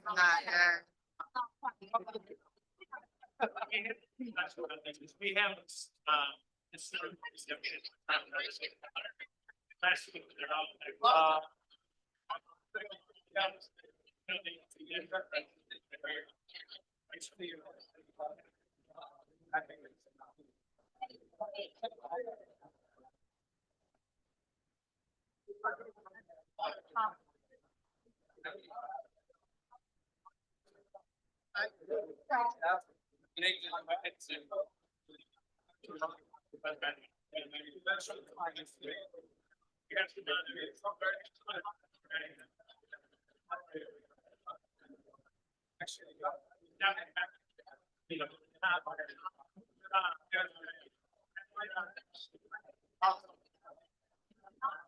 Okay, folks, go ahead and take your seats. My compliments on you all coming in here on time. Anyway. Okay, guys, go ahead and take your seats. We're going to get started. Now we're going to hear about AI adoption and productivity in healthcare. Manuel, take it away. Great. Yeah, thank you so much. All right, thank you for inviting me to present this work. This is joint work together with Erkman Aslim from the University of Vermont and Haonan Yin, who just did her PhD at UC Irvine, where I'm at as well, and just is now an assistant professor at Iowa State University. All right, so broad motivation, probably not necessary, but we know GenAI is transforming work processes and productivity. There's some work from myself on software development, on GitHub Copilot, how that changes the nature of work of developers using regression discontinuity design. Obviously, more popular work on customer sectors from Eric and co-authors as well. And then there's much more going on in this space. But here in particular, we want to look at healthcare because we think it's an interesting and potentially different domain than maybe other environments. And AI may be a promising application in this space. So we can think about what physicians are doing in particular. So we're going to focus on physicians. And physicians here, their core work, presumably, is patient-centered care and interacting with patient, while they have some kind of admin work which is peripheral to their clinical care, and that is actually taking a lot of their time. And so one particular AI tool that is being rolled out across the US and becomes quite successful, I think, is so-called ambient AI documentation, or AI scribes. And that can automate the note-taking process during the interactions with the patients. So the idea is maybe this allows physicians to refocus more on the patient and potentially increase productivity. Now, here from the literature, just to give you a sense of the work patterns of individuals, of physicians, you see the green part, that's direct clinical face times with other workers and with patients. Now, 85% of that is really only with patients. So 85% of the 32%. So around like 27% is really just patient-centered. And then the rest is kind of admin stuff, EHR and desk work. You can see at least that's almost 50% of the work. Now, there's this interesting book from Eric Topol, who is a physician, who basically says, well, with book Deep Medicine, how artificial intelligence can make healthcare human again. So he makes this case for an improvement in the healthcare system. And so we want to, like in the spirit of this book, try to understand whether this may be the case with this particular tool that we are studying. So we're looking at GenAI scribes. How can that change the work of physicians? How does it, how is adoption happening? And then does that change productivity in the healthcare sector? And ultimately, maybe can we say something about that AI could make healthcare more human again? Now, to give you a sense of the literature that, or the contribution really, when we are thinking about AI, there's a lot of AI that reduces the cost of core work. For example, my own work on coding AI that will reduce the cost of coding and then incentivize potentially that behavior. Now, here we have something that is not incentivizing the cost, not reducing the cost of core work, but arguably the cost of peripheral work is documentation. And that could go either way. If you have a preference for peripheral work, maybe that increases it, which is unlikely. But the idea is this is all, those AI scribes may alleviate some structural frictions that are on top of the electronic health records that have been, are widely used nowadays.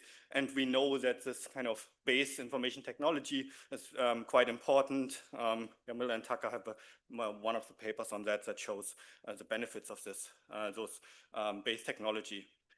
Now, also to put this into context, there's another like NBER book that is about economics of AI from AJ, Joshua, Avi, and Catherine, talking about the particular boundaries of or potential problems when you try to implement AI tools.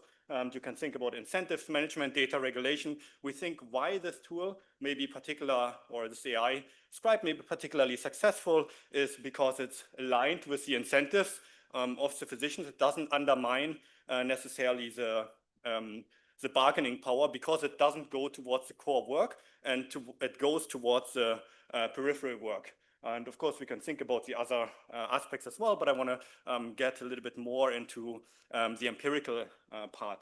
Now, before I do that, just so that you get a sense, right, think of the first counterfactual world where you just come in as a patient and now the physician would just write a couple of notes down. It might not look like he is particularly focused on you, maybe is very focused on you, but that would be the world that we lived in. Nowadays, what often happens is the physician will take their phone, ask for quick consent if he can records, then on the right you see a transcript. That transcript is a conversation, which is called linked evidence. And then all of that information via GenAI will be put into different buckets of history of present illness. So how did this person get sick? The physical exam or assessment and plan. So what can we do?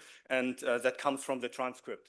Now, of course, you have kind of multiple patients. So this should give you a sense of how this tool works in the real world. And the particular AI scribes that we are looking at is called a bridge. Those AI scribes have been rolled out over 150 healthcare networks in the United States. So we look at one particular academic health network with 6 operating hospitals, more than 15,000 employees, and more than 1 million patients across 2 states. Now, we use a staggered rollout of AI scribes across physicians, around 1,800 physicians that are not actually informed about the precise eligibility. So it is a cohort kind of study, but within each cohort there is variation as well. So we think we have some kind of plausible exogenous variation.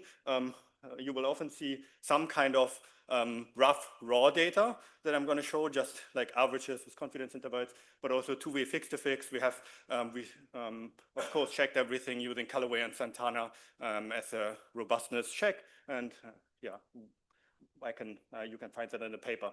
Now, the main part, how we get a better understanding of the AI scribes, is we have information on AI scribe adoption, the notes that you are taking with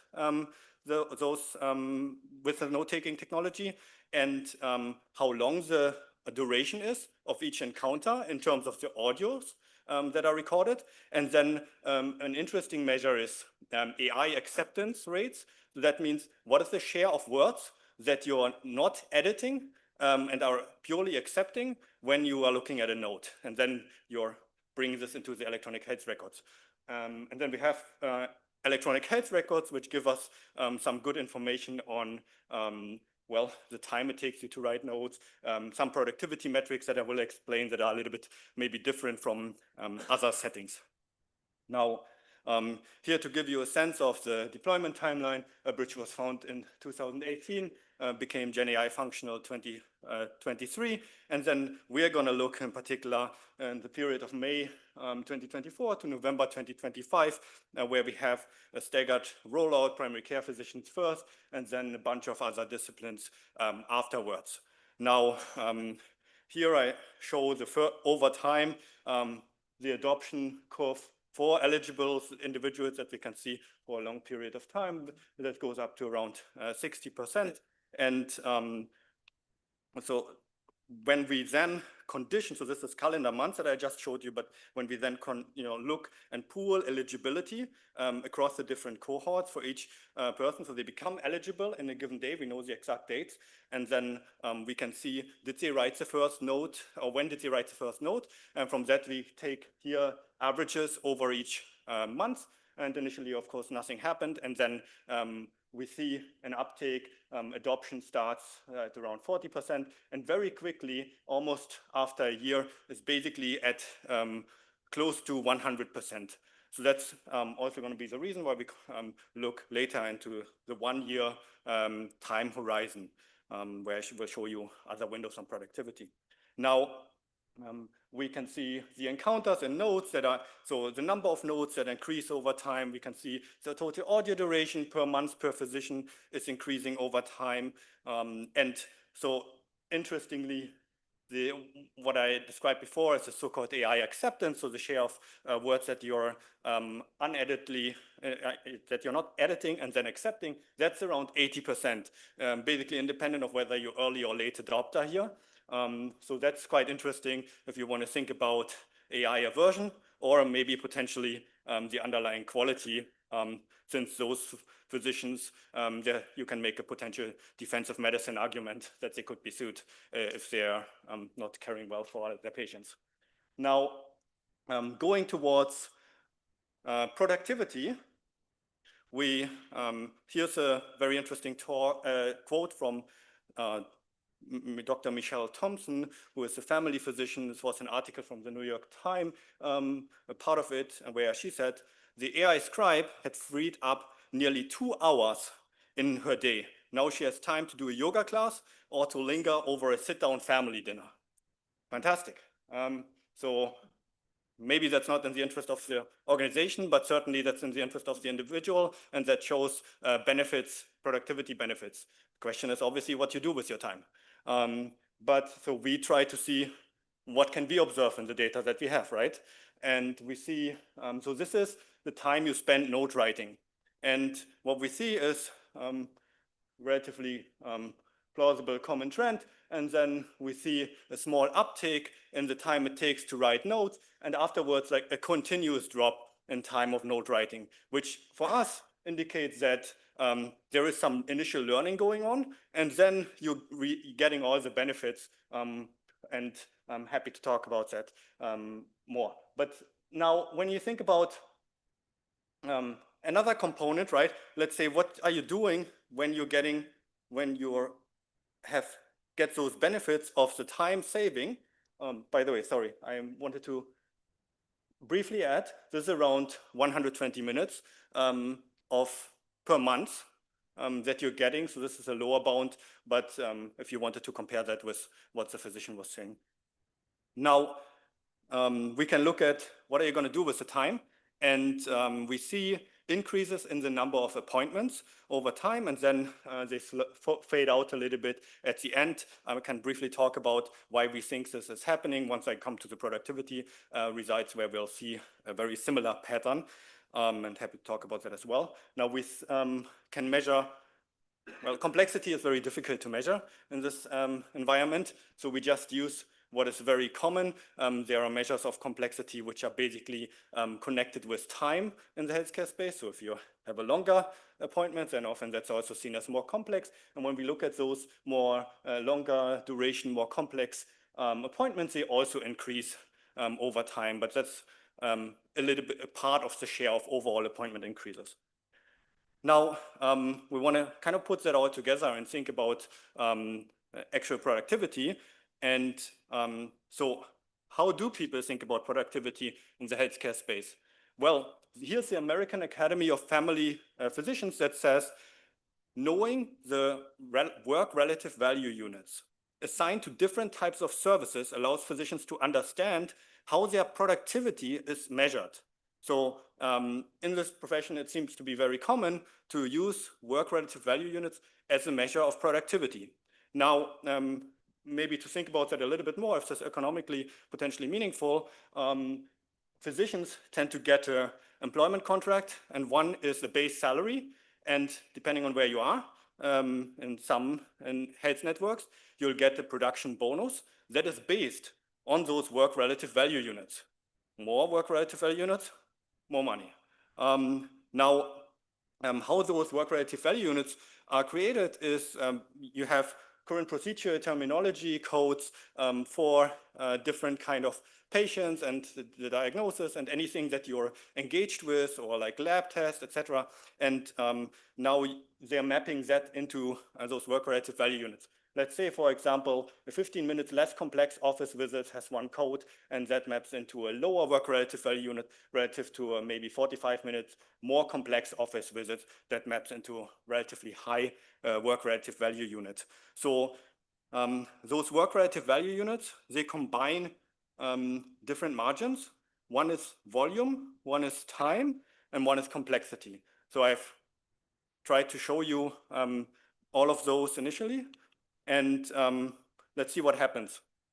So we can see, again, right after eligibility, there's this increase in productivity when we are just, if I would just talk about the pooled treatment effect here, that would be intent to treat increase in productivity of around 21%. Now you can see a little bit of a fade out, and basically the marginal benefits go to 0 in months 11 and 12. There could be multiple things. Maybe we have to create a more balanced panel, so maybe there's a technical problem. We'll look into that right now. Another one, which I don't find implausible, and we try to figure out how that works, is exactly the story that this physician was telling, that he was saying, well, maybe I go home early, and if you have this flexibility to do that, that obviously then you don't take on more appointments. And in our environment, physicians are actually not incentivized by the work relative value units, even though that is common, but it is a common productivity metric. So that could explain the drop-off at the end.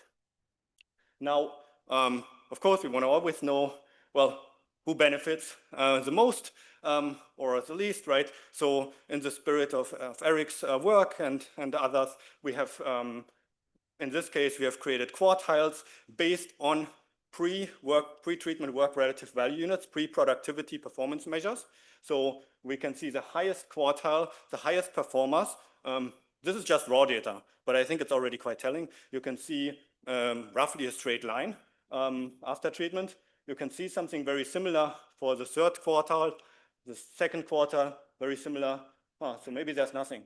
So interestingly, obviously there has to be something. The lowest performers here, you can see this strong increase, and which even they're even outpacing quartile 2 here, and once they have access to this AI scribe. So we can see this in the dynamics. Obviously, we can see this in the pooled version, which is here just the same depiction or similar depiction, just pooling the dynamic treatment effects. Now, of course, we can decompose this a little bit further if we want, and happy to take suggestions. But for now, we have decomposed the subgroups into primary care and non-primary care, because primary care, or for good reason, they are seen as potentially more documentation heavy, as one that could benefit the most. And we do see in the adoption first, I'm not showing that, we can see adoption patterns are higher for primary care, and we see higher benefits accruing relative for the work relative unit, for the productivity measures. On location, we look at headquarters versus satellites, so columns 3 and 4. And the headquarters is basically urban, satellites are very rural. And so we can see benefits accruing more to the rural areas, even though consistent with general technology rollouts, the technology rollout happens more strongly in the urban area. We can see across gender actually almost no difference in terms of adoption, but then we see a little bit more benefits when we look at males relative to female physicians. All right.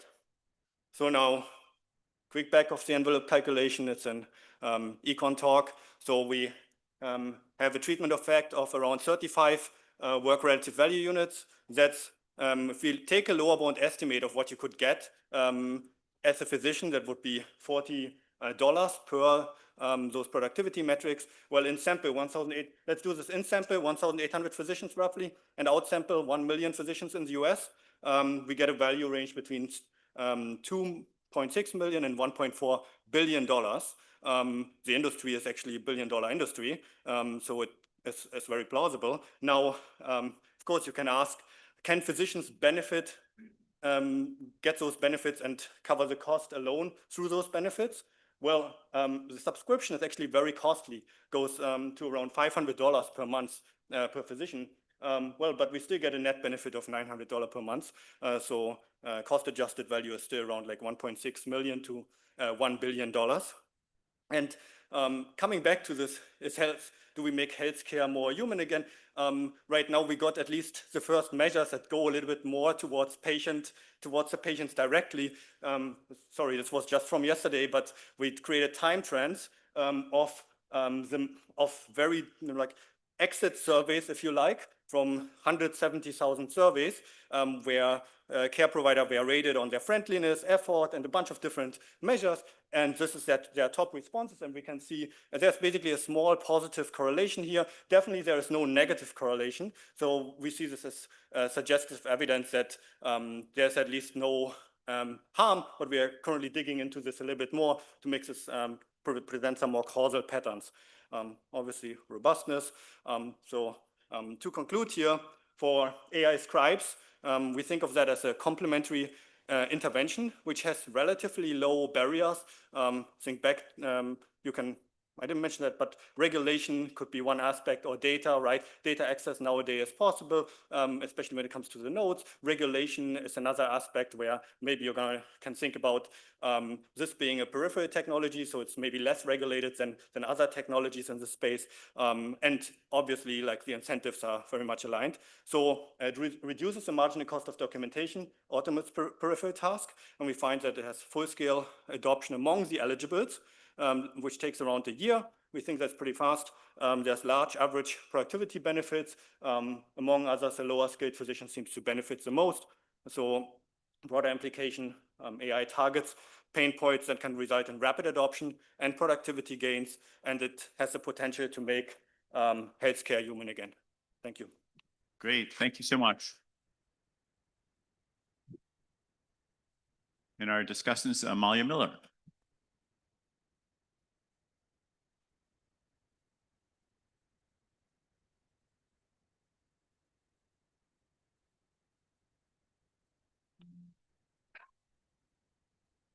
Great. Great to be here to discuss this paper. So this is about AI in healthcare, and as our presenter said, this is a really important setting to study AI, where there's significant potential for positive social and welfare gains. AI can be used in principle to help manage care, target treatments, enhance existing interventions, and spur development of new innovation in healthcare. So lots of big potential. However, healthcare is a setting where together with the big potential, there's also really significant challenges. And in particular, there is a very high cost of failure, a human cost and a financial cost to messing up when we're dealing with people's healthcare. And that leads to things like regulatory barriers for innovation and putting out new products, oversight of quality. There could also be more resistance from patients or customers. And there's also, of course, heightened concerns about personal privacy when it comes to health information. So it's a really great setting to be looking at. And I think this paper has a lot of really great features. The particular focus is looking at this AI scribe platform called Abridge and looking at its adoption in a major US academic hospital system. What I'll talk about in my discussion is 3 things that I think are great strengths of the research design, quick summary of findings, and questions and comments. So why do I think this is the first strength? I think is that it's a great application to look at.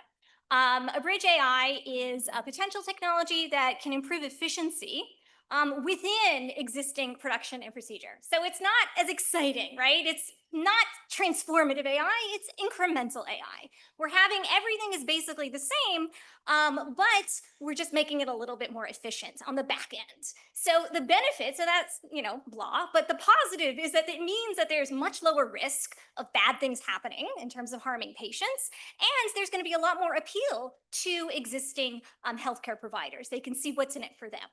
The other thing I think that's great about this technology is that it has 2 parts to it that are both kind of ML AI based. The first is that it's based, and the parts of the technology that I think are strengths and that apply here. The first is using voice recognition to create these verbatim transcripts of physician-patient interactions.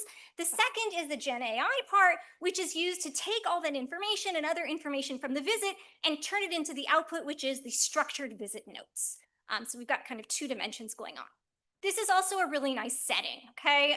Actually, Manuel covered this really well in his presentation. It's focused on the administrative burden of documentation, not a thing we think about first order in healthcare, but actually a really big cost. Hospitals are producing a huge volume of data on their patients, and these data are really important, okay? These data are used for a range of purposes. They're used for diagnosing and tracking conditions, for continuity of care when patients transfer across providers, for billing and regulatory compliance. They're also used for patient education and communication, right? So they can track what happens, and they're used for research like this study. There are distinct audiences for this medical information. Some of it's going to clinicians, some of it's going to insurance companies or legal people, regulators and internal, and some of it's going to patients. And these different audiences have different needs and different abilities to process information. So something that creates information in different formats seems potentially very useful. Better data management is not just about efficiency, it can improve clinical operations, okay? If it improves the accuracy, the completeness, or the ability to retrieve or process that information, that can improve health outcomes. Also, the efficiency itself, to the extent that it expands system-wide healthcare capacity, that can improve healthcare access, something we care about a lot. Now, as someone who studied EHRs and says a lot of good things about EHRs, let me come out here and admit that EHRs, electronic health records, has ironically increased this physician burden of documentation. And so addressing that is actually, a hopeful thing. Maybe AI can help us. Okay, third big strength of this paper and research design is the outstanding data. The authors have obtained access to administrative data that are detailed, comprehensive, and objective. They're combining records on technology use by physicians across individual patient visits with information from the EHR records. The current focus of the paper, and let's say the version I saw is missing about half of the results that you guys got to see. So that was really just about adoption and use with just a little bit about visit counts and complexity.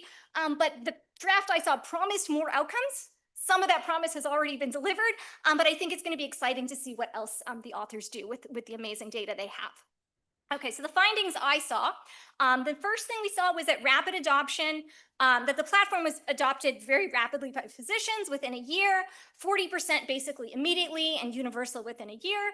And you see this in this increase in count of notes and duration of audio recordings. There's also what the authors describe as a high acceptance rate for AI generated text, which is stable at about 80%.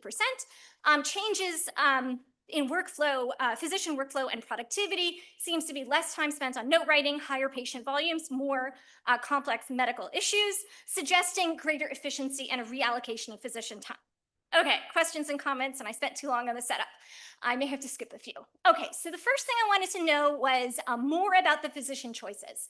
So the system is described as running passively in the background, requiring minimal intervention. It wasn't clear to me what active steps and choices the physicians are actually making to turn on the system. Do they do it once a visit? Do they stop and start recording? The next thing, which is kind of a bigger issue, is the paper reports in it that less than 30% of notes generated in the system are actually added to the electronic health records.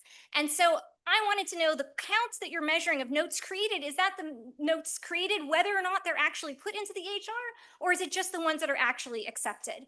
And the ones that are not accepted, what actually happens to them? Do they exist in some other system? Are they in some back end, or are they just deleted and lost?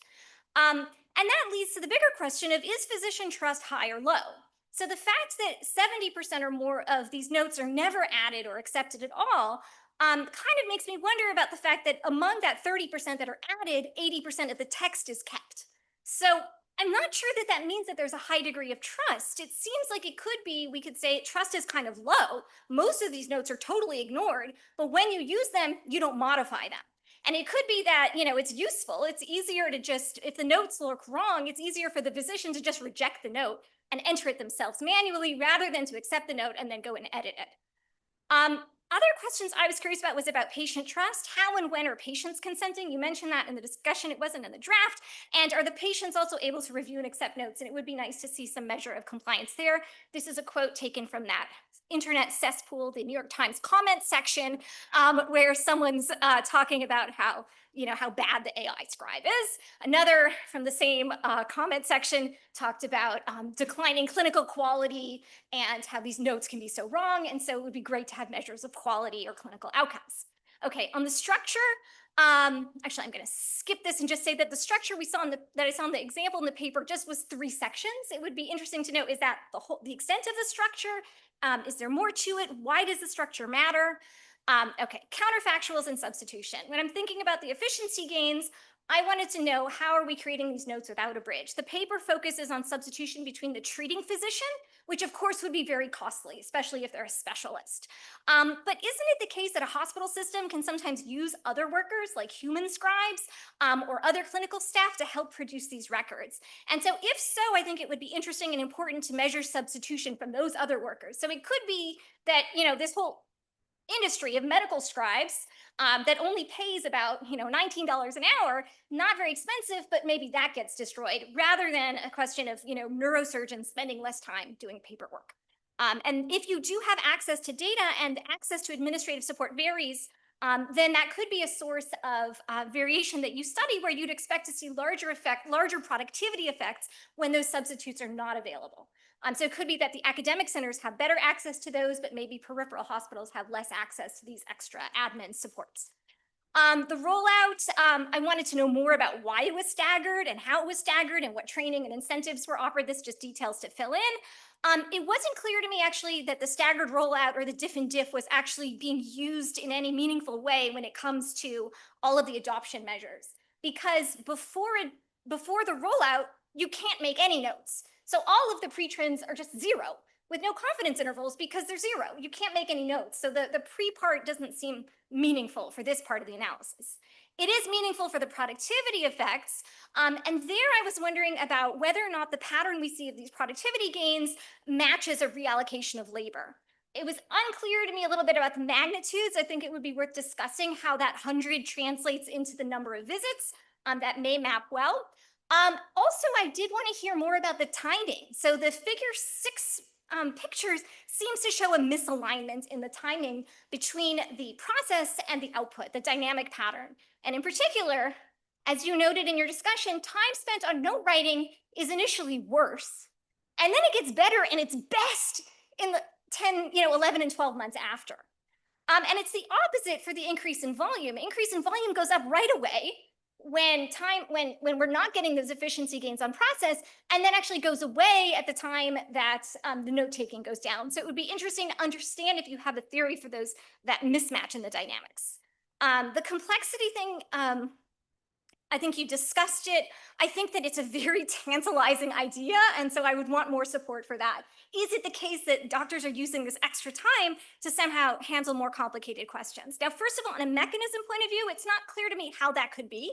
Like, if doctors are more efficient, I can see how they'd see more patients, but if those marginal patients, there's no reason to think they would be more complicated than the cases that were coming in before. It would just be more, right? So it has to be that the documentation is somehow doing something. Either it's enabling the doctor to find out more information about the underlying complexity of the case, and so it's being coded more correctly because there's more complete information, or maybe it's an upcoding thing that's going on where there's more information being used to code the case. Now, the paper draft I saw argues against coding, but actually gives an example in which coding is the mechanism, where you talk about reducing undercoding. So it's just worth thinking about, is there a mechanism other than coding, and what would that be?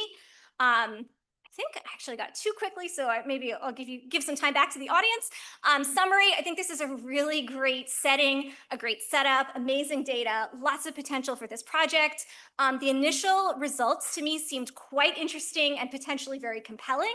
I hope that the questions and comments I gave are going to help you develop this more. I think that it's a very much a work in progress. And so some of my questions are just things that would be helpful to flesh out, but some of them are worth thinking about in terms of the results. And I'll just make a plug for the whole audience that we should all stay tuned for the next version of the paper.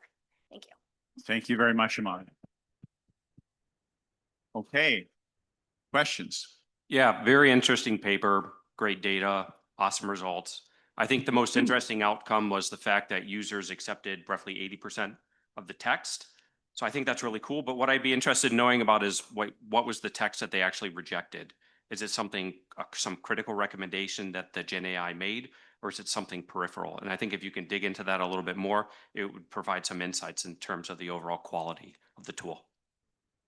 Yeah, and echoing really interesting study. So I had like two quick questions, comments. One was sort of brought up by the discussant at the end, but like, to what extent is the increase in complexity that is recorded reflecting the increase in productivity, which will give you a sense for if this is in fact a coding issue and not an actual sort of underlying increase in like the complexity of what's delivered. It'll give you sort of a bound on how much you might be sort of overestimating productivity gains. The other was just sort of trying to understand as you reach the end of your panel, since you mentioned that there's near complete adoption, what is your not yet treated group that you're using to measure your treatment effects, or to actually sort of capture your treated effects? Because that seems like that should be gone by the end of the time horizon. So I didn't quite understand where the estimates came from. Yeah. Okay, I want to circle back to just remind everyone in the audience that the adoption of this technology is becoming pretty close to universal. And for AI anywhere, but especially for any technology in healthcare, that's really unusual. And so trying to understand, like, what is it about AI Scribe that doctors are adopting that others aren't is, like, in many ways the first order question.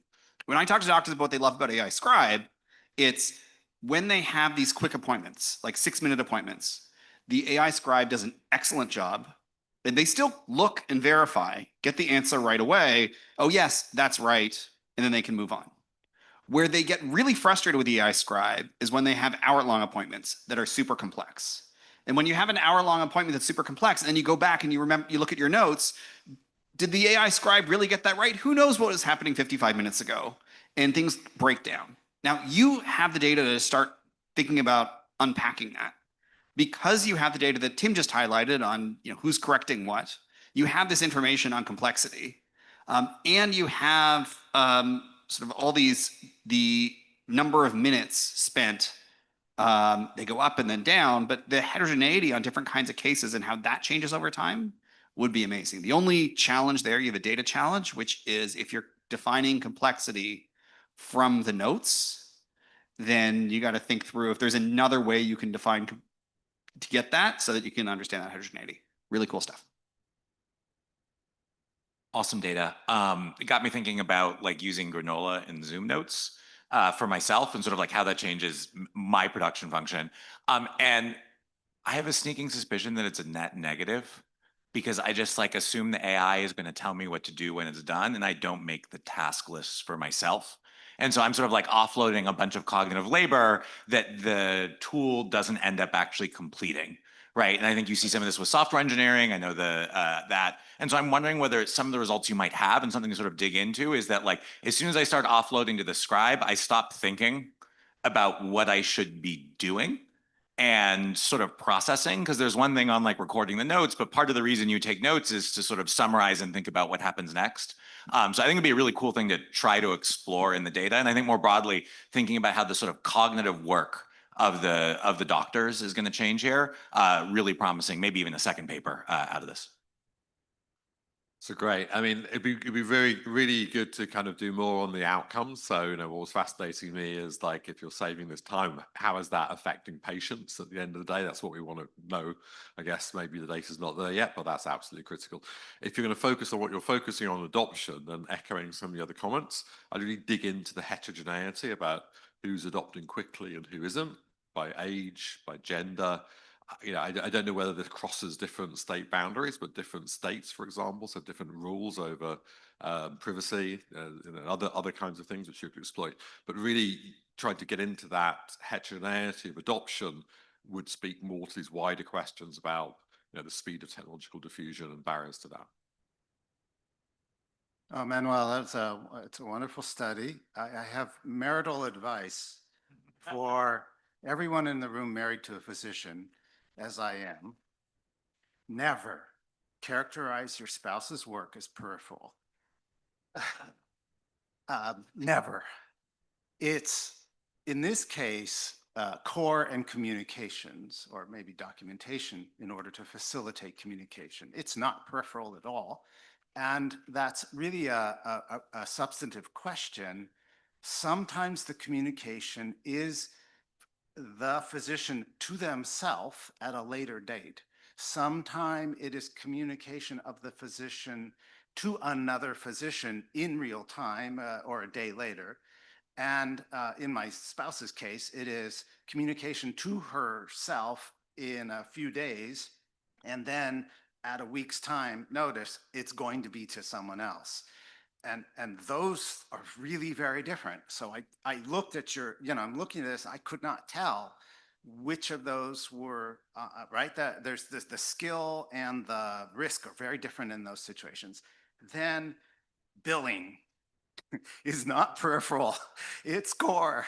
And is this being communicated to the billing system or not? Or is there a human intervening or not? It's like first order in every doctor office. And then lastly, the rural doctors, the last time I looked at EHR systems when Avi and Chris and I were doing this, and I talked to some in rural locations, and they were forced onto systems that were not their own. And so the reason they spent so much time there was because it was just, they had to deal with this other system and it was pushed on them. And so the documentation is playing some other role there in the hierarchy that they've got with the rest of the system. And so it just needed a lot more to understand what you were seeing. All right, building on the requests to learn more about patients, it strikes me that you could potentially shift the heterogeneity analysis to think about the patient populations that each doctor is seeing. And that would help you deal with some of Shane's point, which is this is about communication. And say, for example, you've got a doctor who's dealing with a population where English is a second language, where communication may be a struggle. It would be just lovely to see diversity and heterogeneity analysis there. So I love the paper, and I think the back end is absolutely where the important AI-driven healthcare changes are going to happen, at least for the near future. Like half the other people, I'm concerned about the upcoding thing, like they're expressly trained for that. Other things that might be going on, I don't know about this particular AI scribe or sort of note-taking devices intended for follow-on orders, labs, drugs, that sort of thing, but there are some that have been developed towards that purpose. Those might be good things to look at. And again, following Shane, like, are they clinically relevant notes would be a wonderful thing to test. And that is not an easy thing, but maybe finding some specific cases where what types of patients require detailed understanding of previous medical encounters, and are those sort of follow-on visits or future encounters working well? Hi, I was just going to share two quick things. I had a University of Michigan medical resident who did a little interview type study on this, talking to the doctors at the University of Michigan. And there were two things that she found that I thought were really interesting. One was the first adopters of AI Scribe were the doctors that had a scribe budget. That sounds kind of obvious, but they had money to hire humans, and they took that money and they paid for an AI tool. And so she was very concerned that residents didn't have access to this tool. And the second thing she found was that everybody who used it was learning how to make sure the notes were edited in a way that didn't expose them to malpractice liability, which they were quite concerned about. And so extraneous information that they didn't think was necessary did need to be deleted. And I just want to add, just hitting a little bit on what John and Jeff said, to emphasize the output measures. I think the time savings is great, but I think you do a lot more with other output measures. Maybe they're in the pipeline, particularly, errors and omissions in the notes. I imagine when they have all the, all that transcript, there are things that you can have an LLM look at and see, does it tick all the boxes of things that you're supposed to cover in a note. I don't know what those all are, but you could kind of enumerate how complete the notes are before versus after. And then a second category is physician. Like, my physician uses this, she loves it, unlike some of the other medical technologies. And so I imagine you could do something with physician satisfaction as well as patient satisfaction.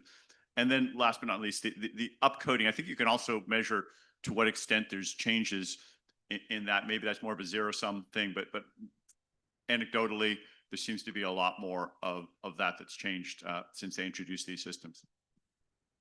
All right, yeah. Thank you so much, everyone. This was fantastic. And also thank you to the discussant for the time spent on this. I have to go carefully through this, but I guess I'm just going to go through a couple of points, and obviously the upcoding issue within the 2 minutes. So now, I just want to point out for upcoding, we try to do some work to think about that. So there's literature around this. There are also other papers that think about AI broadly and have kind of similar concerns.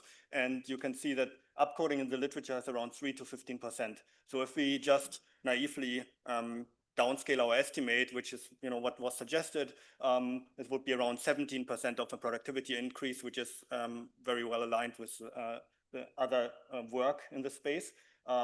We also can think about complexity. If you think of complexity as all upcoding, that's 18% of a productivity increase if we are downscaling by that metric. Now, we also have other evidence. So in the literature, it says, basically, if you're closing an appointment, you're getting done with an appointment more quickly. So you can, it can take like a day, the same day you can close an appointment, or it can take longer. The longer time it takes, the higher the likelihood of upcoding. So that's evidence from the literature. And what we see is that actually same-day appointment closures are increasing, which is for us evidence against this idea of upcoding. Now, so those are just a couple of points if we want to think about how that either, think about either downscaling a little bit, or whether this may actually be a huge issue. And also consistent with other literature, upcoding is not the major issue. Now, of course, we pointed out here, this was a physician that we talked to. She was like, well, I don't upcode, if at all. Like, this is so much information that was given to me with this AI scribe. I don't have the time for this. I browsed briefly through it and get the major thing, and I almost downcode rather than upcode. But of course, it's just like a suggestive kind of comment. So maybe put more stock in the downscaled version of that. Now, a couple of other comments. Yes, physician satisfaction, we have rating for each encounter, but not every physician wants to rate an encounter with an AI scribe because, well, what's the point of have less work on documentation, I guess, not peripheral work, when you then have to actually do more work by rating every encounter. But so we have a little bit of data that we can explore. On the patient, obviously, we are trying to get more data. We are thinking about getting claims data.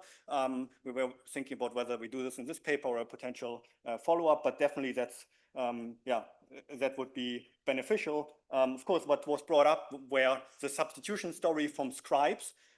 This is not, we have asked, we are not aware that there are in our healthcare network, at least, that people have AI scribes or an AI, or like, sorry, that they have a human scribe or a budget for scribes.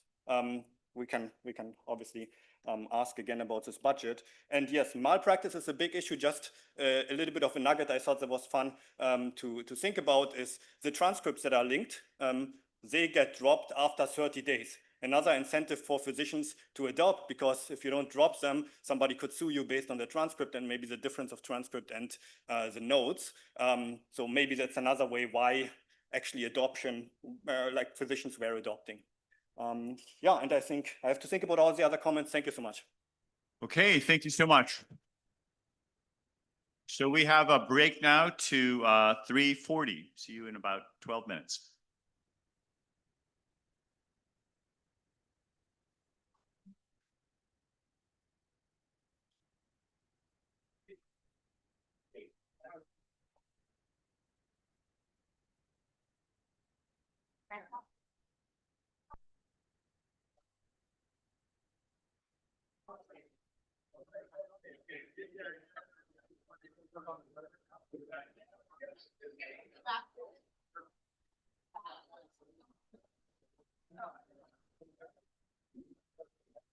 Hey, how are you?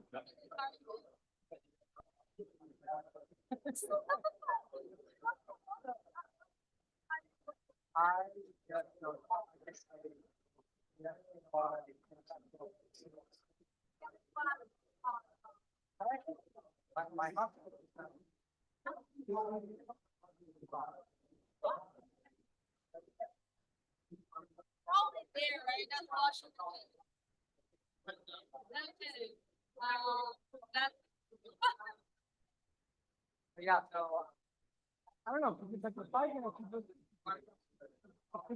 have to actually fight. But yeah, it's the one that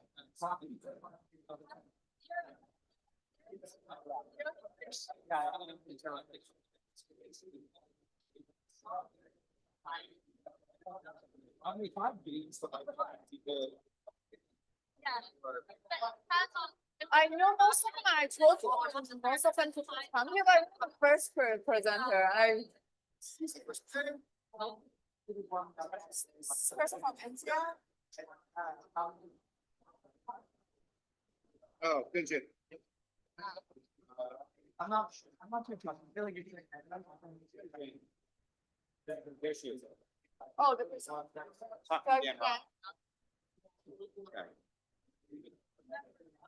No, just like, no one can really do it. Yeah, you can just do the nicest about it. Yeah.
So this is a clicker and I'm gonna pull up the slides.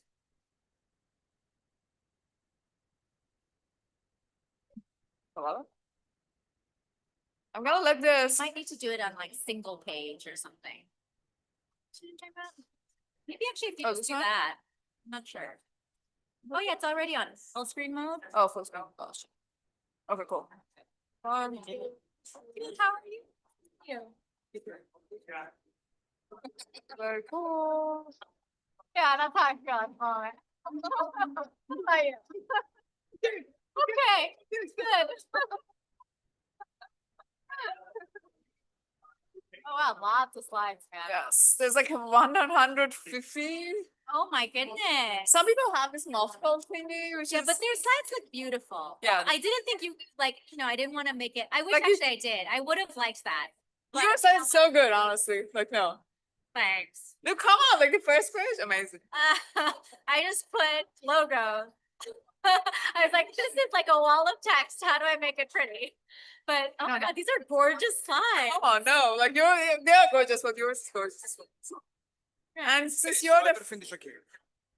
Yes. Okay.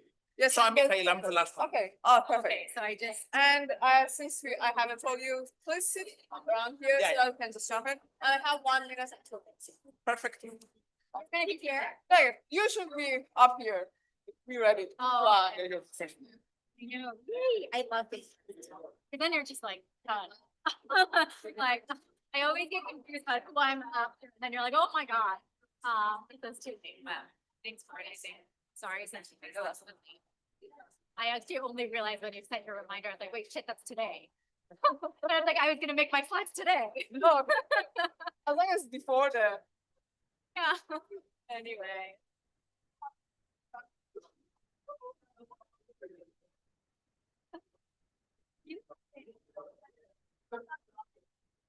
I didn't even know, honestly.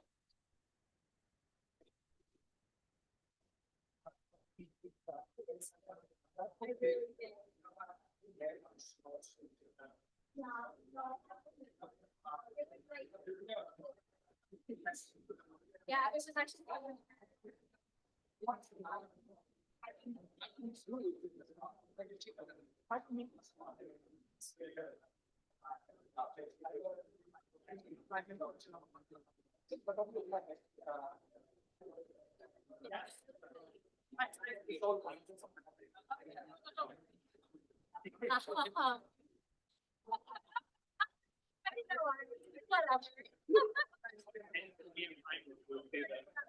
That out.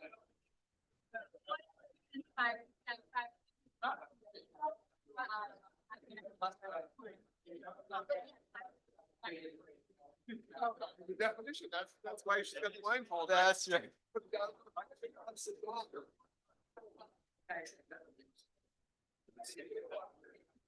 reasonable. Sorry,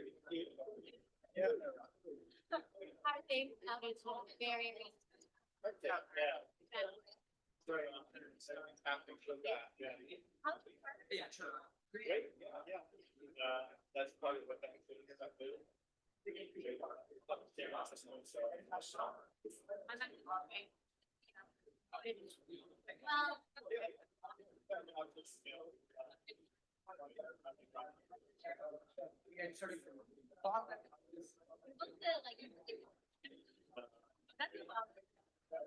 Not that you like, but it must be nice.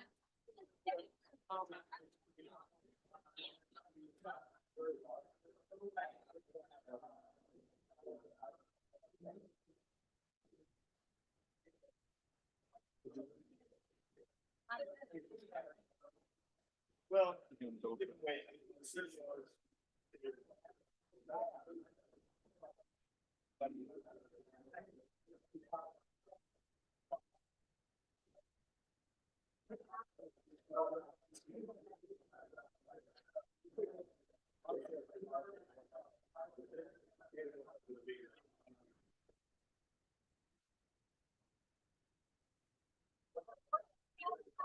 Give it all.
I just couldn't find my own search.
I got the art of the law. So it was like, actually, unless you want to read, I don't to make anything. Yeah.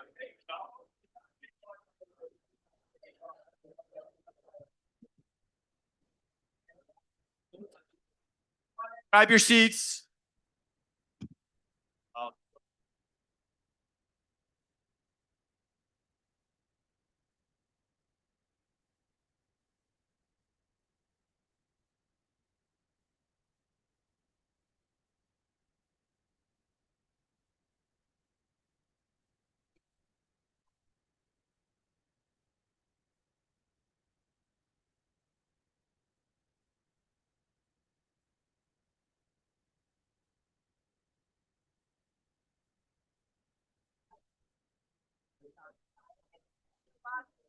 Yes.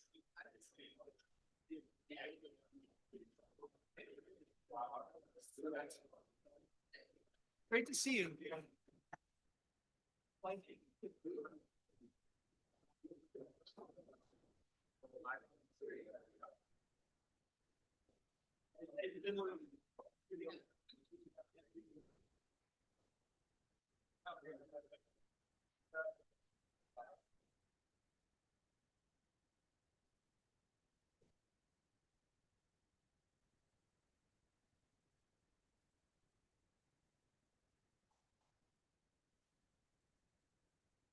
All right, let's get started. So here's one of my favorite parts, the lightning round. We're going to have just 5 minutes for a presentation, and there's just time for 1 or 2 questions. Just line up. You can line up even before the person finishes with the questions so that we can be as efficient as possible. And Rosina is going to be managing the time. So I'm going to hand the microphone and the control back over to Rosina.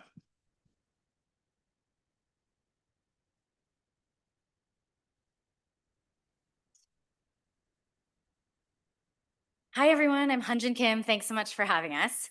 Now, recent research shows that AI can meaningfully improve performance on a wide range of tasks. But whether or not these task level gains aggregate up to the firm level is an open question, and there are many reasons why it may not. Productivity gains on a task may lead to limited overall increase in overall output if there are other tasks that are downstream that remain binding constraints. And unlocking some of these potential gains may require complementary investments in redesigning processes, changing organizational structure, or getting new types of human capital involved. Now, what this also suggests is that for firms that are able to make these bundles of investments, that this may lead to especially large gains. We explore this question using a field experiment that varied the information that we provided across firms on how they could reorganize their work around AI. We recruited 515 startups that had collectively raised about $56 million before the start of the experiment through a lab that I built at NCED. And all ventures in the sample received a standard accelerator program that also included a lot of AI credits for tools like OpenAI's API, Claude Code, Replit, Lovable, etc.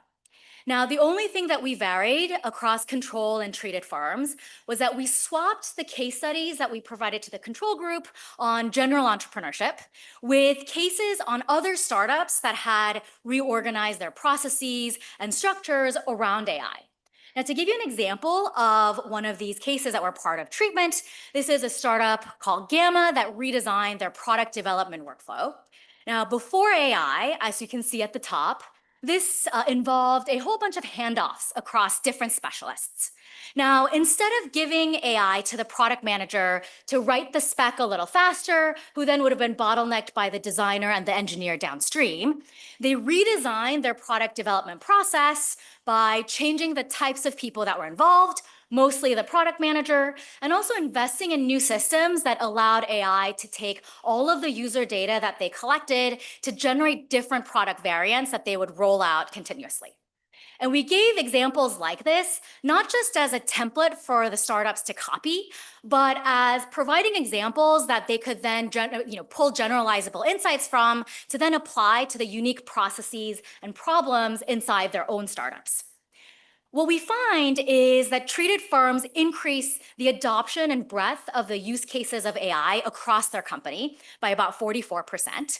They're also able to complete more tasks, more likely to acquire paying customers, and they generate about double the amount of revenue compared to control firms within a 3-month period. Now, despite growing faster, treated firms appear to be able to do more with less.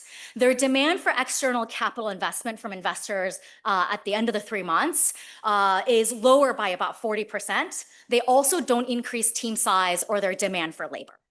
Now, these are surprisingly large effects, but they are consistent with the idea that if you relax bottlenecks in a complementary production function, that these may really move firm performance. And to explore and understand this a little bit better and where in the distribution the treatment effects emerge, we plot quantile treatment effects. So looking at the revenues of treated firms versus control firms after the experiment, what we see is that the treatment effects emerge at the right tail of the distribution. So comparing the top decile of treated firms, they actually earn 50% more compared to the top decile of control firms. The top ventile of treated firms earn more than double the revenue of the top ventile of control firms. Now, what this suggests is that rather than just marginally improving or modestly improving the marginal firm or the left tail, that this might actually expand right tail outcomes. So what are the potential implications for AI and firms if we take these results seriously? The first may be that AI is shifting the economics of firm creation and growth. It is reducing the capital that startups need in order to build, while also expanding right tail outcomes. Now, this is consistent with a whole new crop of AI native firms that we have seen rise in the economy, like Cursor and Lovable, that are growing extraordinarily quickly with small teams and limited capital. The second may be that extrapolating from task level estimates may in some cases actually underestimate the firm level effects, depending on where the bottlenecks are and what the production function looks like. And then the third is that there's been a lot of focus and attention paid to adoption of AI and what the technical capabilities might be. But what this suggests is that how managers and organizations learn to use AI may have important implications for what the impact of AI on firm performance might be. Thanks so much. Really looking forward to your thoughts.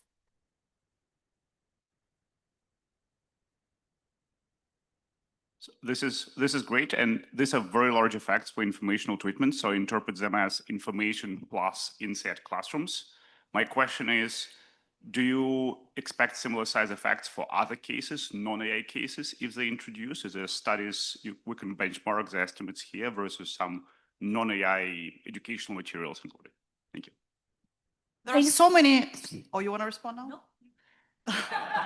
There are so many, if you just Google or AI, you find so many use cases about how to implement AI and redesign workflows. What is the friction that your startups cannot find that by themselves and need HBS studies, case studies? NCR. Respond? Questions? David Otter, MIT. I became concerned by the figure that shows that all the effect is at the tail, because that says if you did a median regression, you'd find no effect. So it seems like it could be driven by just a couple of firms that do extraordinarily well, and that may or may not be related to AI usage. So that would be something to look into.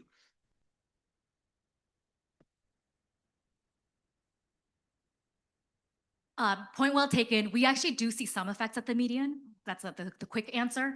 I think that the broad question that I actually find interesting across lots of different studies is that there's a lot of information that's available that firms may under leverage, especially also in technology transitions like this. But thanks for the questions and comments.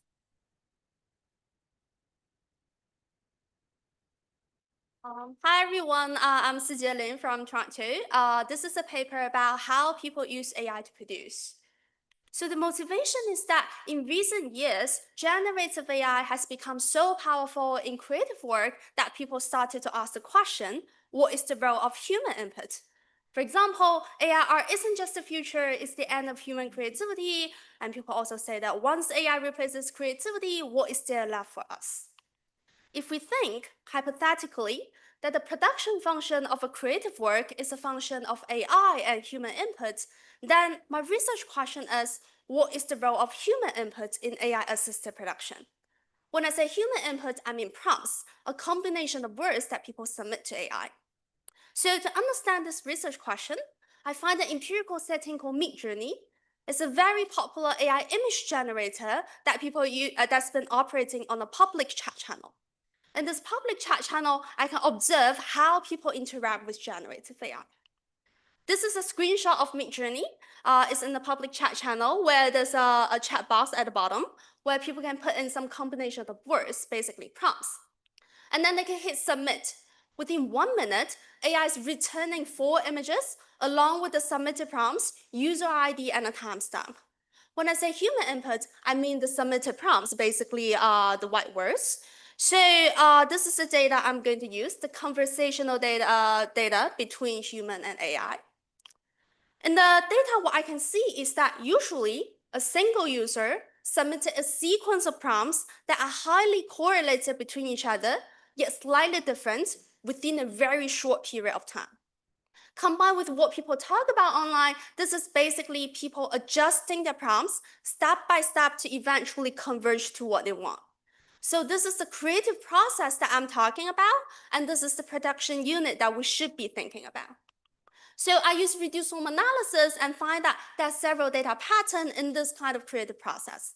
For example, people are adding words to a prompt step by step such that it's becoming longer and longer. People are changing the important words first, and then they move to the details. The prompts are becoming increasingly similar to the final prompt in the path, and sometimes people repeat the same things multiple times. A lot of these features, they're very similar to how consumers search for products to purchase. So motivated by this reduced form evidence, I built a structural model to characterize how people create using generative AI. The idea is based on a causally sequential search model with learning, based on Wiseman 1979 and Hodgson and Lewis 2025. The idea here is that in each period, individuals, they have some belief about how good all prompts are, and then they're going to choose a prompt to submit to AI and pay a search cost. By search cost, I mean mental effort, wait time, and money to pay to AI company. After they pay the search cost, they're going to see the generated images, judge image quality, which will allow them to update the belief about how good all prompts are. And then they're going to decide whether to stop searching or keep searching. If they decide to keep searching, which prompt to submit next. So this is the intuition of the model. Imagine that somebody wants to create a cat. They probably type cat abstract. And then they see the generated images. They may think that this is not very satisfying. So in the next period, they're more likely to choose something that's very different from the previous prompt. However, if they see something that's very satisfying, then the next period, they're more likely to choose something that's very similar to the previous prompt. So that is the intuition of the model. I estimate this model using maximum likelihood, but what do we learn from the model? Here, I'm trying to understand the role of human input here. Basically, I'm trying to understand how this kind of human learning in feedback loops change the creative process.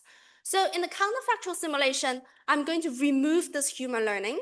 Basically, I'm removing part of human judgment and see what happens. So in this counterfactual simulation, this is as if individuals submit a predetermined list of prompts to AI, and then AI going down the list one by one. Individuals, they are not allowed to change the order of the prompts.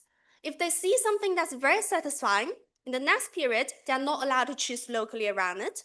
If they see something that's not very satisfying, in the next period, they are not allowed to jump away from it and choose something that's very different. And then I asked the question how inefficient this production process can be without this human learning in feedback loops.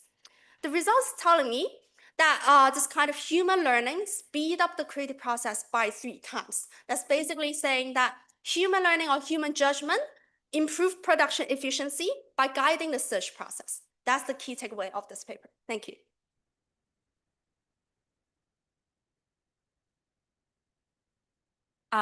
So you told us at the beginning that the type of adaptation is from broad to more specific, but is there a way in which you can actually classify the types of adaptation? So some of it is additions, some are deletions, some are sort of substitutions.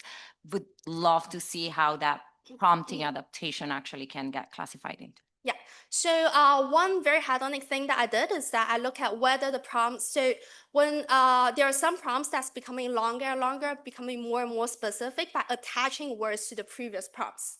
Some change the words in the prompts, so that's a substitution. So it's going to be a combination of both. But in the following steps, I would love to see like whether there's any patterns in this. Just a quick comment. I was thinking that another interesting thing to think about is how would the AI assist the search process? Like if you know how humans are searching in that space, then you can build a tool that helps them finding what they want faster, right? I see. Thank you. Very quickly, curious on heterogeneity of this process for different people and what it implies for search costs for different people. Thank you. Okay. Yeah.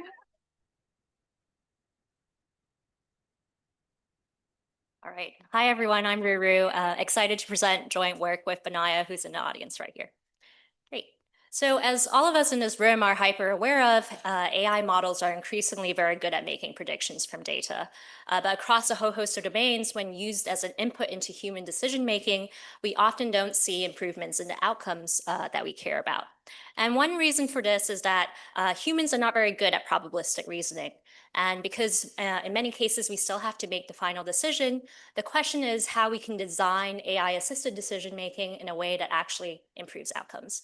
And importantly, we want to do so in a way that retains humans' final decision rights, that alters information in a non-deceptive manner, and that also can address diverse forms of biases and contexts. And so the key idea in our paper is that we can coarsen or partition information into a fewer number of cells at chosen thresholds in order to improve outcomes. And in this paper, we have a theoretical framework drawing from information design that tells you why and how to coarsen. And then we show in an experiment with professional loan officers that this actually improves loan accuracy, both above the human-only benchmark, where you only see the loan application, and also over providing the full AI-assisted score in addition to the loan application. So what I'm going to show you today is all empirically estimated from the data. So we have loan officers that have to make binary decisions of whether or not to approve a loan. They want to approve if they think it will be repaid on time, and they want to deny otherwise. So they see the loan application, which is a real loan application, and form their own human signal on the y-axis here. They might additionally see an AI signal. Here you see a repayment likelihood of 60%, but in other conditions, it might be a coarsened signal or not at all. And so here you see all the decisions where they see both for all the 150 loan officers in our experiment. And the green dots are basically where they approve and the red dots are where they deny. And so basically you can empirically estimate the boundary that separates this, above which they would approve. And what's interesting here is that it's downward sloping, right? So the higher the AI signal, the lower your own human signal in order to push you into approval. And we can also draw out what a Bayesian would do. So you can basically think that given the same information, this is the best that you can do. And you can see they're not the same, right? In particular, the biased loan officers in our sample actually underweight AI information. They listen to the AI information less than they should. And so this blue area here is really your scope for improvement. If you had Bayesian loan officers, full information is always first best. But because they're biased, you might potentially have scope for improvement by, for example, coarsening. So if we coarsen at what we call the AI-only threshold, this is a threshold above which a Bayesian relying solely on the AI signal would approve. This is an equal cost ratio here. That's why it's at 50. Then you might get something like this line where effectively it's a recommendation. Below 50, you're effectively saying no. Above 50, you're effectively saying yes, you should approve. And that induces loan officers above a certain human signal to approve. And you can see basically all you need to know here is we recover some of this blue area that we care about. But of course, it's not costless. You also lose some of this orange area. So what do we actually gain? Well, in our theory, we show that the AI-only decision threshold is actually an approximately optimal binary coarsening. We had some simulations over a bunch of parameters that show this, and also sufficient condition in terms of model primitives to say that, that this t-hat is actually better than full revelation under those conditions. And then in our experiment, we show that coarsening at this threshold actually improves loan approval accuracy. So very quickly on the experiment, we had 5 treatment conditions, 2 controls. One was just seeing the loan application only. The other was seeing the full assistance as well. This is in the blue bar here. And then we also see 3 different binary conditions, of which one of them is this optimal threshold. So you can see from this blue bar that loan officers with full information get about 70% of decisions correct. This is 9 percentage points from the Bayesian benchmark. What can we recover by coarsening? Well, this improves by 4 percentage points. And you can think of this as the value of calibrated coarsening. This is 6 percentage points over human only. I don't show you the other 2 thresholds because it's too much in a 5-minute talk, but they do know better. So to summarize, what I think is appealing about this approach is that it's a way to address cognitive biases that is theoretically motivated. We also show that it improves outcomes in a high-stakes setting. And again, it's very practical. You can do this across a whole host of domains, be it pricing, hiring, judicial decisions, clinical diagnosis. Thank you so much.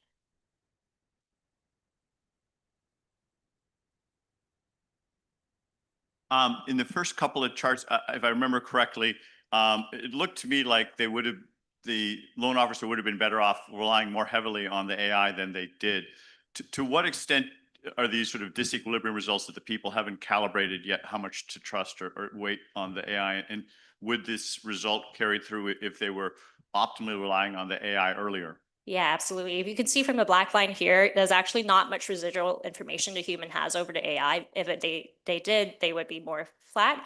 So yes, if they learn more, actually they should be relying way more on the AI information. In this experiment, there was no learning between treatments, but you can imagine that maybe people would learn over time and learn how to, yeah, that's a good comment. Is it possible that by coarsening, I actually nudge people to put more effort in obtaining a more informative signal?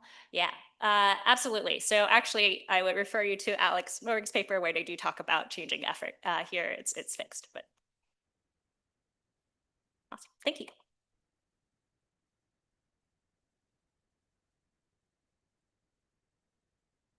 Hey, hi everybody. So my name is Jesse. Before I get started, I do often speak with the stutter, so we'll see how the 5 minutes goes. Hopefully it won't arise. Okay, so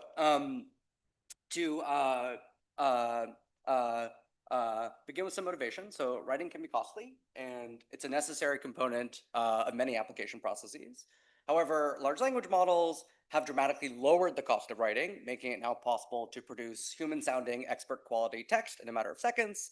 And so naturally, this has potential consequences uh, uh, uh, uh, uh, for the labor market, especially if writing is served as a spent signal. That is a costly action that serves as a signal only if the action is differently costly for different individuals. So given this motivation, our paper asks, what are the impacts of LLMs eliminating the cost of writing on hiring outcomes? So what do we do in the paper? Well, our empirical context is freelancer.com, which is a large online marketplace for digital tasks. And importantly for us, in April 2023, they released their own on-platform AI tool specifically designed for writing these applications at the click of a button. So it's nice for us because we can see exactly who's using AI to write the applications. To be clear, the employers do not know which applications are written with AI.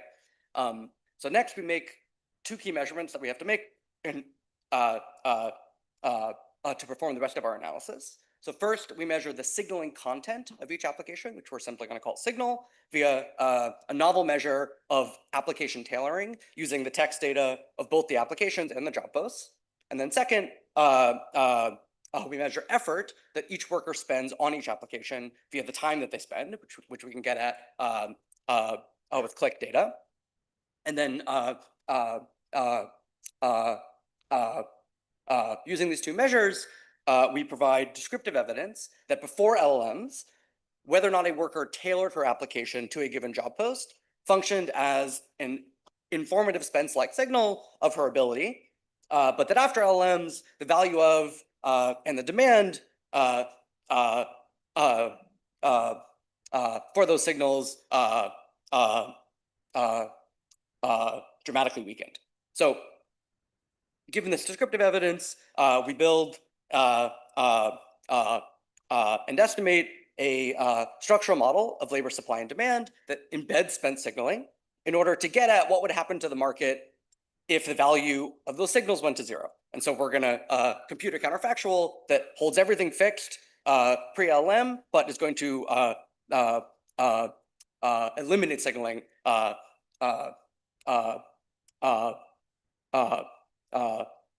the model. Okay, so quickly, in the first half of the paper, we find that first, pre-LLMs, signals took effort to produce, but that post-LLMs, AI-written signals are very cheap to produce. Next, we find that conditional on being hired, signals did indeed predict job completion, but that post-LLMs, this is no longer the case. And correspondingly, we find that employers had a high willingness to pay for these signals, but that falls post-LLMs. So taken together, we see this as evidence that writing functioned as a spent signal pre-LLMs, but that cheap AI-written signals disrupt the signaling. Okay, so I have time for one graph. So this speaks to the third result. So on the y-axis, we have a normalized hiring rate. On the x-axis, we have our measure of signal, which runs from 0 to 18. And we can see there's a clear demand response pre-LLM, but totally flat post. Okay, so as we move to the second half of the paper, we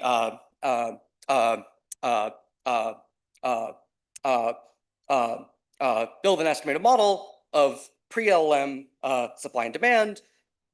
And once we estimate it, we can ask what would happen to the market, the pre-LLM market, if workers couldn't signal their ability.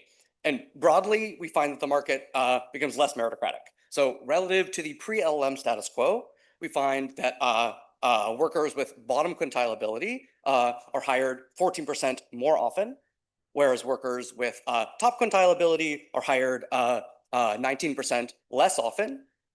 Wages fall by about 5%, and there's no extensive margin change to the hiring rates. So when worker welfare falls by about 4%. We know this is driven only by the lower wages. Interestingly, employers are actually left unaffected as the lower wages compensate exactly for the lower quality hires.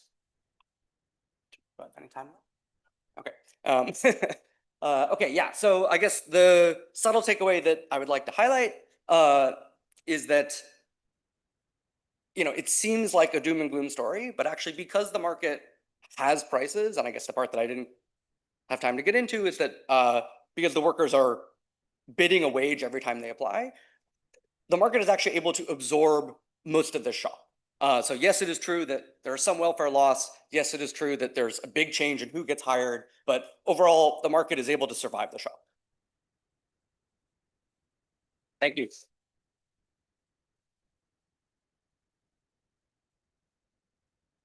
So I think this is such a great topic, and the signal, I mean, it's such a great question and such great results. The thing that I'm kind of think that would be interesting to disentangle is effort versus ability. You're kind of using them interchangeably, but they're quite different. And in some sense, the measure of how much you personalize your application seems more like a measure of effort, although it could have ability. Anyway, so that's just. Hey, Jesse, this is Jesse. Love your name. I would have thought that one of the roles that this kind of caustic signal is serving is just saving the employer's time, weeding out unserious applications that aren't really tailored to them. And so I'm wondering if the model incorporates that, we might get to a similar match outcome absent this kind of signal, but the employers have to weed through way many more applications, have many more conversations to find out who actually wants to work there. Great. Actually, that was a lot of what I was just about to say. Is I love this paper. I think, I don't know, some of you might have noticed we can see this in applications to college as well, maybe. But there is this question of what is going to replace the signal, because I think that you're talking about a disequilibrium state. I don't think we stay this way, but I don't know what comes next. Okay, I'm assuming I don't really have time, so I'll just say I do have time? No, okay, so thank you, everybody.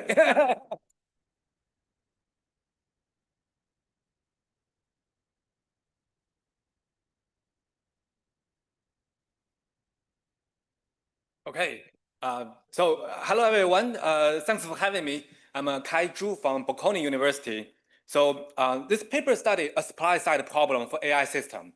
That is, AI rely on web content, but the web content they draw on is not a fixed, neutral, open input.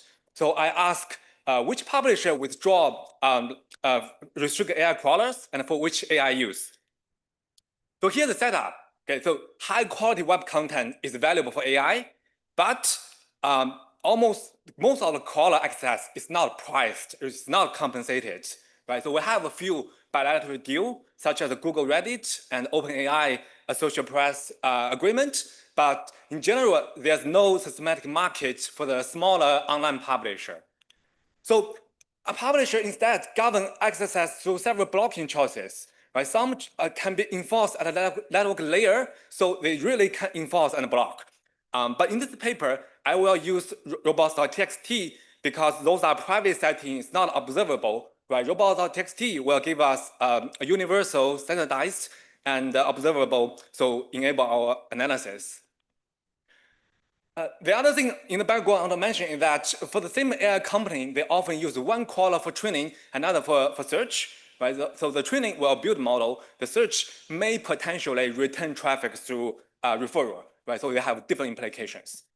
So the research question is, who withdraw under the current uncompensated regime and from which AI use? And the setting I will study is news and media publisher, which arguably content quality is especially important. So the first result is a selection on quality. Here, 47% of the high factor outlier, they restrict at least one AI crawlers, compared to just 8% among low factor outlet. So this is nearly a 6-fold gap, and the gradient is monotonic, you can see from the figure. Right? So in the paper, I also further document some additional composition evidence. For example, misinformation sites and the outright at the political extreme, like far left and far right. They just block way less. They become more available for the AI crawler to use. Second, the second result is about use-specific selection. This is about, okay, for the same publisher, for example, OpenAI have two crawler, right? A GPT bot for training and OAI search bot for search. So here, the highest tier of factual quality, we see training restriction is 18% higher than search. That gap become just 4% among lowest tier. So we have a use-specific wedge that grow with quality. So this is consistent with the idea, maybe higher quality publisher put more value on volume proportion while reserving referring. Okay, finally, I just want to speak a little bit about timing since we'll help interpret those choices, right? So in August 2023, when OpenAI announced GPT bot, so publishers suddenly they have a salient name training crawler they can target. So the training minus the search gap open immediately and reach about 18%. But then July 2024, Cloudflare introduced this one-click broader general blocking tool for publisher. The search restriction caught up.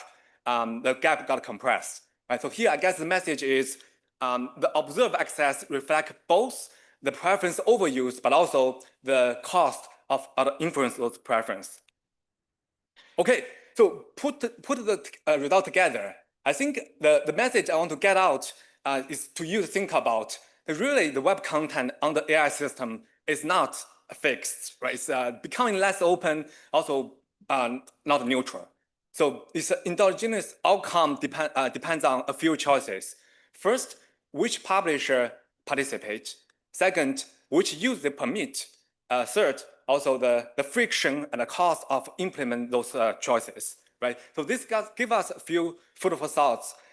First, I think we might need to think about how to compensate for the high quality publisher to bring their content back to the data common. Maybe we need a market solution, right? Second, it just seems like unbundled search from training is a good idea, so the price and term can vary. Third, seems like design matters, right? We see the crawler labeling, the standard, the blocking choice, well shape how publisher make their choices. So this paper is the only starting point. It asks more questions than it answers. Right? That's what it is. But I plan to do more work on this topic. I hope you also got your interest in this question. That's all. Yeah, so very cool. Yeah, perhaps you were alluding to this, but the question is, does this matter? And I would suggest like an audit study of some sort would be very useful here. Both an audit study in terms of like a factual question and where those facts are coming from, but also there are methods to see whether the models were trained on specific pieces of data, and you can consider the misinformation sites versus not. And then lastly, I'll invoke COAS. So why wouldn't the efficient bargaining happen here? And I mean, there are reasons, but it would be good to explain. Yeah. Hi. From the perspective of the newspaper, there are two separate problems here. One is like, do I want to monetize the archive of what I've already made? And one is, how do I monetize the news I'm producing? And I wonder if you're able to say, like, how much of this is that the publisher want to block you from getting the story that I'm producing today versus the stories that I produced a couple of years ago. So one suggestion is to look at like the monetization strategy of the newspaper, like how much of it is paywall versus advertisement. And that's something that you can use to think about the heterogeneity in terms of who block the AI crawlers. Okay, thank you very much. I'll think about those, maybe catch you later.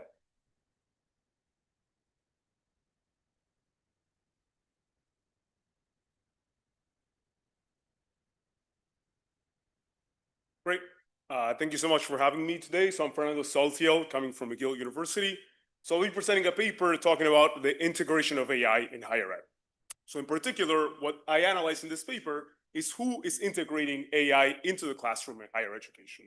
There's multiple reasons why this is important. I assume that this is evident for most of us that teach at universities.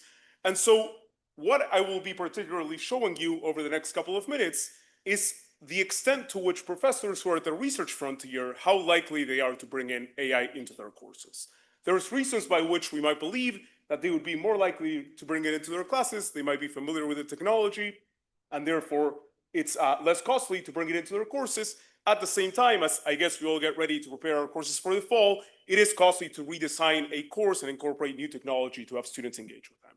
So today I'll be basically showing you some information on this. And so how do I do this? Well, I'll be leveraging information from around 200,000 course syllabi, covering close to the universe of courses at 50 public universities in the US. Then with this information, I'll be linking this obviously to institutional characteristics, major characteristics, but most importantly to the instructors of these courses. So for about 65,000 instructors, I'll be matching them to their full research records, which will cover about 1.6 million publications. And this will allow me to get an understanding of how often they publish, their citation, their academic rank, and where they've gotten their PhD from.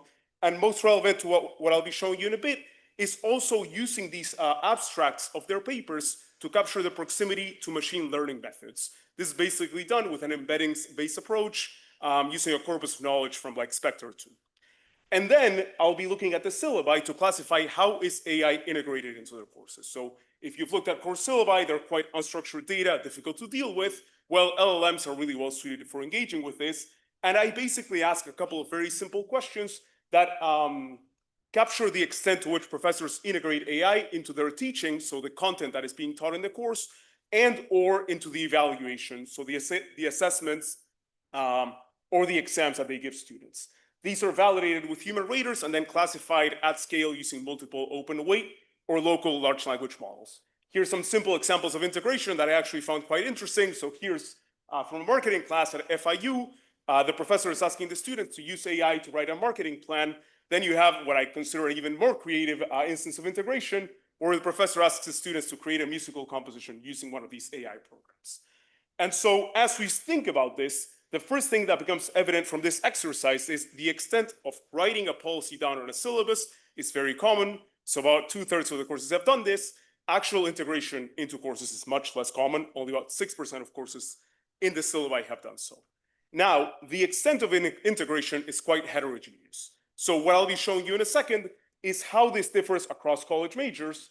And so what you see here is that majors in business, so those of you that work in business schools, there's been a lot of integration on that margin. I clearly separated out econ in red to give us an idea of how common or prevalent this is in econ degrees, in fact, trailing behind some of the humanities and social sciences. Now, the margin of integration that I'm most interested in is in which types of institutions are professors actually likely to bring in AI into their classes. And what we see within the sample of 50 institutions that I have is that this is much more prevalent at more selective institutions in which the faculty members tend to be more research active. Now, one might wonder, well, maybe these syllabi just tend to mention AI a lot more, or there's just broader engagement with those topics. Well, what you see is that when you look at where are AI policies most common in the syllabi, you kind of get the opposite pattern here. So there's something unique about how AI is integrated into the classes. And then in the last minute or so, thank you, we can now try to understand who is actually driving the integration into the classes. So across different universities, there are professors that have different research profiles. So we want to do this analysis focusing within the university, within the same major, and also incorporating course fix effects to account for the fact that different faculty members tend to teach different courses.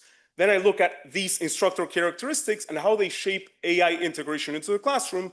And what emerges from this is that first, on the rank side, assistant professors tend to be slightly more likely than full professors to integrate AI content into their classes. Then those that are research active, as measured by their publications, tend to be more likely to bring in AI. Yet, interestingly enough, we don't see a margin for highly accomplished professors. And then the last thing to note is that professors for whom it's likely less costly to bring in AI, as proxied by their machine learning related research, are more likely to do so. This is true in STEM and non-STEM as well. And if you're interested on some more of these facts, there's a website showing you a bunch of these patterns and results. Thank you.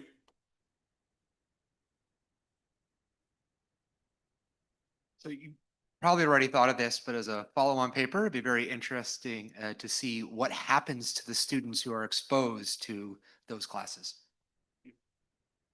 Aaron KBU. So this is really interesting. You've collected a huge amount of data. And so one question is if you could collect more is to look at older versions of the syllabi, because it seems like, you know, information systems is something that probably like would have flagged as talking about AI, even if you looked at it like 10 years ago. So seeing like the actual adoption or the shift towards having more AI, I think would be really interesting. Congratulations on both the idea and the data aggregation process. Amazing work. So one idea how you could track what happens to the students is you could compare average salaries that are sometimes reported in public universities of the students that graduate. Another idea for a paper that you can probably write in 2 or 3 years is tracking the professors who include AI in their teaching and seeing whether their productivity increases.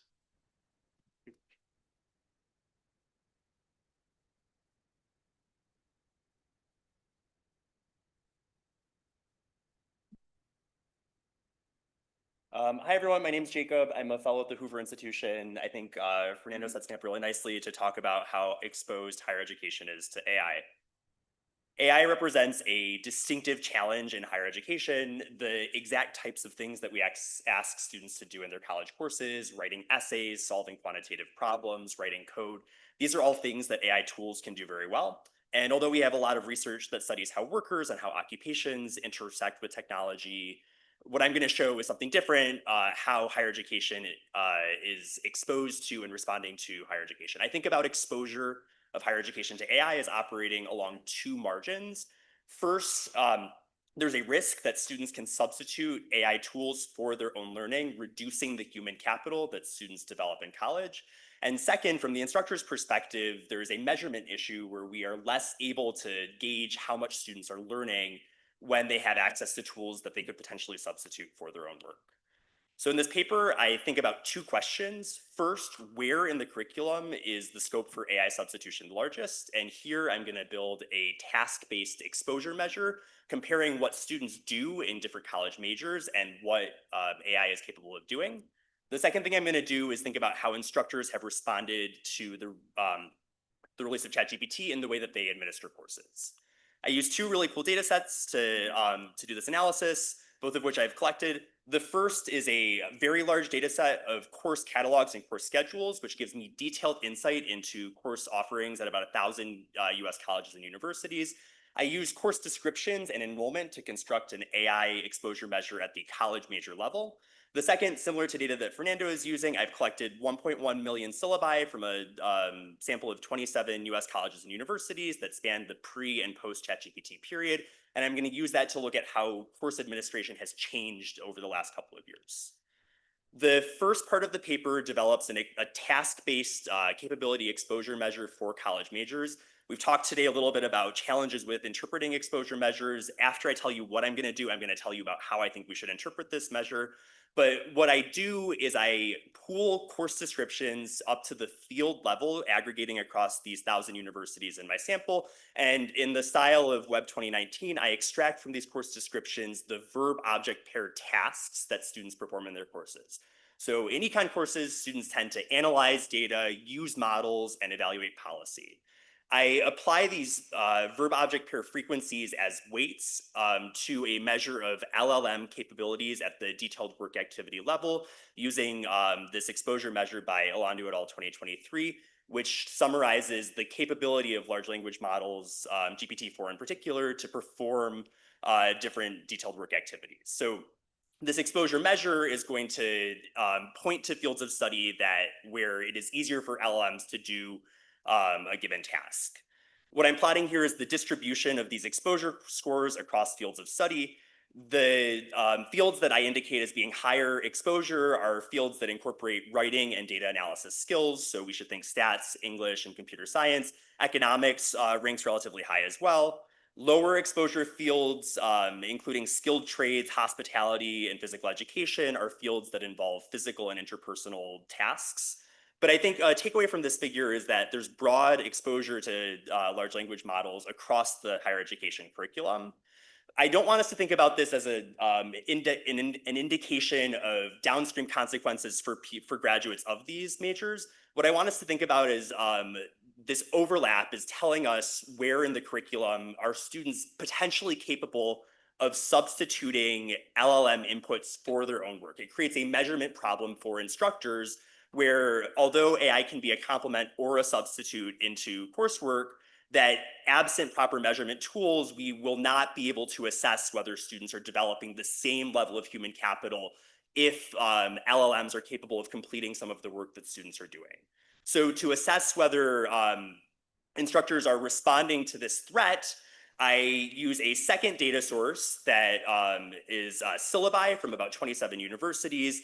I extract from these syllabi assessment components and the weights that are applied to these components. So 50% of the grade is based on exams, 25% is based on homework. Some of these assessment components, such as exams, participation, and presentations, retain a lot of signal even in the presence of artificial intelligence, versus others like homework and out-of-class essays, students can more easily substitute AI for their own inputs. So I estimate here a descriptive event study where I look within course at changes in the weights that these assessments face pre versus post ChatGPT. What I see is after the release of ChatGPT in 2022, relatively no change in the way that courses are administered, and you can compare this to a relatively large change that I observed in 2020 in response to the pandemic. So what this is telling us is that although instructors and courses have a capacity to make changes, we don't see any changes at scale in response to the release of ChatGPT. So summary is up here. I look forward to questions. Thank you.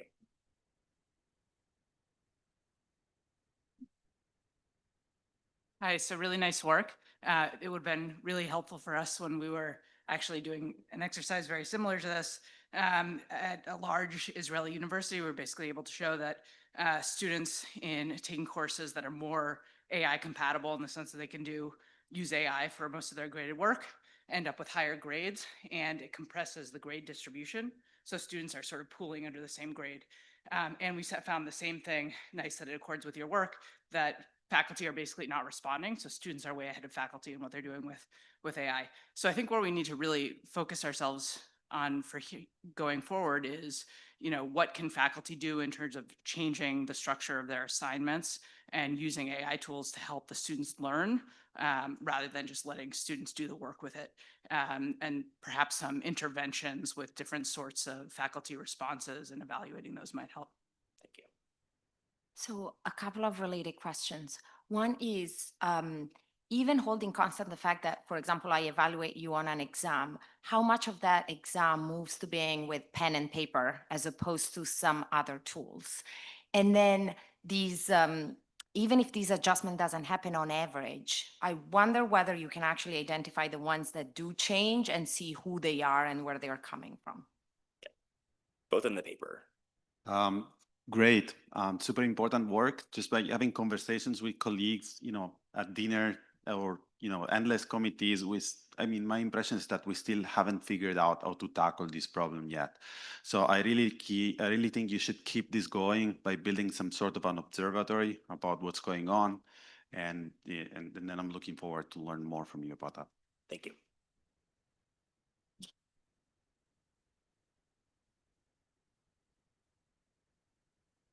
Hello, I'm Zara, and I'm very happy to share with you my work with my colleague, Herman Reyes. This is experimental evidence on the learning impact of Gen AI. So we know that Gen AI use is ubiquitous, including amongst students. We also know that generative AI, can improve performance across a variety of workplace tasks. But what about the specific case of students where what we might really care about is not the quality of a final assignment, but what they learned while doing it? That is, how does AI impact how people accumulate human capital?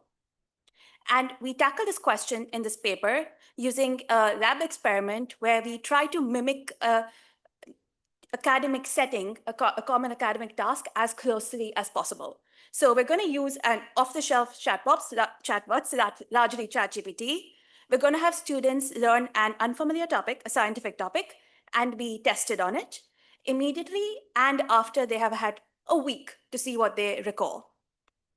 Our experiment was conducted on 210 Middlebury students in spring 2025. It is in 2 sessions. In the first session, we had students come and learn about a topic. So it could be CRISPR gene editing, carbon capture, or blockchain. We after that, had them write a short essay response and take a multiple choice test. For this first session, students were randomized into an AI allowed lab, where they were encouraged to use AI, or an AI forbidden lab, where they had access to the rest of the web, other tools, but were explicitly asked and monitored to not use any AI tools. A second session, around a week later, we brought them all back. We once again asked them for another written essay on a different prompt on the same topic, and another multiple choice test. This time, no one had any access to any resources, so any difference in performance in the second test is purely driven by learning from the first session. I will add here, the students were not told that this study was anything to do with AI, and they did not know that they would be tested again in the second session. In addition to the responses, we also have data for those who used it on their ChatGPT prompt logs. So let's look at those. 68% of students who were allowed to use AI chose to do so. And the most common use here was explaining concepts. Them asking, hey, say this in a slightly simpler way to me, asking follow-up questions. There was also quite a bit of use of it for drafting the essay responses. So that would be drafting, editing, etc. Coming to results, we have first column is AI forbidden and then AI allowed. Right after learning, when for the multiple choice, no one was allowed to use AI or any external resources, we see that those not allowed to use AI during learning, thank you, scored approximately 57% on our tests, while those who were allowed to scored about 5% higher, with this effect largely in the middle of the score distribution. A week later, well, everybody lost some knowledge, forgot some things, but this gap persisted. This is still about 75% of the original gap, and it is statistically significant. Coming to our essays, there's so much more I could tell you, but for sake of time, the essays written with AI were longer, easier to read, and better scored by external graders on a range of outcomes.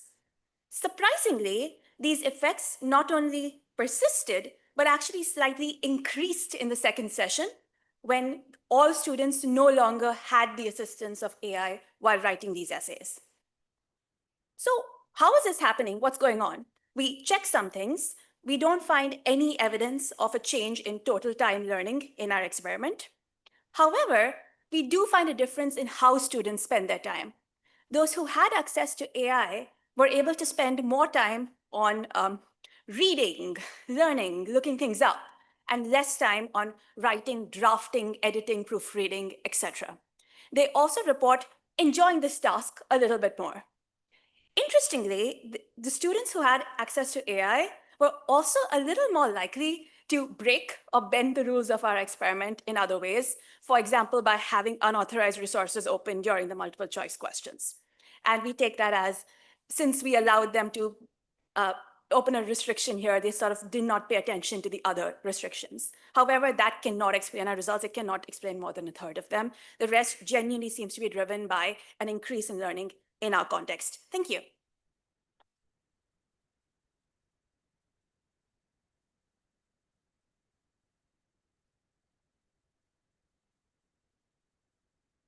Super interesting. Just a couple of questions. In the no AI condition, like, if you go on to Google search, you can still go to AI mode. And, there are these features that have rolled out over time. So how should we think of the control group? And how were these incentivized? As in, what were the incentives for them to put in the effort?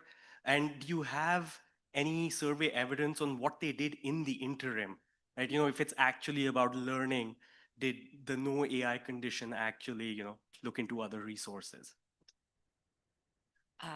You have a very controlled design. There's a couple of endogenous responses that I wonder whether they may undo your results in the real world. One is sort of the endogenous time allocation, and the second is the endogenous adoption of AI. Like, depending on who does what, then we may not see these results in the real world. Thank you. I hope to respond and chat more soon. Thank you.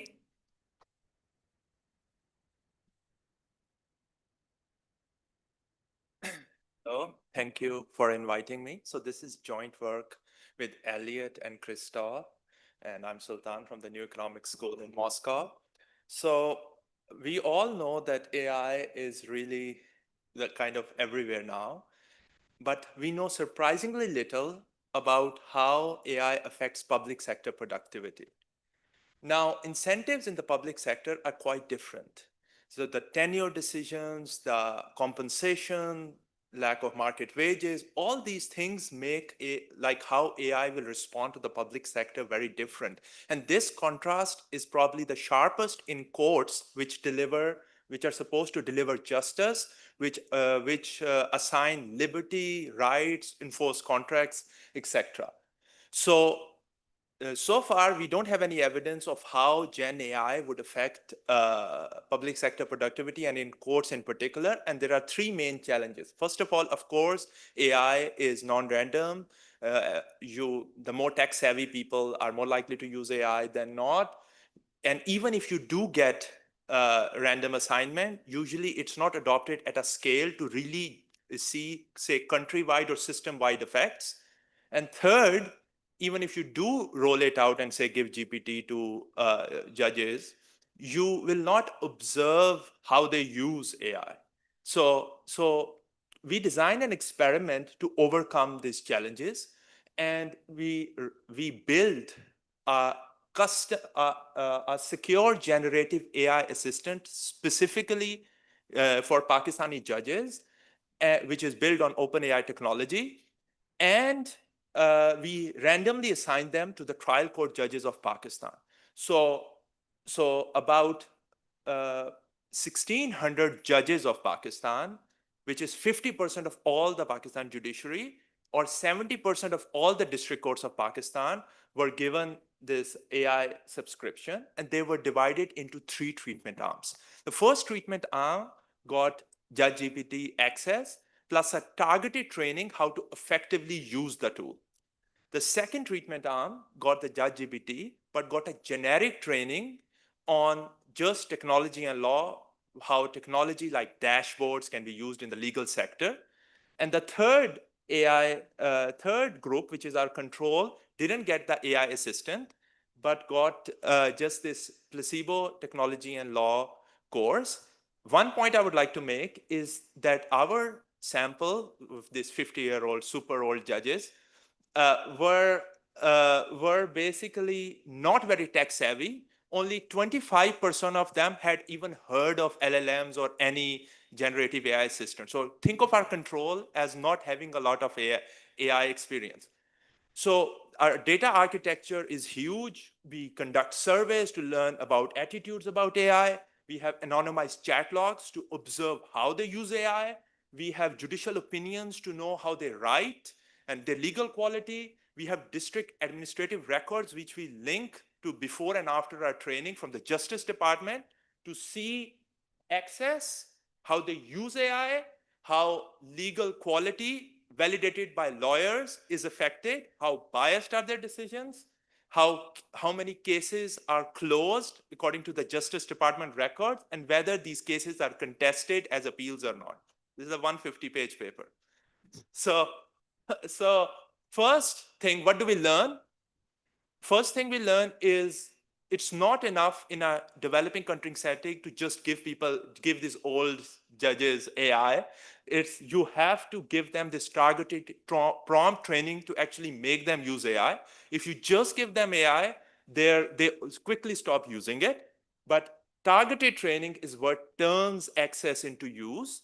And this targeted training also moves them to less risky tasks, to more tasks where AI is well suited. For example, text improvement, summarization, and away from just generating text. Legal research where hallucination risks are higher.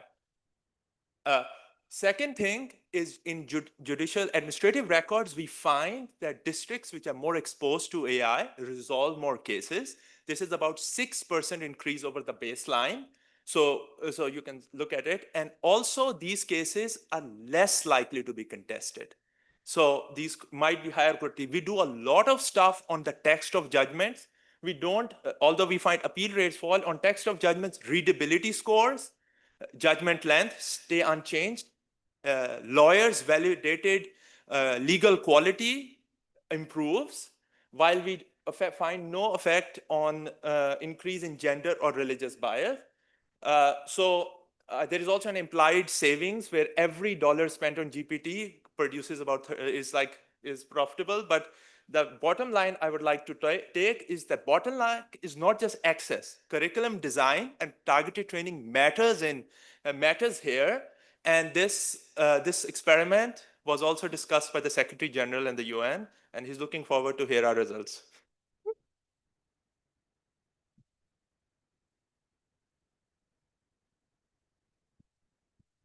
Thank you. That was really interesting. I think like a number of people in this room, I was deeply troubled to hear you refer to people over 50 as super old. But putting that aside, I'm not saying that I'm over 50. I'm just troubled by your observation. But I'm wondering if you saw. I mean, this is a really interesting study, and it's like got such potential to have like sort of impact. I'm wondering if you saw any variation by the type of case and any sort of reverting to the mean type behavior that we've seen in, for example, creativity studies, where like sort of overall individual creativity goes up, but overall creativity goes down. David Otter, I'm also part of the Living Dead. It's amazing you were able to do this. I'm surprised the effects are so small. And because you would think in digital decision making, this would be such a big productivity gain. I'm just wondering, is it because they're not using it well, or is it because most of their time is just in courtrooms talking with people? Does it, it seems like there's a lot of gains that are still potentially available. Since the share of treated judges was so big, was there any spillovers across them going to dinner and talking about it or something like that? So thank you. Come and talk to me. Obviously, I have thought of all these questions.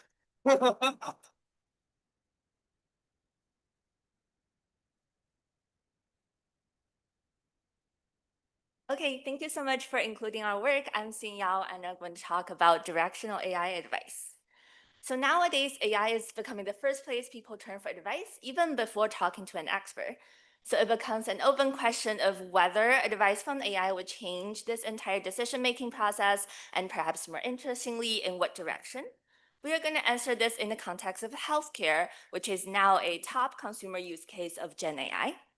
So we ran a pre-registered RCT among outpatient visits in a Chinese hospital by randomizing patients' access to a large language model-based chatbot at the time of online booking before their actual visit. So the chatbot invites the treated patients to prepare for their visit by describing their symptoms and health concerns. So this is how we actually did the randomization. We randomized 2/3 of physicians into the exposed arm, and if you book an appointment with one of the exposed physicians, there's 50% chance that you're going to be randomized to a treatment group, 50 to the control group. And for the remaining 1/3 of the unexposed physicians, none of their patients will receive the access, so this is a nice pure control group for additional benchmarking. We got the admin data from the hospital. The take-up rate is 17%, and it's higher among the patients who are younger, male, and formerly employed. The attrition, meaning that they didn't show up for the visit despite the appointment, is 6.5%, and it's balanced across different groups in our setting. For medical outcomes, the first one we look at is whether the visit results in any prescription of medication. And we find that relative to the control and unexposed group, the treatment group is 4.5 percentage point less likely to receive any prescription of medication. This is partially driven by reduction in Chinese medicine and antibiotics, two types of medication where there's policy debate on overprescription. The second outcome we look at is whether the visit involves any diagnostic testing, and we actually find an opposite effect. Relative to the control and unexposed, the treatment group is 2.7 percentage point more likely to go through a diagnostic testing during the visit. So why are the effects moving in different directions? Decreases in medication, but increases in testing. So we go through the entire conversation history between the AI and patient to try to explore the mechanism. So we classify every AI reply into topics like testing, medication, antibiotics, etc. And for each topic mentioned, we are going to classify the attitude of AI into 3 different groups. Group 1, it's a clean recommendation. Group 2, it's recommendation, but with cautions. So AI is emphasizing on the risks, side effects, or only endorsing the use under certain circumstances. The third attitude would be straight up advising against using the test or medication, saying it's not appropriate. So going through all these conversation histories, we find that AI mentioned testing about 700 times, and 95% of the time it's a clean recommendation. But this is not the case for medication. Only 19% of the time, AI is issuing clean recommendation for medication. For the majority of the time, it's emphasizing on the risks, side effects, or suggesting not using medication. This is even more extreme if we zoom into antibiotics and Chinese medicine. So we find that AI have different attitudes for testing and medication, and we argue that this is not specific to the model that we use in our experiment. So we feed the same patient messages to 6 alternative models from US and Chinese developers like GPT, DeepSeek, Gemini, etc. And we find similar asymmetry in the attitude. AI is much more cautious when talking about medication. So overall, we argue that advice from AI is quote unquote directional, and it's directional in a way that is consistent with the defensive guardrails developers build in their model, especially for topics as sensitive as healthcare. Because recommending a medication has legal risks in the case of adverse outcomes, but recommending a test actually does not. Even if the test is truly unnecessary, the cost would fall on the patient and the healthcare system, but not on the developers. So for welfare implication, we argue that the objectives the AI developers optimize for, including like minimizing the liability of their company, is not perfectly aligned with the objectives of the healthcare system in general. As more and more people are now talking to AI for health-related advice, we would observe this directionality in advice propagate into clinical practice and shift healthcare utilization at a large scale, just as what we saw in the experiment. So this is the key message of the paper. We did a lot more. We surveyed the patients and the physicians, looking at the changes in subjective outcomes, patient compliance, and we also look at whether the treatment effect spills over, persists, and differs by physician and patient characteristics. So thank you so much. This is the link to the draft if you are interested.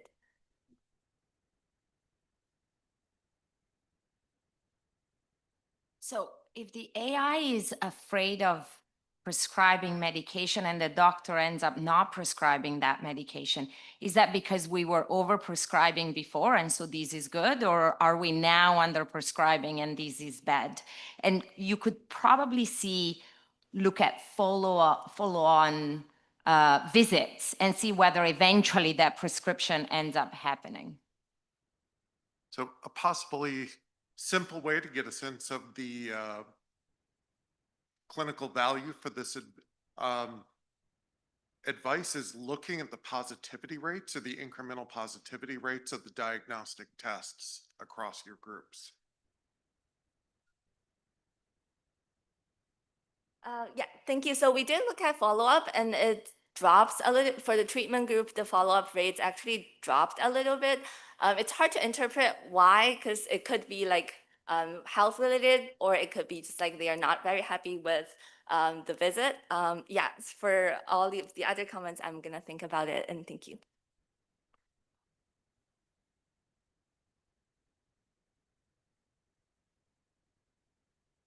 Hello, everyone. My name is Brendan Moore. I'm excited to present co-authored work on the labor market effects of AI and job loss fears.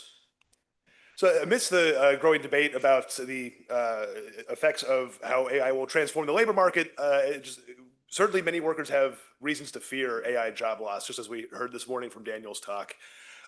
Workers hear the proclamations from technologists forecasting mass unemployment. We also know that firms expect AI to reduce their headcount at the firms. These fears have manifested so much so that there's actually a clinical psychiatric diagnosis for AI replacement dysfunction, which symptoms include anxiety, depression, and confusion about your identity. So against this backdrop, we asked several research questions. First, how widespread is AI adoption? How much do workers fear AI-induced job loss? And are these fears systematically related to the way that they perform their jobs or the tasks they use AI for? And then how has AI reshaped labor markets so far, given the adoption and given the job loss fears?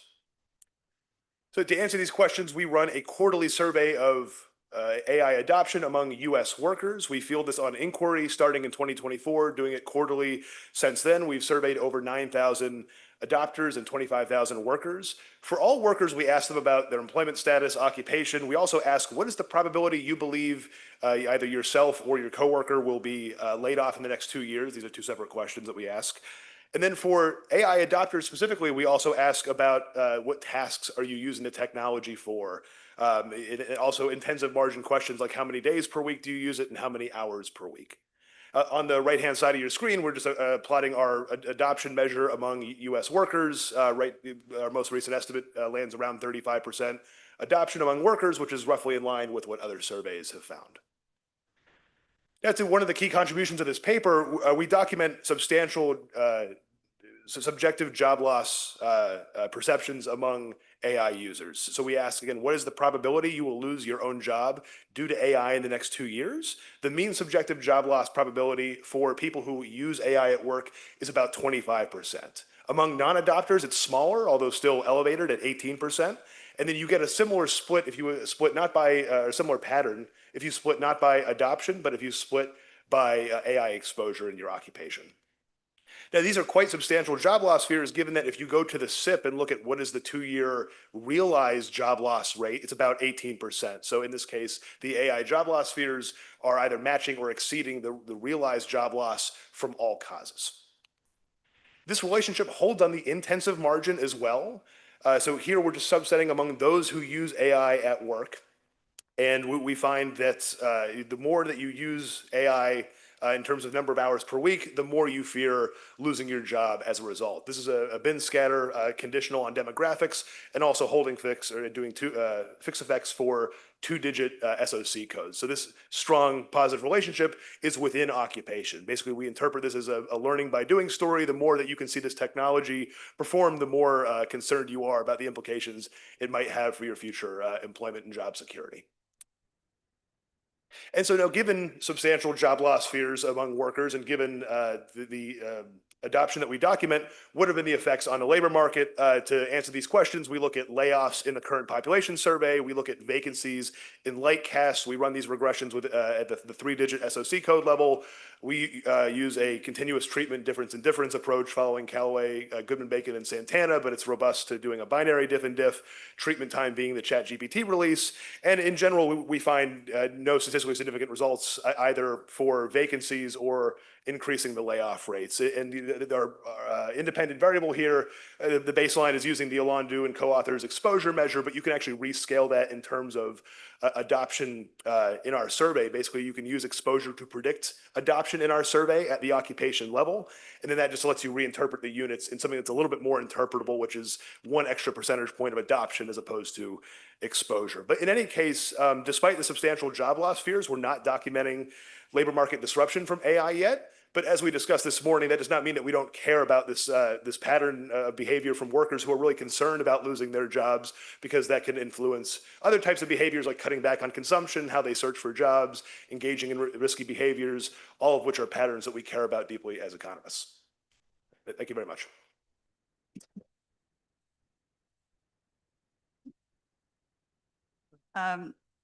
Going back to conversation earlier, AI exposure is not necessarily does not mean replacement, right? It could augment or replace. So I don't know, maybe you can think and tell us what you mean.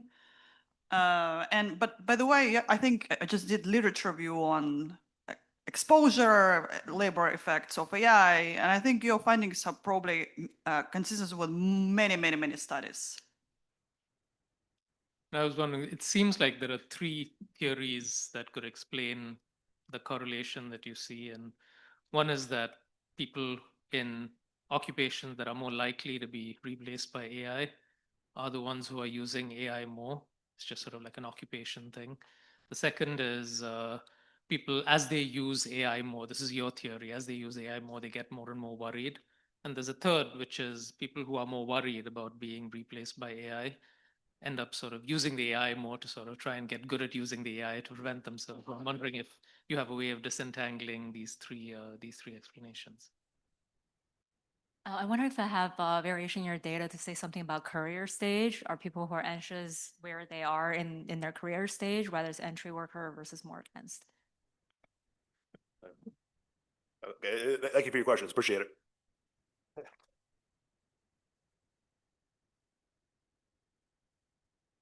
Okay, congratulations. We made it to the last presentation of today's session.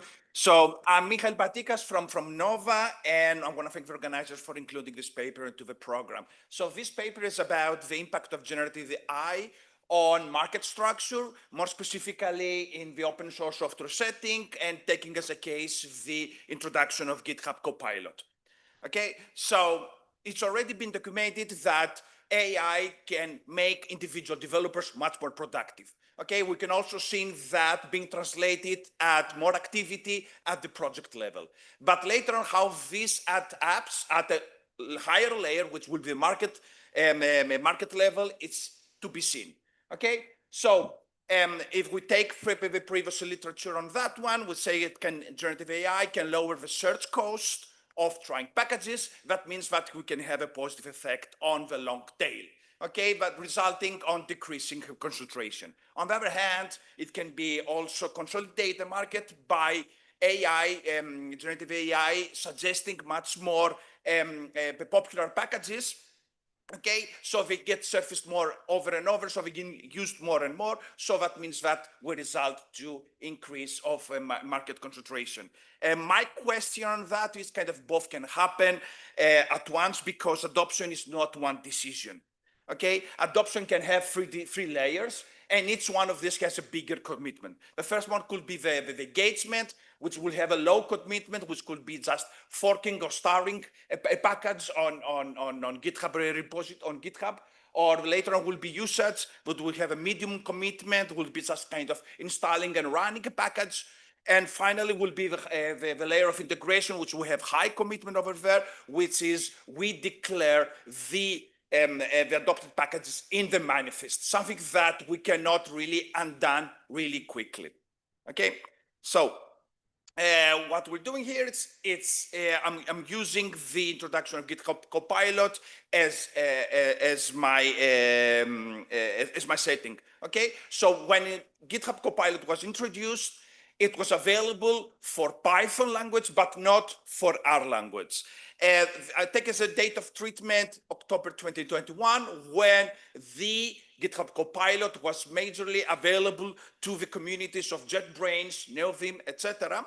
Okay, and I do my analysis at two levels. At the language ecosystem, which is going to be the market level, and later, in order to explain what I found, I'm going to use individual packages. And for the sample of my individual packages, I'm going to use a multi-homing sample, meaning that I'm going to use packages that are both available in R and in Python. Okay, just kind of a caveat here. This is a kind of intent to treat design, because it's about the effect of the availability of Copilot, because I do not have any data on the Copilot usage.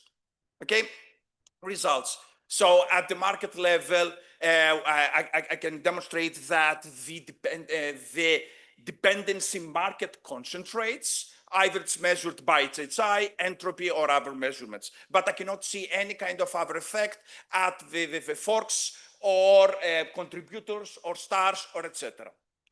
Now, it's later going to the individual packages in order to explain what I found here. Is I can see that I can find a broad effect at the at forks, at downloads, but not for adoption forks. In other words, it's kind of new dependent packages per month. But when I split the sample into 4 quartiles based on the in degree, so it's kind of how much the packages are depending on our focal package, I can see and I can observe that I can find a result on the adoption.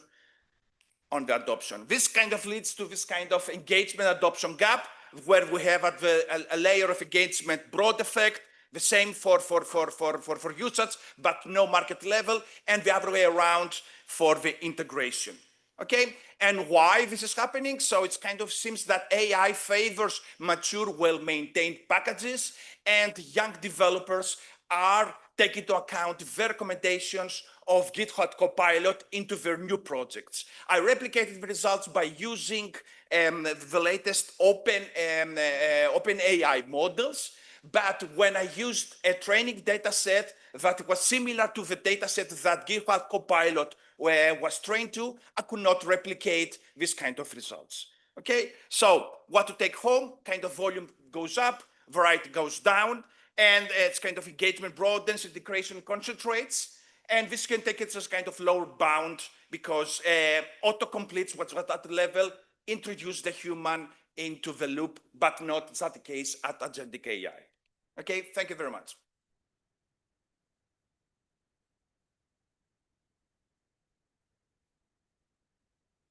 Fascinating. Am I able to generalize your results to some other recommendations that the AI can generate? So for example, in product markets, should I be afraid that now all of a sudden the market is going to concentrate on the top products? I guess one other thought is whether there could be a short run versus long run thing. Like in the long run, you might create a lot of niche packages and it may be able to much more do specialized matching. Just thinking about kind of the mechanics of this would be helpful. Okay, so due to time, I will take this kind of questions and we can discuss it offline. Thank you very much.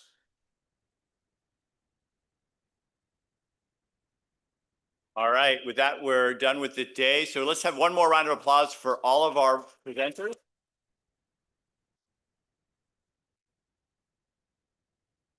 And I especially want to call out Rosina. Thank you for managing all of that. So what's next? Dinner and drinks. So over on the other side, we've got free dinner. The drinks, I'm told, are not free. The drinks start at 5:30. The dinner is at 6. And if you want to skip that tomorrow, we have breakfast here at 8:30 and we start at 9. So see you hopefully over the other wing.